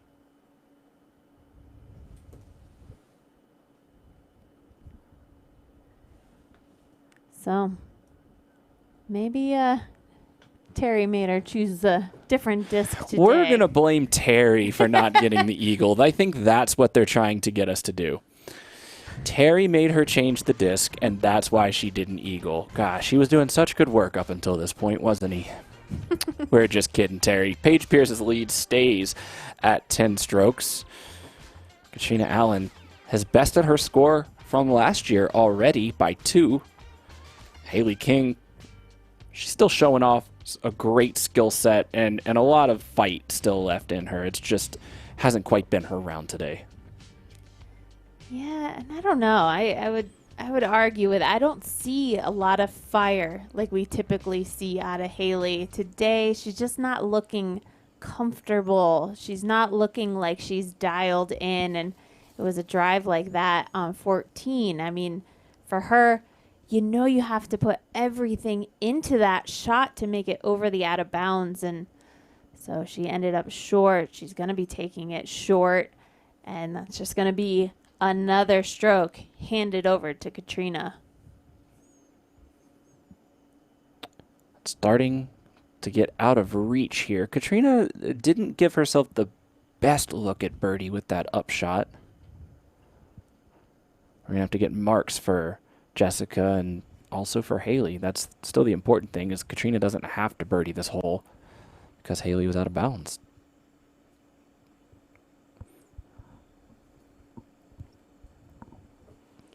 And if you were curious about the line that you saw Jessica Weiss throw, that pure Annie, yesterday she made it over the out of bounds throwing that line. It's certainly part of her unique game plan for this disc side of heaven course.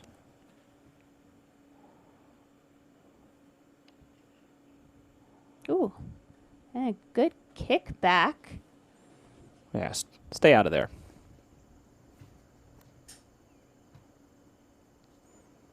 This is a shot that Calvin Heimburg was pretty familiar with this weekend.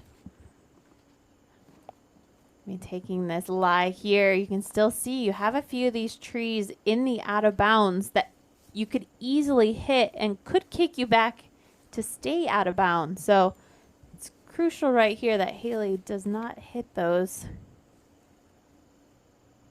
That's a beautiful shot. Just kisses the log and stays right there. And we're starting to see Haley King creep into that no man's zone as Kat just continues to gain strokes on her. Kat now has 4 strokes over Haley. You can see how far up Haley's disc got. She was probably only 10 feet from clearing the OB. Then it's an easy pitch up for the birdie from there.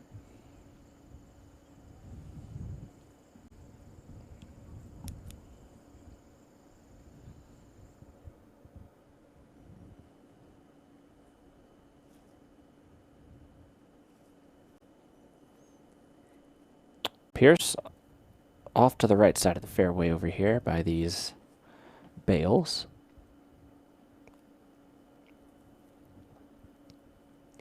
And this is plenty safe. I think she was a little unsure when she threw that drive, but as long as you make it over that line of out of bounds, it kind of lines perpendicularly on the hole.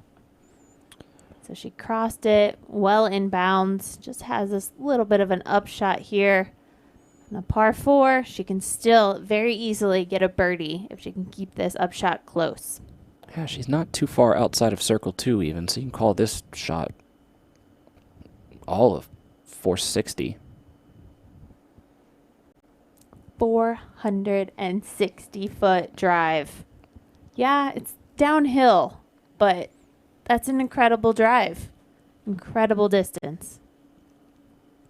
Nobody like her in the game. Jessica Weiss on the left-hand side of the green here.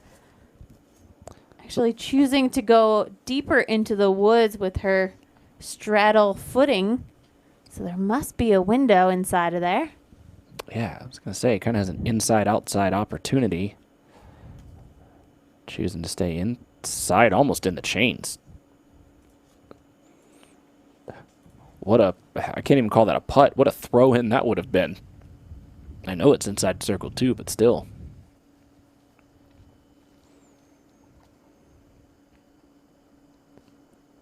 Oh, Katrina has the Missy Gannon putt here. We know it's makeable. Yeah, it turned out a little better than I expected. So sticking to her own game plan, we know Katrina has the distance to reach this basket. She chooses to lay up, have the second layup here. She still has a great chance to birdie.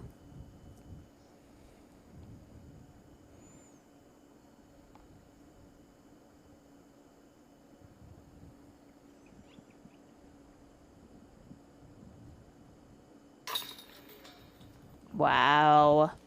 There we go. Katrina Allen from the knee up to the elevated basket. She is 100% from C1X today. 9 for 9. 6 in a row. C1X qualifying putts. Katrina Allen's tired of you talking about her, not you personally, but tired of us talking about her putt.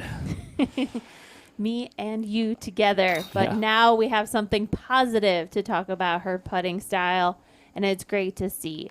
She's put in the time clearly. She's done all the practice she needs to do, and it is paying off big time. No doubt. As we roll on to the easiest hole on the course, number 15. Let's take a look at our top two ladies here. Our Paige doing wonderful work to keep that gap at 10 strokes and just, again, putting down record numbers as both of them are 10 under par for the day.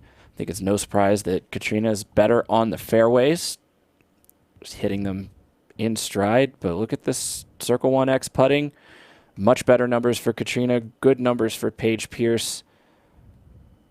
You're seeing exactly what the 10-stroke difference is made of. And the 10-stroke difference was made in those first two rounds because Katrina is laying it down today, doing everything that she needs to do. But Paige is not giving up any of those strokes. Paige Pierce is bogey-free through 14 holes. But she just can't get it close on hole 15. As far as she can drive, hole 15 has kind of been one of those holes that I don't even know if she's been inside the circle yet this weekend. She's definitely had some of the longer looks that we've seen.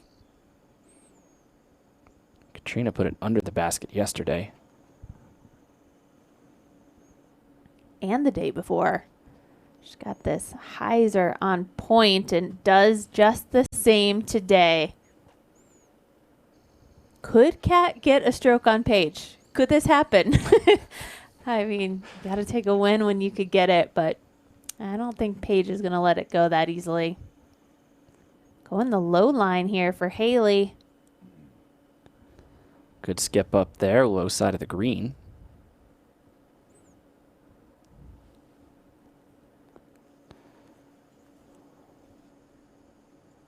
This would be a good opportunity for Jessica to get a birdie. Injury-ridden birdie here on the table.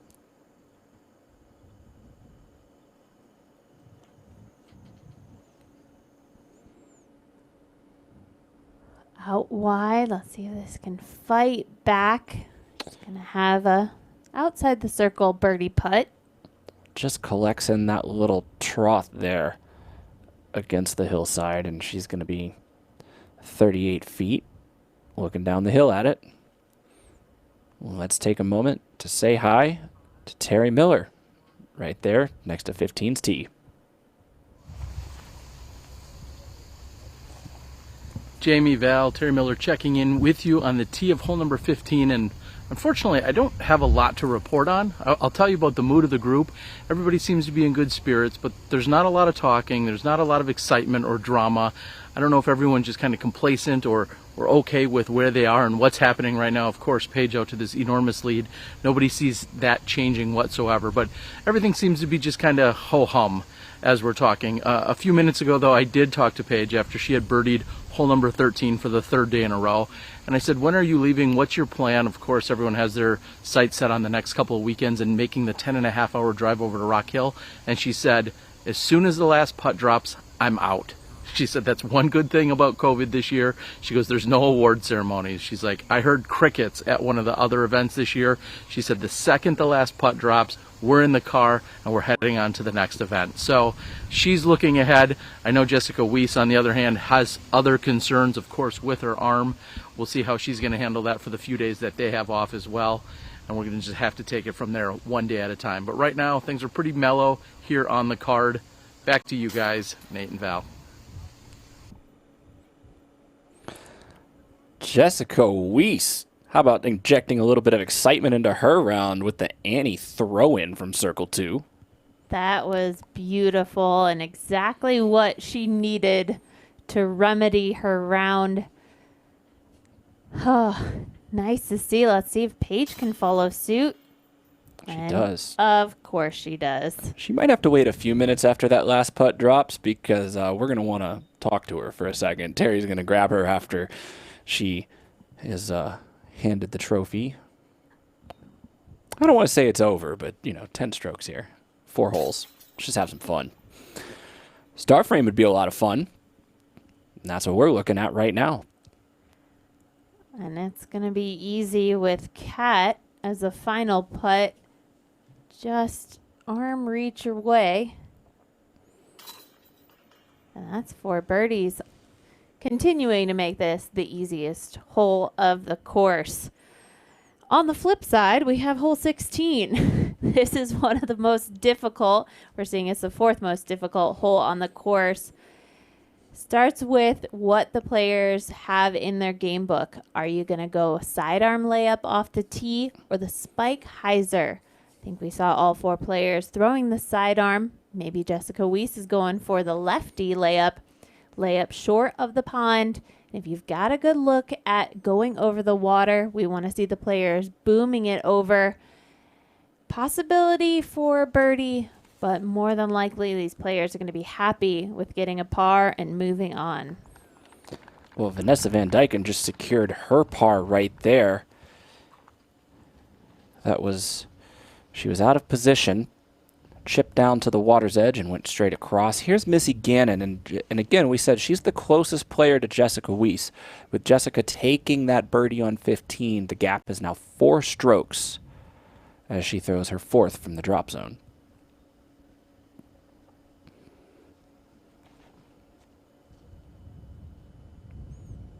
Kind of the first error that we've seen on Missy Gannon's scorecard today. But that's a nice shot from the drop zone, getting her all the way over. Thankfully, that drop zone's only about 200 feet from there to the pin. Nothing in the way but water. Nothing in the way of bogeys on this scorecard. It's incredible. 11 birdies and 4 pars. We know that it is a goal of Paige's to be the first woman rated in the 1,000. She is nipping at that every single tournament this year. Katrina Allen looking to match that rating today. Here we go. Paige Pierce with the sidearm. Threw it a little long yesterday. Asking for it to not roll today, but still gets a little forward roll. It's the good roll this time. She doesn't have to stick her foot in that little outcropping. She got a little bit more clear of the tree. Standstill sidearm from Katrina.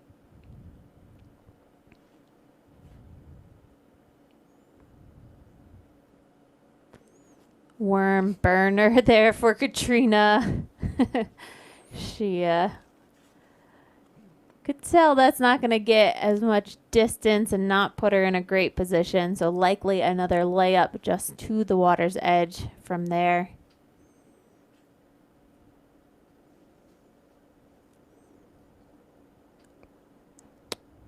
Haley's found a bit of the rough there on the right.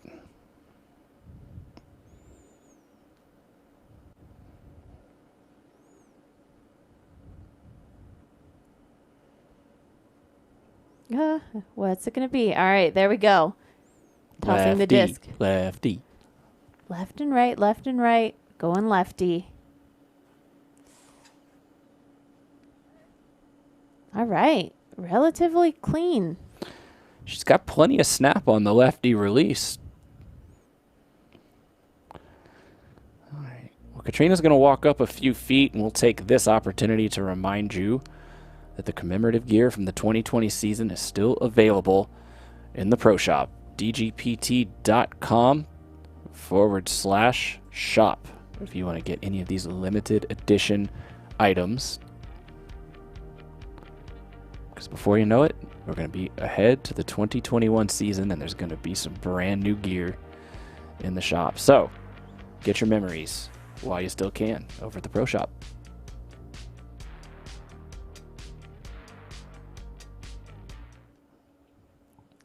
Just like we planned it, Katrina's ready. And it's actually interesting. Kat is in a pretty good position here at the top of the hill, and she's looking for that window to just go over the water from here. So even though didn't get all the distance, it is just a layup off the tee. So we know she can make it up here on the second. I mean, she's within 400 of the pin if I'm reading this caddy book properly.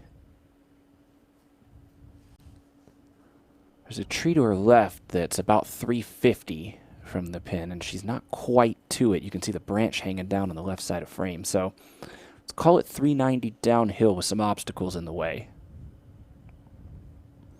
An OB line creeps in on the left-hand side. So this does require an accurate shot. She beats the Cedars, and she's inside circle 2. If that sat right there, which I believe it did, she's looking for some kind of indication from spotters. And with not having any spectators out here, don't really know where the shots are ending up. She's looking for maybe a clap, maybe a thumbs up, but I believe that is inbounds. And good shot from Katrina. Way to kind of make up for that tee shot. Well, if you were watching her yesterday, she threw an absolutely insane shot. And it's actually the shot Jessica Weiss is lining up right now. Going to go Annie over OB, over Six's fairway, and try to bring it back right past the OB line. And yesterday, Katrina put this thing under the basket.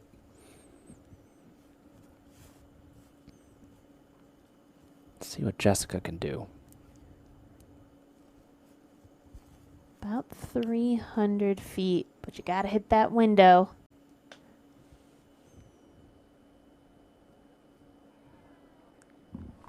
There you go, Jamie. What was that shot again? Mirror shot. So if you want to save yourself some time and not have to find yesterday, it happened pretty much like that.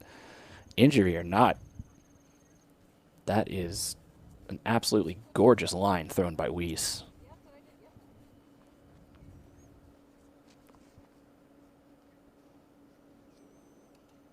Wow. Two players shortest off of the tee, but making up for it big time on their second shots. That's right. T. Millie's got to show some love for a shot that good.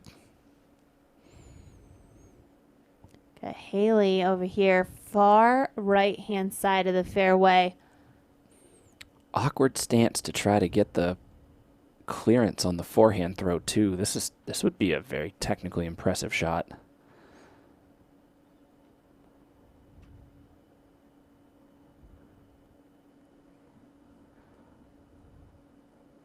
I don't think that made it over. Ooh. I mean, it wasn't a good release. I think we could see that from this angle. The question was, did she have the power enough just to find dry dirt? I think she is OB. That's what we're hearing. Pierce in a very good spot.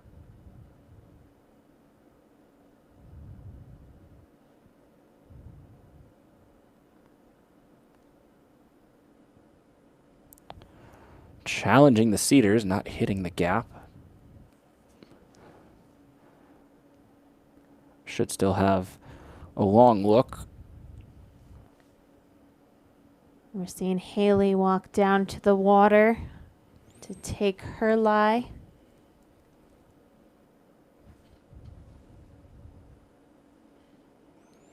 Haley going quickly.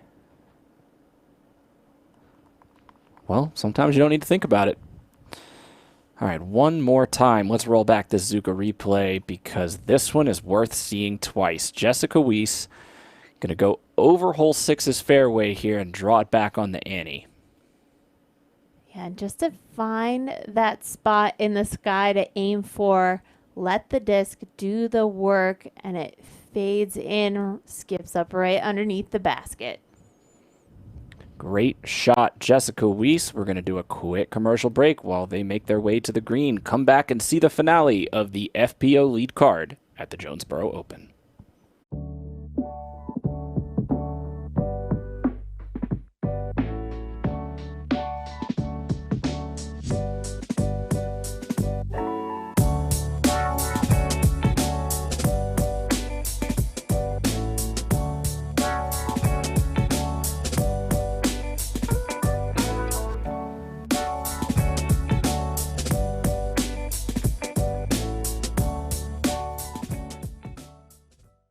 Hi, this is Dave Felberg, the 2008 Disc Golf World Champion, and I'm here today to talk to you about Pro Pool and their training products.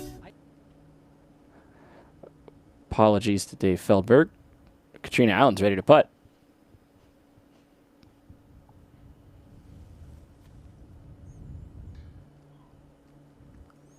Katrina Allen ready to make it, but just wouldn't cooperate there. She's in close for the par. I was ready to throw my pen across the room. If that were to go in, I mean, that would have just been an incredible performance. And the putting for Katrina. Here's Paige for her birdie. Lights out. She's unconscious right now.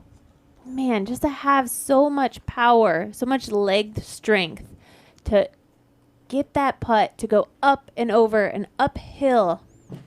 She just set that up so quickly. Amazing. Incredible. I need to find some more words to describe Paige's game. Yeah. Those two words sum it up pretty good. We need more pencils for Val to throw when good putts are made, and we need a thesaurus on the desk here. For those that don't know, a pencil throw across the room here, that means a really good putt happened. I think Nate started that one a few tournaments ago. So that was Jessica tapping in her birdie after that incredible upshot. Haley King is going to walk away with a bogey. Kat took the par. Almost there, Jamie. Hole 17. It's a par 4. It's 530 feet, but this is a dogleg hole. So starts off with a layup to the corner. Players need to get past this tree that we see on the right-hand side of our screen, get beyond these woods so they could give themselves a good look as we turn the corner here, get the good visual of the basket down this tunnel. Really is all about the drive on 17. Now we're watching Vanessa Van Dyke and her second shot. Wow. That was an incredible shot to come in and see Vanessa throw, stand still, and able to have enough power to reach the basket. That was about a 270, 300-foot standstill shot.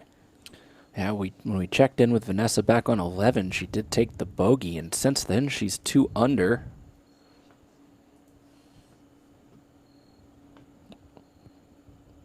Chrissy Fountain. Not a place you want to be.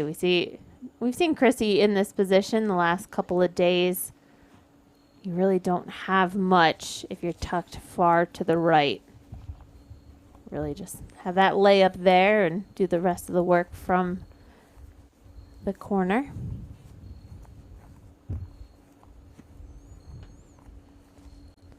And this is after 2 throws for Missy. So the saying is get up and down for par, but from her perspective, it's get down there and then get down and in for par. Speed on this hillside going into the green is one of the big concerns.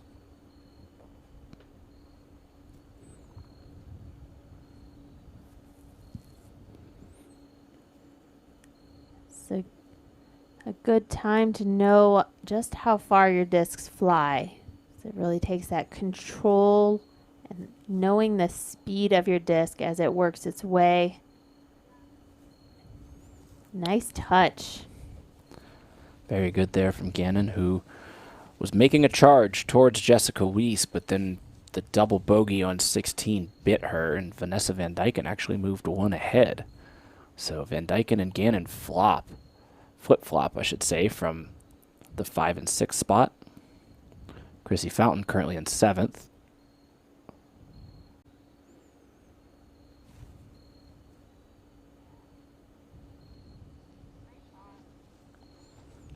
Two good forehands in a row for the Austin native.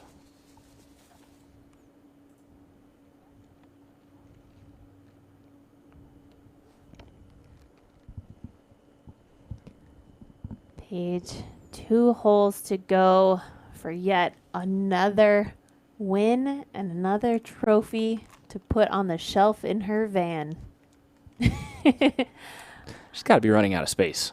I'm sure of it. Paige, just another dominant performance this weekend. She started off with a bang in round 1. Didn't know if any other players could keep up, and she just continued to lay it down in each and every round. Just 2 holes stand in the way between her and a drive. Back to Rock Hill, where she was just last weekend, actually, putting in some practice rounds on the course. Paige did play in the USDGC last year. And Paige, she has great history here. In 2017, when the tournament debuted on the Disc Golf Pro Tour, she takes a win there. Different year, different shirt, same result. Getting the win in 2018 in the snow year. See everybody bundled up there. Yes, that was Jonesboro in April, believe it or not. And then last year, big gallery behind the pin, watching Paige go for 3 in a row, and it's sealed at this point. You hate to say it during the round, but I mean, let's be realistic here. 4 in a row for Paige Pierce. Just another extremely great accolade. And that putt that we just saw in 2019, that was to allow Paige to win by 1 stroke. It wasn't a gimme putt, especially with the pressure on, and there was so much drama in those last few holes between her and Kat. And again, it's going to be those same 2 up at the top, but Paige Pierce has been the only FPO champion out here at Jonesboro, and going to say the same story for this year. Here's Paige on the tee.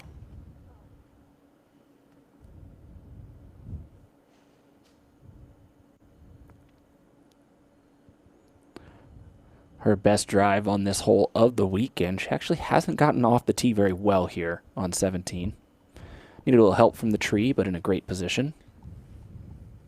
Yeah, it's true, and it is surprising. It's kind of a straightforward first shot.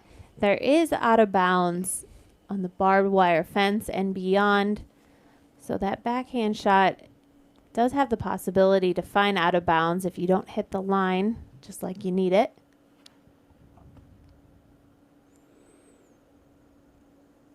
Jessica working that turnover shot. Playing catch with the cameraman. Well, you know, if the camera's in that spot, it's probably a pretty good one to put a disc in, too. Exactly. Probably a good view of the basket from there. Clearly made the corner. A little bit of a slip for Katrina. Oh, my God. A slip in a good direction. That's the best drive that we've seen on this hole. MPO or FPO. Who would have thought? Haley King putting a move on this one. Does she have the angle? Quality drive there. Now you see the players on the green. Let's go check in with them. A moment ago, we saw Van Dyken's upshot. For birdie. Good connection. Now we can go live to see Missy Gannon. Stay at 1 under.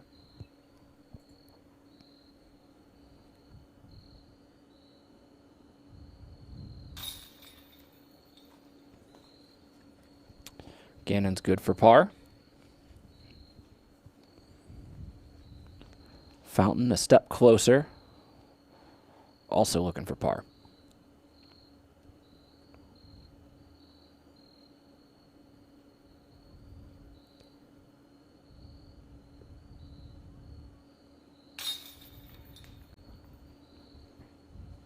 Chrissy telling us, I just have to tell myself that I deserve to be here. After round 1, making it all the way to 5th place, just barely getting edged off of the lead card. Well, Chrissy, I think that mental game served you very well this weekend. Sure did. She started out round 1 with a 1 under. Round 2 didn't shake out so well with her, but round 3 coming back with vengeance. 3 down right now with 1 hole to go. Great performance from Chrissy Fountain. Here's Paige back up top. Saw something she didn't like. Resets.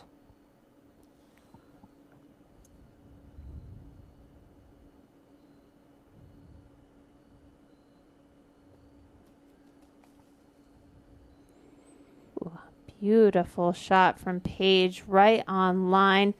Little heat just to make a putt out of this one. Give us something to talk about. But that's a good sign. If Paige is all the way around the corner and she was the farthest one out, that means everybody else did just a little bit better. Here's Jessica Weiss.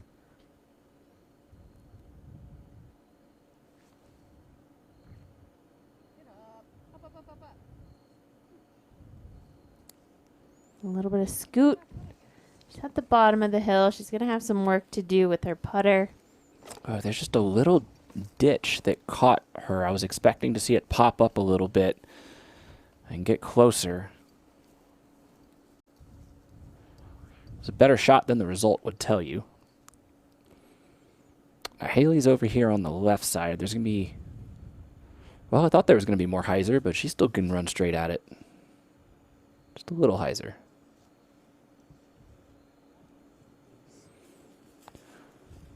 Good job to play it into the hillside.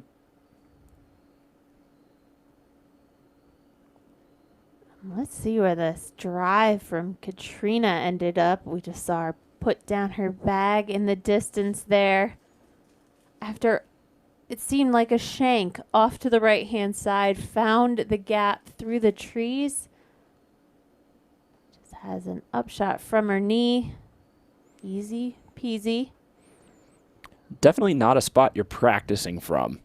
It's kind of in between a good drive and a bad upshot, right? And so just dialing in that distance right there. She's going to leave a little bit left on the putter to get the birdie.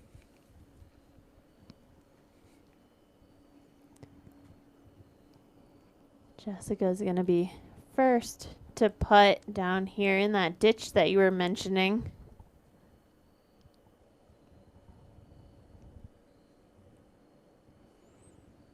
Not going to make footing very easy.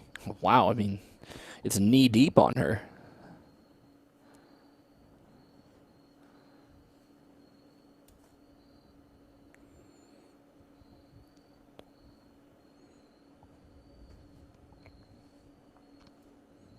Basket was already on a little side hill. Now being in this ditch makes it a true elevated basket.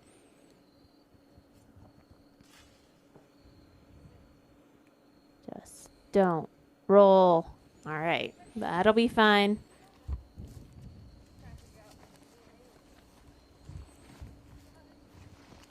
Yeah, Jessica 1 over for the day. Very good round considering what she's dealing with on the injury front.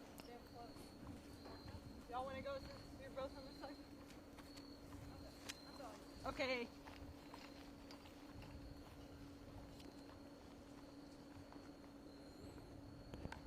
Katrina's ready to put down another birdie here.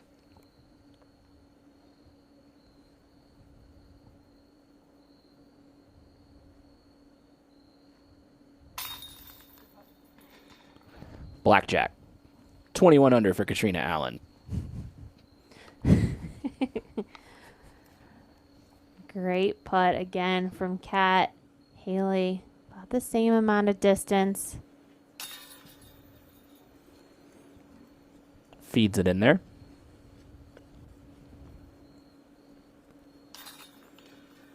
Paige, same distance as those two, but on the other side of the basket. Putting back up.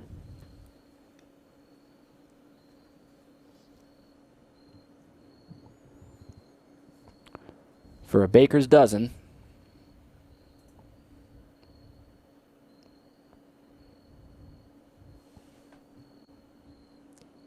And course record. Booyah. There's Paige for birdie. 13 under for today's round. 1 hole to play. And she parred the first 2. I mean, this is 13 out of the last 15 holes. As we take a look back to the Memorial, this is when Paige shot a 1026 rated tournament. Then at the Dynamic Disc Open, right after the season restart. Happy July 4th at the Preserve. Brand new course up there in Clearwater, Minnesota. The D-Glow up in Michigan. She's got all kinds of different winning putts this season. Then at the Green Mountain Championship, dashing the hopes of Haley King as the fall colors start to change. Then down to Maple Hill, where it was scary there on the 18th for a moment in the battle between Paige Pierce and Sarah Hokum. And then the next winning putt to come just a few moments from now at Disc Side of Heaven. And what does this win mean for Paige Pierce here? It's pretty huge. I mean, when you look at her season overall, she was dominant in every tournament that she played. There was one moment where we weren't talking about Paige Pierce, and that was out at Idlewild, and that kind of just, you could tell that it was really weighing on her, and she wanted to be back in that spotlight, and she fought her way back and battled it out with Haley out at the GMC, literally coming down to the 18th hole. Paige didn't have those kind of situations any other time early in the season, and it was the GMC where it was almost just striking back, coming back and getting back into that aggressive, that dominant play that Paige does. That carried over into Maple Hill.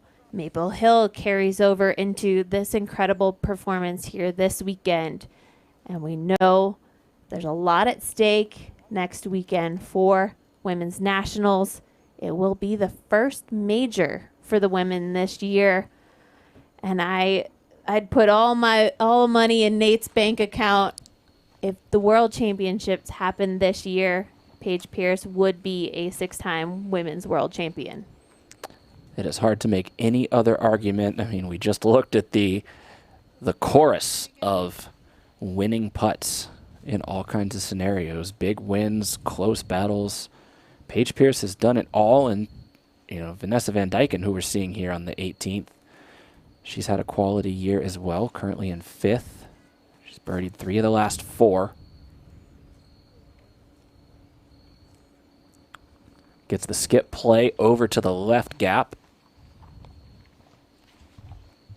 You know, Vanessa's actually had to come back from a few injuries in the last couple of seasons. So it is great to see her playing strong, being back in the mix. We've got 1 hole left, but just a little bit of a wait. I think everybody's checking the Google Maps travel times to Rock Hill right now. Big caravan heading east from here. Here's Emily Beach. Oh, missing inside there. The last 2 big guardians on the Jonesboro course. And really, shout out to Emily Beach in today's round. She was 4 under through 9. ran into some trouble starting on hole 11, then 12, and then 14 hung her up as well. She really started out just firing. Emily Beach's best finish on the Pro Tour this season was at the Ledgestone. She made the top 10, finished in 9th. Currently sitting in 8th.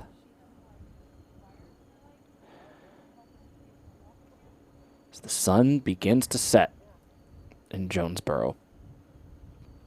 We've said this so many times this weekend, but what a gorgeous place to play disc golf. I think it's proven now, whether in the spring or in the fall, if you're out by way of Jonesboro, you got to make a stop over to the disc side of heaven. Try your luck on some of these courses, because distance and accuracy, well, you need both of them. This is an incredible piece of property to have a course on, and makes it easy to see why they came up with the name Disc Side of Heaven. Rolling hills, massive trees. The terrain of this course, I think, is that the biggest challenge. Brad Peets, both the tournament director and the course designer out here. As we mentioned, first made its way onto the Pro Tour in 2017, the second year that the Pro Tour was running, and it became a favorite of some of the players. Certainly must be one of Paige Pierce's favorites. She's winning every single year that she steps onto the course.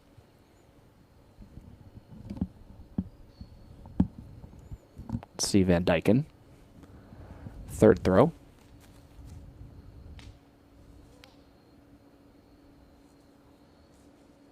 That branch really took a lot off of the distance.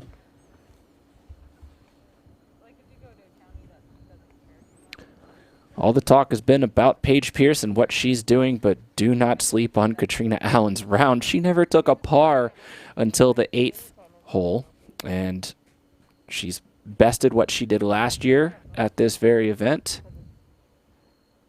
A 12 down with a bogey. So she's matched Paige hole for hole in terms of birdie count. Cannot take this away from her. I know the second place is going to feel, it has to feel tough to shoot this well and not come home with the biggest piece of hardware, but I think given some of the questions that we had about her game, and especially when you give it in context, like we've been saying, of the next 2 weeks, you've got to be buying high on Katrina right now.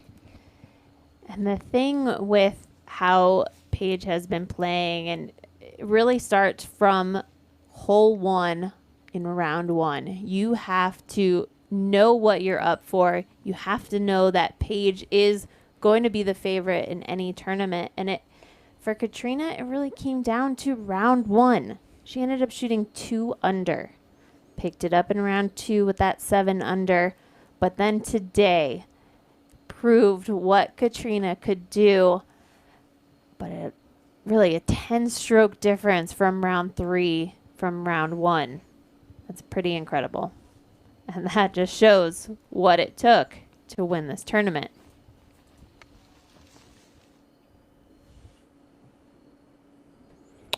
Almost ready to tee. The chase card finding some difficulty here on the 18th. No surprise, it is an extremely difficult hole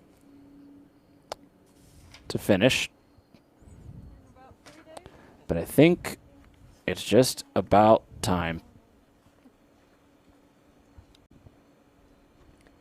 COVID approved. Good luck. Nice playing with you. See you in Rock Hill.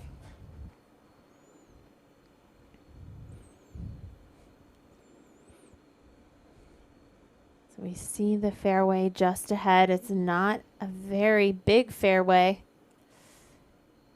Paige is up. Can this flip over? This is huge. Gonna get past the... Oh, it's a little tucked against the fence line there, but it's still big shot. The best feeling in the world to have such an incredible lead going into the last hole of any tournament. Paige knew it was green light to do whatever the heck she wanted on hole 18. That's got a big drive here. Looking for some help to get right. Oh, and that might cost her. Yeah, there is that out of bounds line on the left-hand side.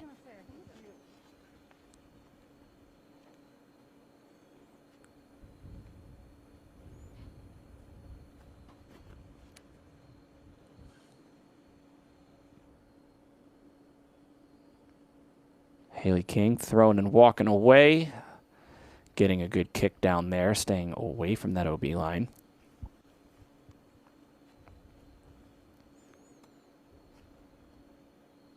All players are looking like they're playing that up the gut shot on this hole.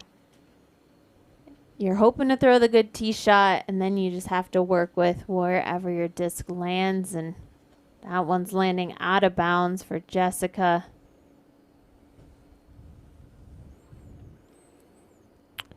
One more time. Let's roll back. Paige Pierce's drive. Loving this camera angle here. Trying to flip up and get the extra distance.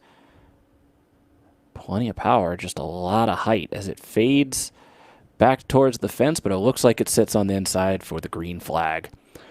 Quick commercial break here. We'll meet them back on the fairway, but don't go anywhere. The bevel breakdown follows the final putts here at the 2020 Jonesboro Open.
Welcome back, everybody.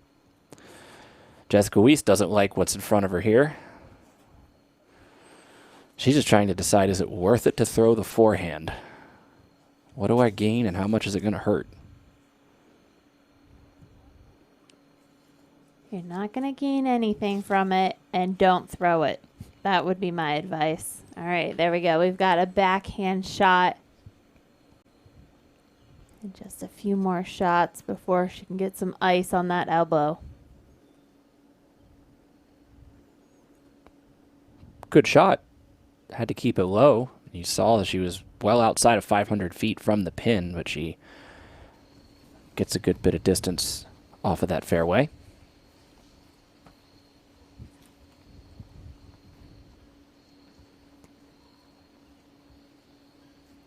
I'm excited to see where Paige's drive actually ended up. It looked like she carried it all away and even climbed the hill just a little bit. So interested to see how short that second shot will be for her. Again, she had the green light. There was nothing weighing on it. There's no pressure. So it's great to see her. Yeah, I'm going to go for this. I'm going to try and throw the best drive that I've ever thrown on hole 18. Haley going to fight out the right gap there, get it to fade back away from the OB line, and she does. And that's a great shot from Haley. The key here on the second shot is just to get past that clump of trees that we see right there.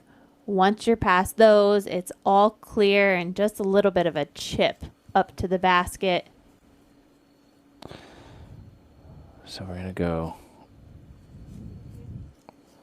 away from the barbed wire there.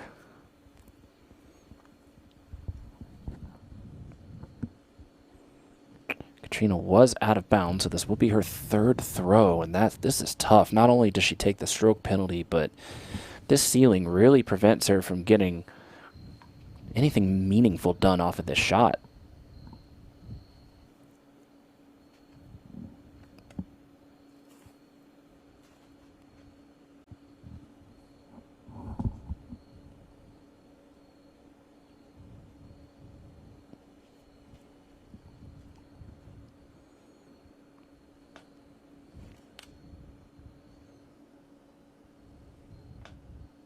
Smart play. She'll have a bit of an Anheuser approach to the basket from there. We're almost complete. The rest is just a formality at this point. The top 5 spots are locked in. Paige finally made it to her drive.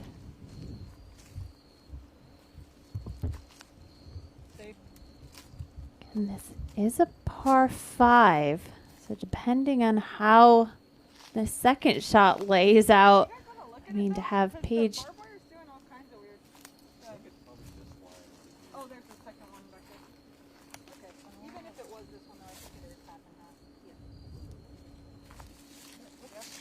Well, where should I take my meter from? From that other one in there? No, from the one. From that one? Yeah, it's from all ball water. Okay. The bottom one's the line of sometimes.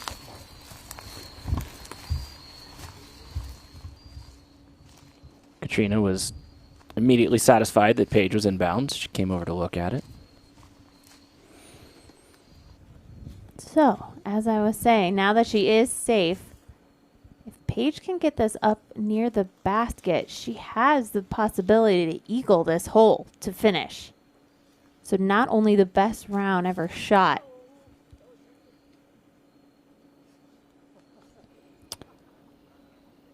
Oh my gosh, it made it way far up there. I thought she hit the tree and kicked down. I was just waiting to see where on the ground that disc was, and it's still in the air somehow.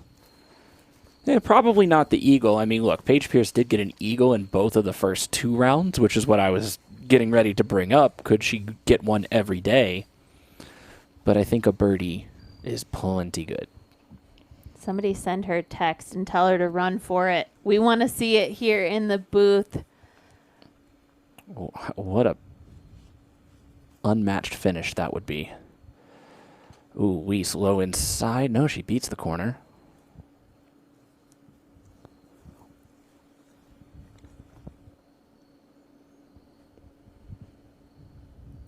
Katrina, the last player to get past these trees, and I guess it's not as easy as I thought it was going to be. Yeah, she's in trouble here. This is likely a bogey. You hate to see it with the way she's played today. You just want to see that score stay as low as possible. But that's what hole 18 does out here at Jonesboro. You feel like you're on a run, having shot the best round of your life, and then 18 happens. Well, the thing you don't want is the double bogey.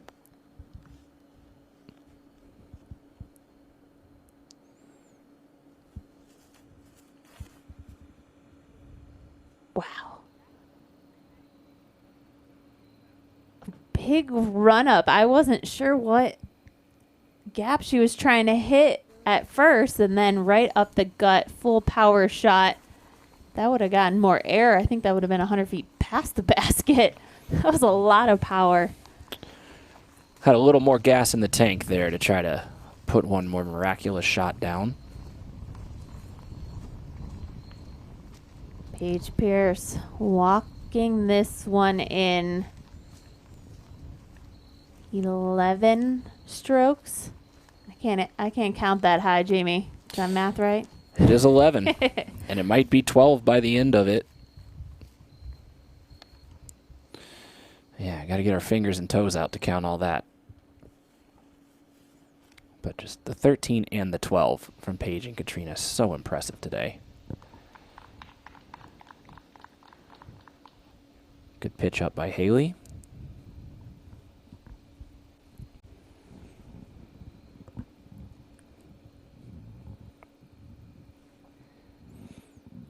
Jessica Weiss next.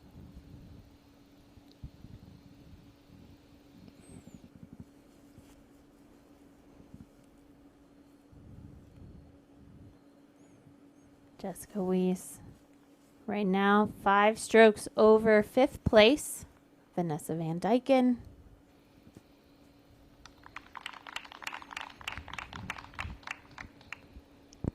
Will be just a drop in bogey for Jess. So loses 1 stroke, but doesn't move anywhere. It'll be a solid 4th place finish for Jessica going into next week.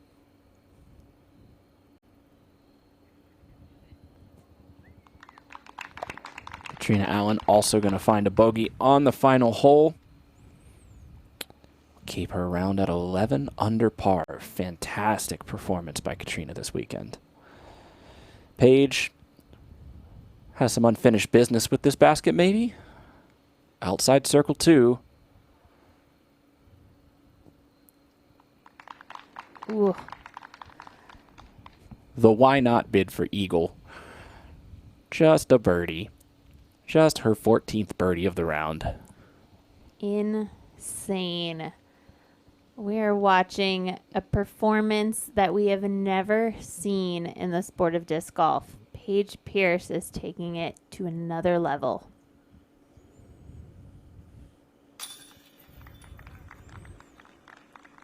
Quality putt to go home with for Haley King. That's 2 birdies on the final 2 holes. 5 down for today's round. A little up and down for Haley. Paige just waiting for the other tap-ins here.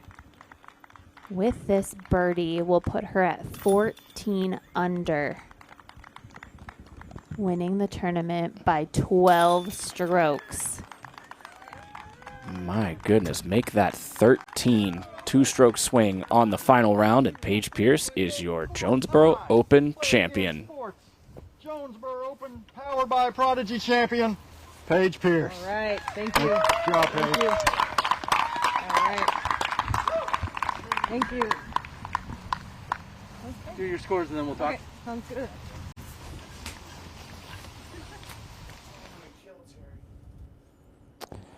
All right. Well, I don't think there's a lot of mystery in these scores right here. I think there's no way she can get 13 strokes of penalties, but it's always nice to make it official. Paige Pierce, your winner out in Jonesboro. Katrina Allen, a valiant effort today, but still far behind the pace set by Paige. Haley King, Jessica Weiss had their own battles. And I think it's a positive day for the entire lead card, even though the scores are so separated. Yeah, I think it is. And we did see Haley there kind of coming in. Her ankle might be in question. Jessica Weiss kind of walking it in with the elbow issue. But Paige and Katrina, I think, have this kind of positive, 11 down, 14 down on the course today. That's incredible shooting. And wow, I cannot wait for what the battle will be next weekend and then in the finals, because the players are really putting their best foot forward, their best game forward, but it's still Paige Pierce that's coming out on top yet again. Paige Pierce and Katrina Allen are going to be in the 1-2 spot for the Disc Golf Pro Tour final. They will also both be in the field at Winthrop in, well, we call it a week, but it's 4 days actually from now when the Wednesday round kicks off at the WNC. So there's still a lot to play for, obviously. It's funny to think that as much as we've seen, the Green Mountain Championship, the MVP Open, then this, not quite back-to-back-to-back, but close to it, and then 2 of the biggest tournaments of the year are still on the table. It's a firework finish for the 2020 season, no doubt. Yeah, and Paige Pierce, defending champion, has won this tournament every single year that this tournament has been on the Pro Tour. But this year it was the biggest margin of victory. Insane. Insane, incredible. I'm going to go get a thesaurus to look up some more words. We're going to let Terry Miller talk to Paige Pierce, who's greenside after the victory. Joining us now is Paige Pierce. And Paige, you ran over here with a big smile. You tell us that's one of the best rounds you've ever shot? How does it feel? Amazing. 14 under is hard even at like a birdie fest course. So, you know, coming out here on a championship level course at a pro tour and shooting 14 under is something I'm going to remember for a long time. But you just said it's a birdie fest course. You turned it into a birdie fest. I mean, you killed it out here this but you know what I mean. Like I know, not necessarily short little shots, but you turned it into a birdie fest this weekend. What is it about this place that now makes you the 4-time champion? Honestly, my game feels so good right now, and I'm walking up to my lies, and I'm not thinking anything but get it close or make it. And so, I think that goes a long way. There's not a shot that I'm walking up to right now that I'm like nervous about. And speaking of today's round, though, which is such an incredible round, you parred the first 2 holes. I know. And what happened? Yeah. I don't know. I got both of those holes the other 2 days, and then starting off with par, I was like, well, there goes my start. You know, got to turn it on. Can't miss the island on 5 or 6, and next thing I knew, I was like double digits under par, and then I checked the scores on a backup, and Kat and I were tied for the round, and I didn't even realize how well we were shooting because it was just flowing, and we were just everyone was making putts and nailing shots. Yeah, it was a good day on the disc golf course. Well, let's elaborate on that just a moment. On hole 18, you threw a great drive, which was a huge crush, and then you felt like maybe you're a little bit out of position for your approach, and then you didn't throw the best shot, but it still went right through the trees. And what did you say right after that? Yeah, right I said some days it's just your day, I guess. Yeah, I mean, I was definitely going for the birdie off the tee. I threw this hole really well in practice, and the first 2 rounds I shanked the drive, so I was feeling really good about getting a third chance at it, and I hit it really well, and I was hoping I was in bounds, and luckily I was. But there was a bunch of low-hanging branches, so my run-up was kind of like weird, and I kind of pulled up on it and just went through the tree. So like they weren't even there, like it was the gap you were trying to hit. Just before you guys teed off on 18, there was the traditional toe taps among all of the women, and you said, we'll see you all in a couple days now. So let's transition. You're going to drive 10.5 or so hours over to Rock Hill, South Carolina. You got the major championship on your mind just a few days away. What kind of confidence does that bring as you travel across the country? Well, I mean, I'm warmed up. I got competition practice going, and I've played 6 practice rounds on Winthrop just before I came here. So I feel good and ready to go at Winthrop, and I heard that they fixed the tee pads. The women's tee pads were not super great, so I'm excited that Jonathan Poole got our feedback and went out there and worked on the tee pads. So I'm excited to go see what those are like and get some more practice rounds in. And then, dare I say, after your one major of the year, you close it out with the Tour Championships. That's got to be exciting as well. Big weekends for you. I mean, it's hard to compare because one's a major, one's a pro tour, but Jeff Spring just released the payout, and some exciting news coming soon. I can't spoil it, but it's hard. I think that the last event of the year is going to be even more exciting than this major. So I'm so excited. We have, 6 more rounds left of 2020, and I'm not going to take them for granted, that's for sure. Well, we'd love to see you play even more golf with the way that you executed this weekend, and then you come off the course with the smile that you had today. We'd love to keep you watch you play throughout the entire year. Congratulations, you're the 4-time champion in Jonesboro. Anything you want to say as we close it out? Yeah, I just realized that I haven't given one award ceremony speech this year, so if you guys would bear with me, I want to thank my sponsors for supporting me all year long. Discraft, this has been such a good year together. I hope that you guys feel it too, and I'm ready for so many more years, my whole career, I hope. So OTB Discs, my retail shop sponsor. If you guys are looking for any discs online, hit up OTB Discs. They got pictures of every single disc on there with the flatness, stiffness, all of that. And Grip Equipment, I love these bags, seriously, lifetime warranty, and they contact me weekly with so much support, so it's just awesome being involved with these companies, along with, Whale Sacks and Thunderbird Bar. So thank you guys so much, and thanks to everyone that's watching. Thanks to my Patreons and everyone that's sending me messages. Thank you guys. All right, Paige Pierce again, your 4-time champion here in Jonesboro. Congratulations. Back to you guys, Val and Jamie. We'll see you guys at the next one. All right, I'm gonna hit the road. She almost gets stung by a bee there again. That was about to be 2 in a row. I was going to sense a deja vu, but it's deja vu once again for Paige Pierce, the winner by 13 strokes over Katrina Allen at the 2020 Jonesboro Open. With that, the Pro Tour season, the regular season, is officially in the books, but we still have the Bevel Breakdown. Don't go anywhere. The last commercial break of the weekend. We'll bring Nate back in, and Val and I will join him in analyzing everything that you've seen. See you in a minute on the Disc Golf Network. Hey everybody, I'm Paige Pierce, and today I'm going to talk to you about my 2020 Tour Series disc, the Buzz. What I love about this disc is its versatility. It's almost as far as a fairway driver, but it's so straight like a mid-range. The Buzz is a staple in my bag. I think this mold is perfect for anybody. With its slow speed and its controllable flight, it's good for all skill levels, and anybody would benefit from having a Buzz in their bag.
Disc golf is a relatively young sport, but its popularity makes it one of the fastest growing pastimes in the world.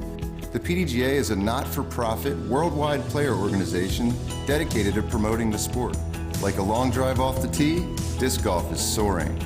So don't just be a witness to disc golf's explosive growth, be a part of it. Join the PDGA.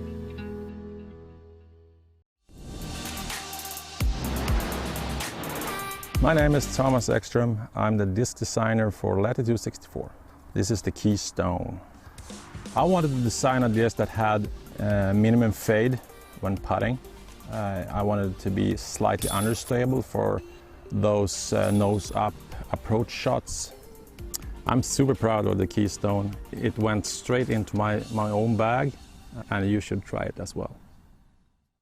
Hi, this is Dave Felberg, the 2008 Disc Golf World Champion, and I'm here today to talk to you about Pro Pool and their training products. I used to be a dipper. Some people are rounders.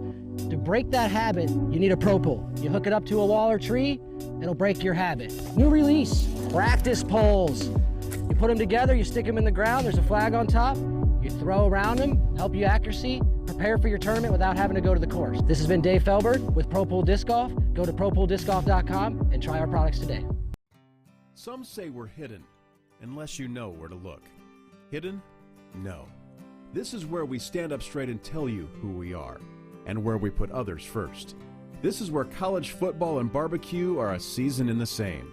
And there's always time for one more lap around the park. This is where we ask, what else can we accomplish together? Come find out, be a part of this. This is Jonesboro, Arkansas. Now you know where to look.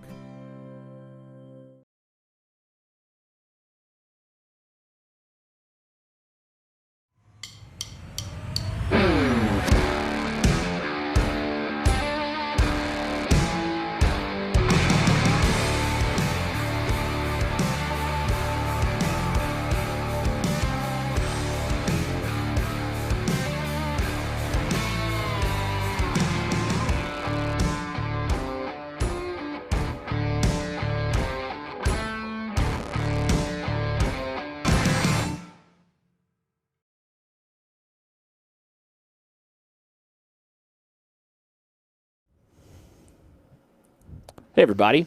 It's time to do the bevel breakdown. Let's raise a glass right now. I got 1,044 reasons to raise the glass. That's Paige Pierce's round rating with that 14 down at Jonesboro. Dang. That's incredible. Delicious. All right.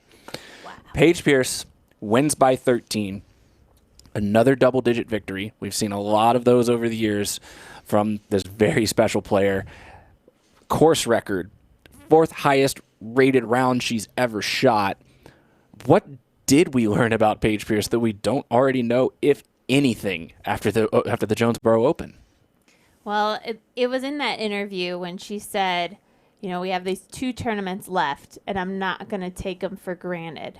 And I think that was one of the key points that she had in her mind after Waco. After Waco happened, we know the whole season was kind of up in limbo. Is disc golf going to come back? And Paige didn't want to end her season on that note that she didn't finish well at Waco. And so she put all her time into putting the practice in and came out with this incredible performance since the restart. She didn't want to take any of the rest of the tournaments for granted because we didn't know how the season was going to shake out. And she has come out just swinging at every single event. And that is why we see her just look so determined, so focused, and every win is a huge deal to her. She is fighting for it, and again, not taking anything for granted. Nate, even on hole 18, she's sitting there. I mean, she has the massive lead that she does. 1 hole to go. Nobody can do anything to catch her. And she's still taking practice swings, making sure she's dialed in for that tee shot. I mean, it goes to what Val is saying. She really is going to play this through to the wall, play it to the finish line this year. Yeah, I mean, you see it a lot of times in players like Paul McBeth and Paige Pierce, that it's not about the individual victories, it's about the overall war. And for them, their goals are set much higher. So Paige is not just, I just got to get this in. I mean, she already knows she's just going to get it into the clubhouse and take home the trophy.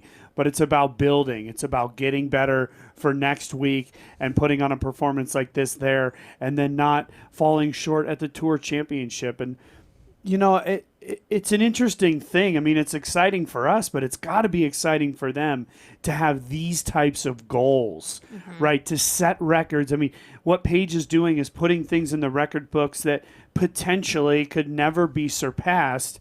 And I think that's a pretty amazing thing to have done. I in my career personally, I was never able to do anything that would never be surpassed. I was always just good enough. Paige Pierce is definitely better than just good enough, and in a lot of ways, she's the greatest of all time. And look, this performance is among the greats. We talked about the 1026 rated tournament average from the Memorial to begin the season. The bookend of that is it's over 1020 once again. 1026, 1001, 1044.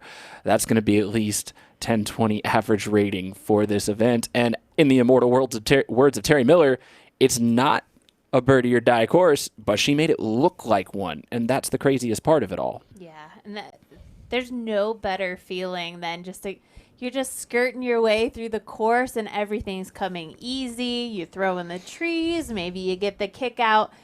It's incredible just to kind of, it seems effortless when you're at the top of your game. She says she's feeling confident in every one of her shots. She's not feeling nervous at all. That is a great place to be in. And, I mean, that's when you know your game is just as good as it could get. I mean, 14 under par, bogey-free. This is the best round not only by score that we've seen from Paige Pierce, but I believe, I'm scrubbing my brain pretty good, the only bogey-free round we've seen from her as well. There might be one other one in there. But yeah, that's huge. Yeah, to do it on this round, on this day, heading into a big week next week, it's pretty special. Her stats are off the charts. 90% fairway hits, 100% scramble today, 100% C1X putting, 1 out of 4 from C2. She was in Circle 2 in regulation 89% of the time. That's only missing 2 holes, and of course those would be the scrambles. Katrina Allen, on the other hand, we don't want to put too much shade from Paige Pierce's shine here because Katrina Allen played a magnificent final round.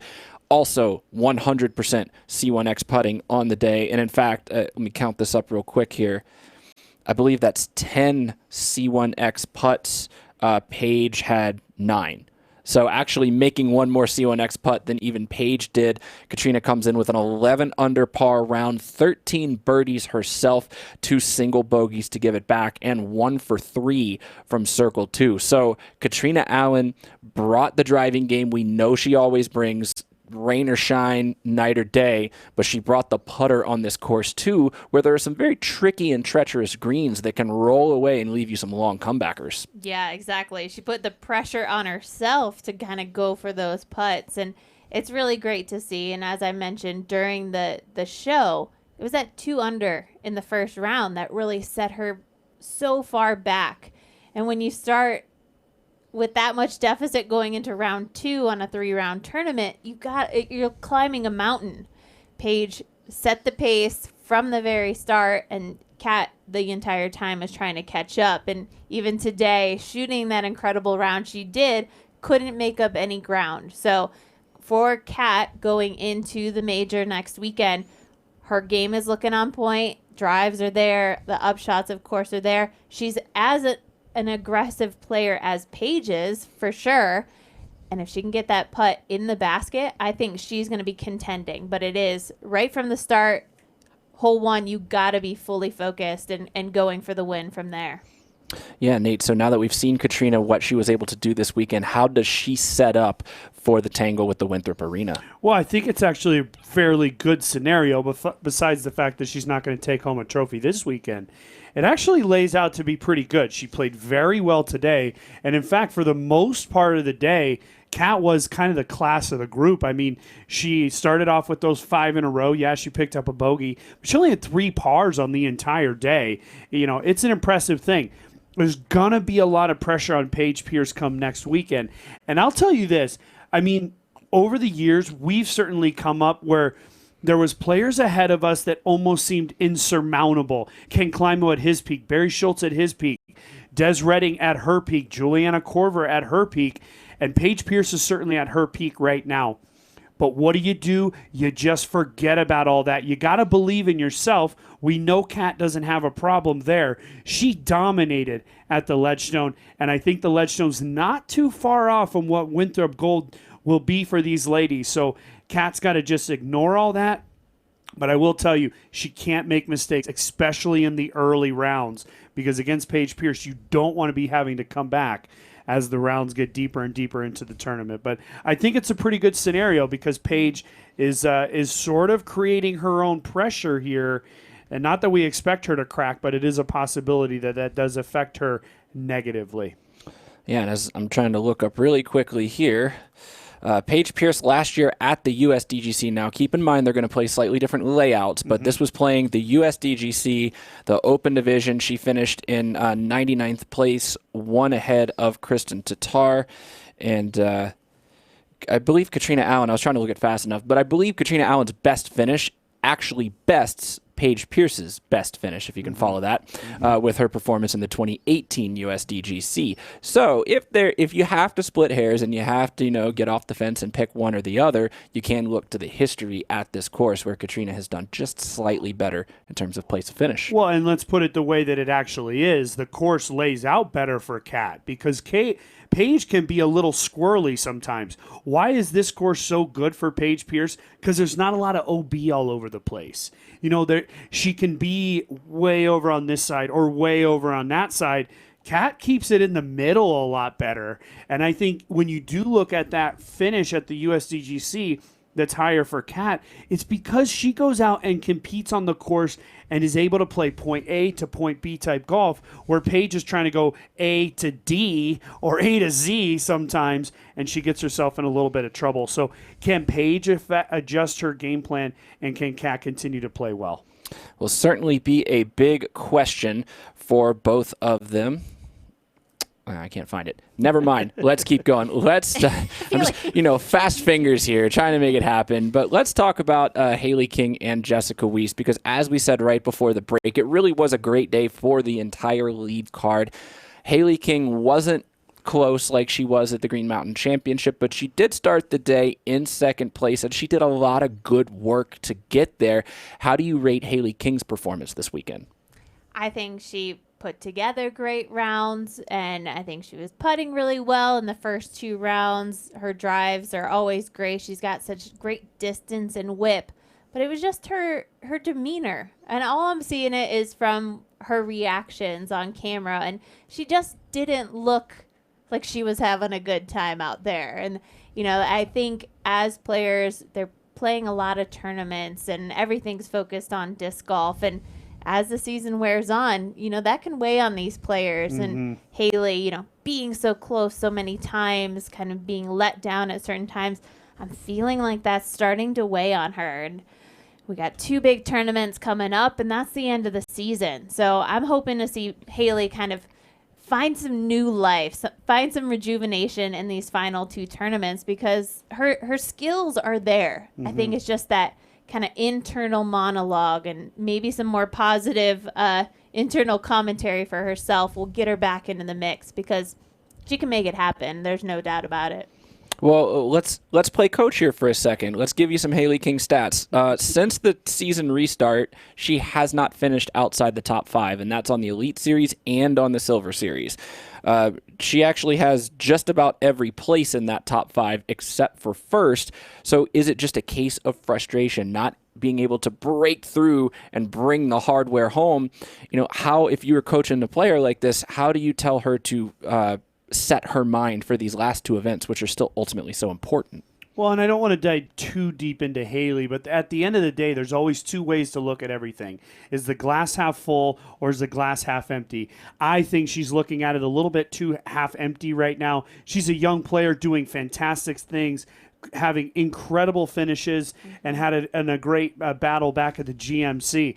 This is a glass half full scenario. Life is good. It beats the alternative in a lot of ways. So put your hat on and go drive and go play and go have fun. This is a great game. I found myself at times being frustrated, even with good quality finishes, because I wasn't winning the tournament or somebody else was. But you know what that means? I got to just go get better, and I got to have a good time doing it, because then at the end of the day, why are you doing it? What's it for? What is this all about?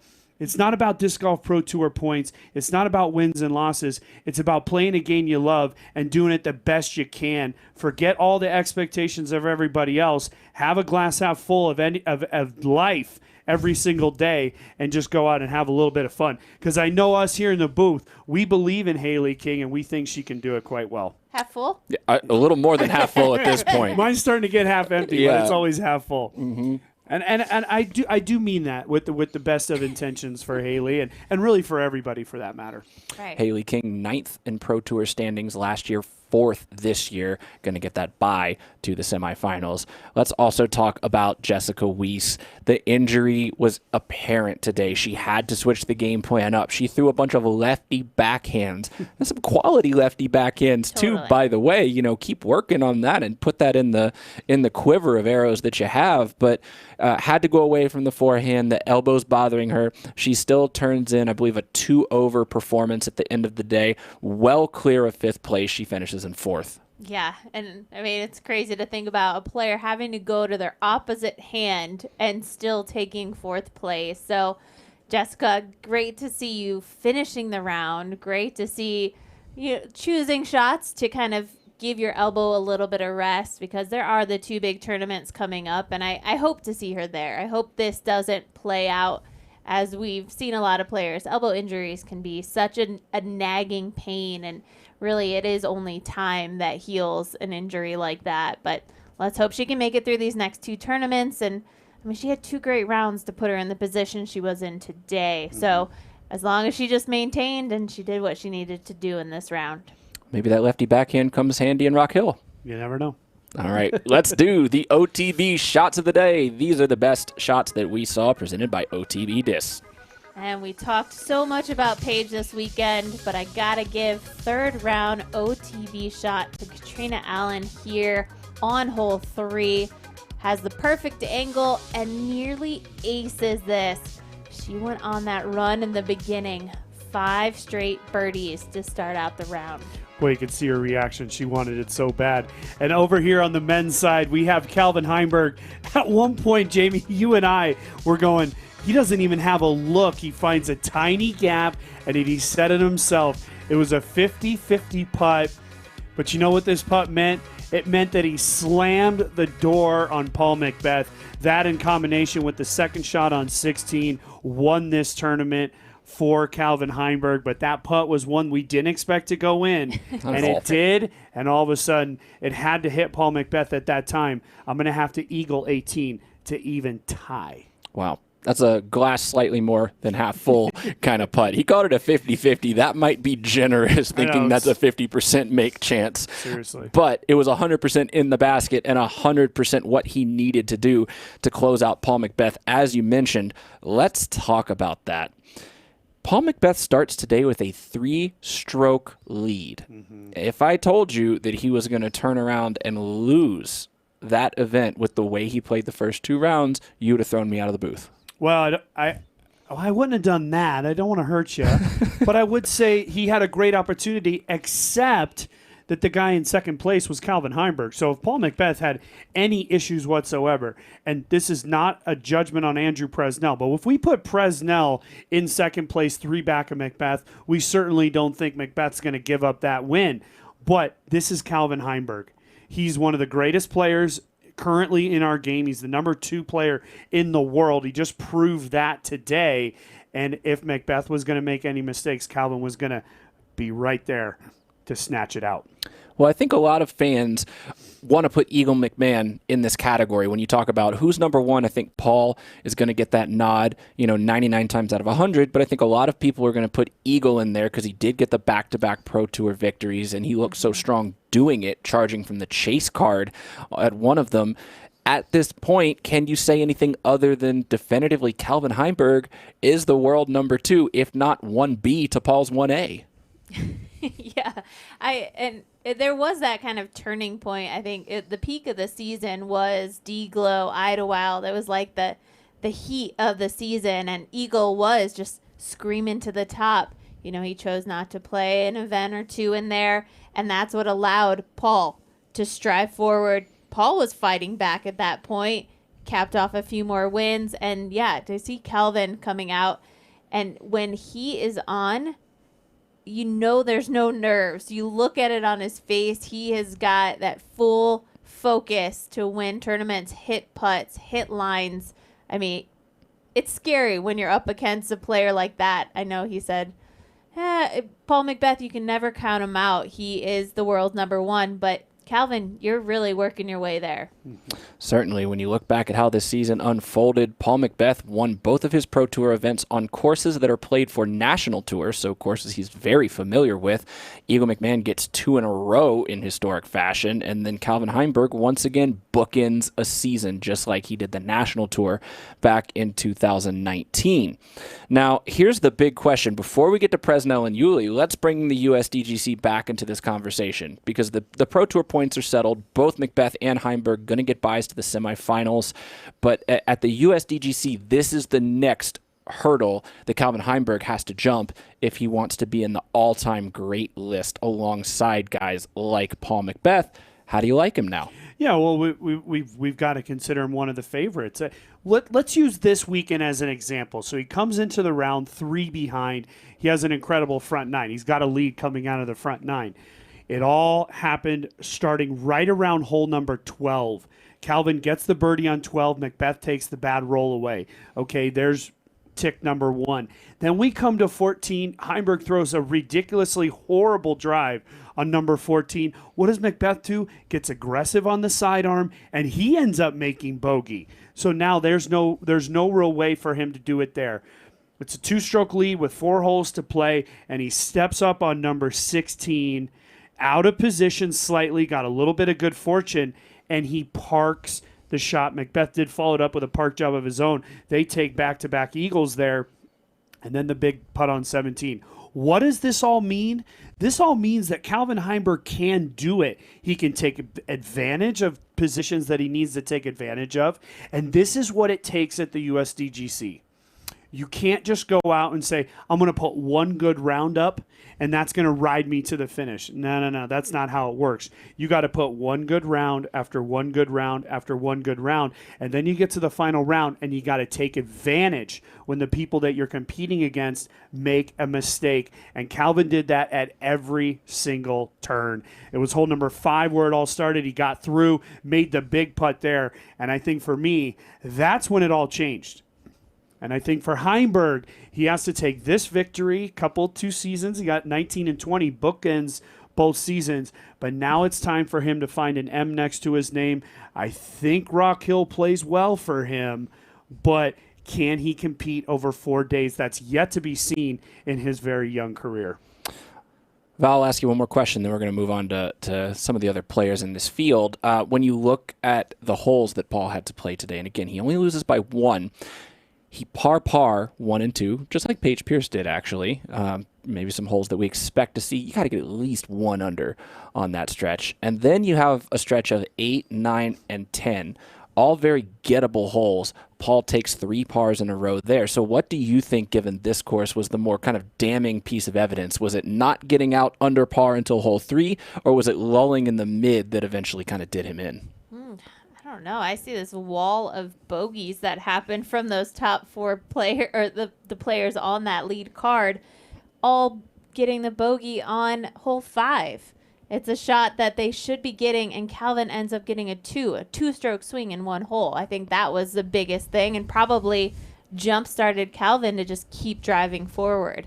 Because when you can get those chunks of strokes on 1 hole, you know you're doing well. And because it doesn't happen that often, but definitely 5 and 6, I think that's when the shifts can happen. Yeah, and then you figure it would have been the reverse had McBeth been able to find himself in the basket on number 14 with that little baby sidearm. He could have flipped the switch right there, and we'd probably be having a different conversation had Paul McBeth not 3-putted there essentially on number 14. As Calvin Heimburg said in the post-round interview, he had to play well, and he had to get a little bit lucky, too. All right, we know what happened at the top. Let's talk about the other 2 players that were on this lead card today. Andrew Presnell, the man who packed his bags for tournaments he hadn't qualified for yet. Well, it was a self-fulfilling prophecy this weekend. He's going to go play in Rock Hill.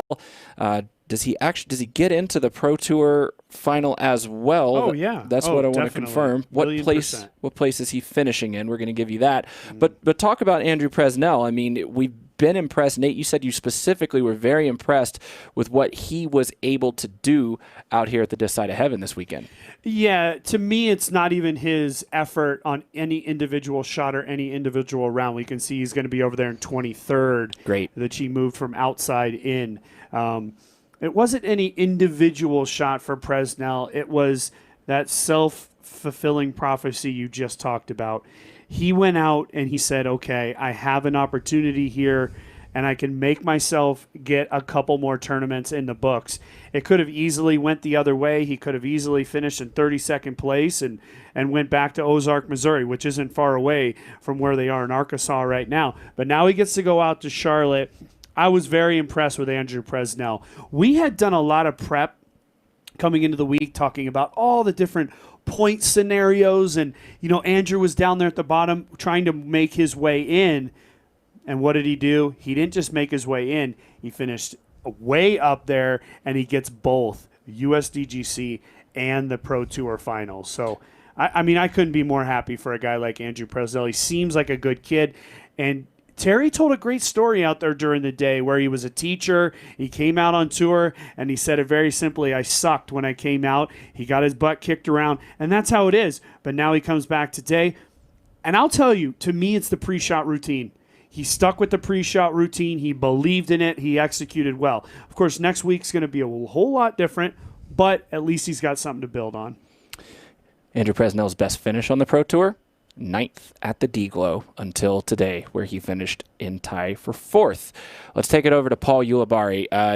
A year ago, we were talking about the injury, the ACL, a horrible injury that you don't see very often in disc golf, a long road to recovery. You know, he's got a lot of miles on the body from playing so many tournaments for so many years. A lot of people were wondering, does he have the gears that he used to have? Can he come up and compete in these events? And the 12 down bogey-free to get him onto the lead card today, I think he's proven he's still got gas in the tank and he can still run with these guys. Oh, absolutely. And you know, just seeing him on the course, he plays his best when he's comfortable and has a good group to play with and can joke around and kind of have that calming, relaxing vibe. And you can tell that it was just all in his favor today. And to come out and finish on such a high note, I think that's a huge thing. And I mean, he was in this seat last year as he was recovering with the knee injury. So it is great to see Paul out there shooting hot rounds. You know, he plays all those tournaments, but coming out with strong finishes when you're playing against the best of the best, that's what's most important.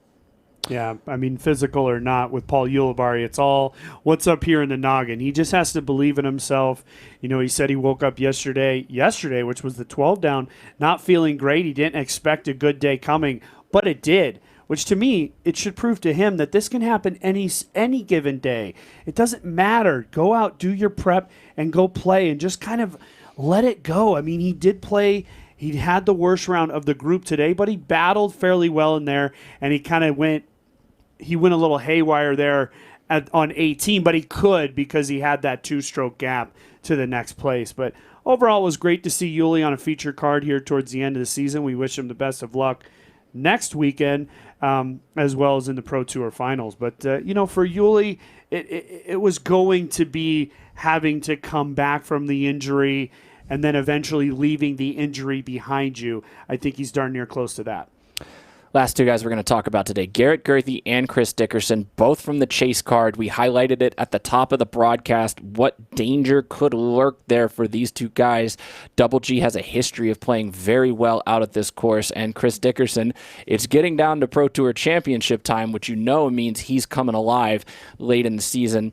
Those guys, Gerthy finishing at 25 under par, solo third place to round out the podium, and then Dickerson at 24 under in a tie with Andrew Presnell. Double G missed 4 inside the circle putts today. Otherwise, he would have been up at that 29 under par number. Still would have netted him the solo third, so not really too much at the end of the day would change for him. But he really just kind of came out and brute forced this course on a course where it's tough to bend it to your will. You kind of just take the fairway gaps and then get the upshots where you can. Double G just does what he wants. Yeah, and I think the biggest thing for Double G is that he came out and did it when he was supposed to. This is supposed to be a good course for Double G. Mm-hmm. He kind of needed the points. He needed a little boost before the beginning of the USDGC, and he came out and did it. I mean, to me, that's huge. He started with 4 birdies in a row. He only had 4 pars on the day, and he finished with a birdie on number 18, which gave him the nod over Chris Dickerson. So it was a really good day for Garrett Gerthy and a good weekend when he was supposed to have it. And I think that's the biggest thing Garrett, or at least us sitting in these chairs, can take away from Garrett's performance this weekend. Chris Dickerson, on the other hand, Val, first round, 7 down, 100% C1X putting. Second round, 8 down, 100% C1X putting.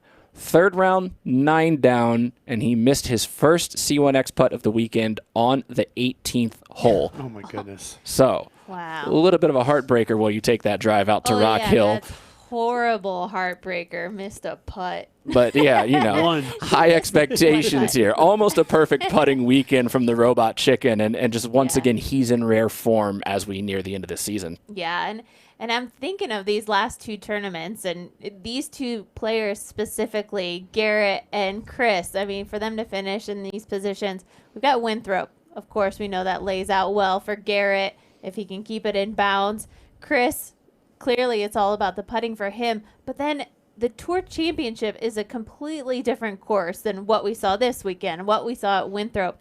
It gets down to the technical side, and we've seen Chris come out on top several occasions out at that course. So it's great 2 tournaments to end on, something that's wide open and accurate, and then we get deep into the woods, and we'll see if the accuracy can pay off there. So it'll be fun to see how these players adapt and work these skills that they've developed throughout the season.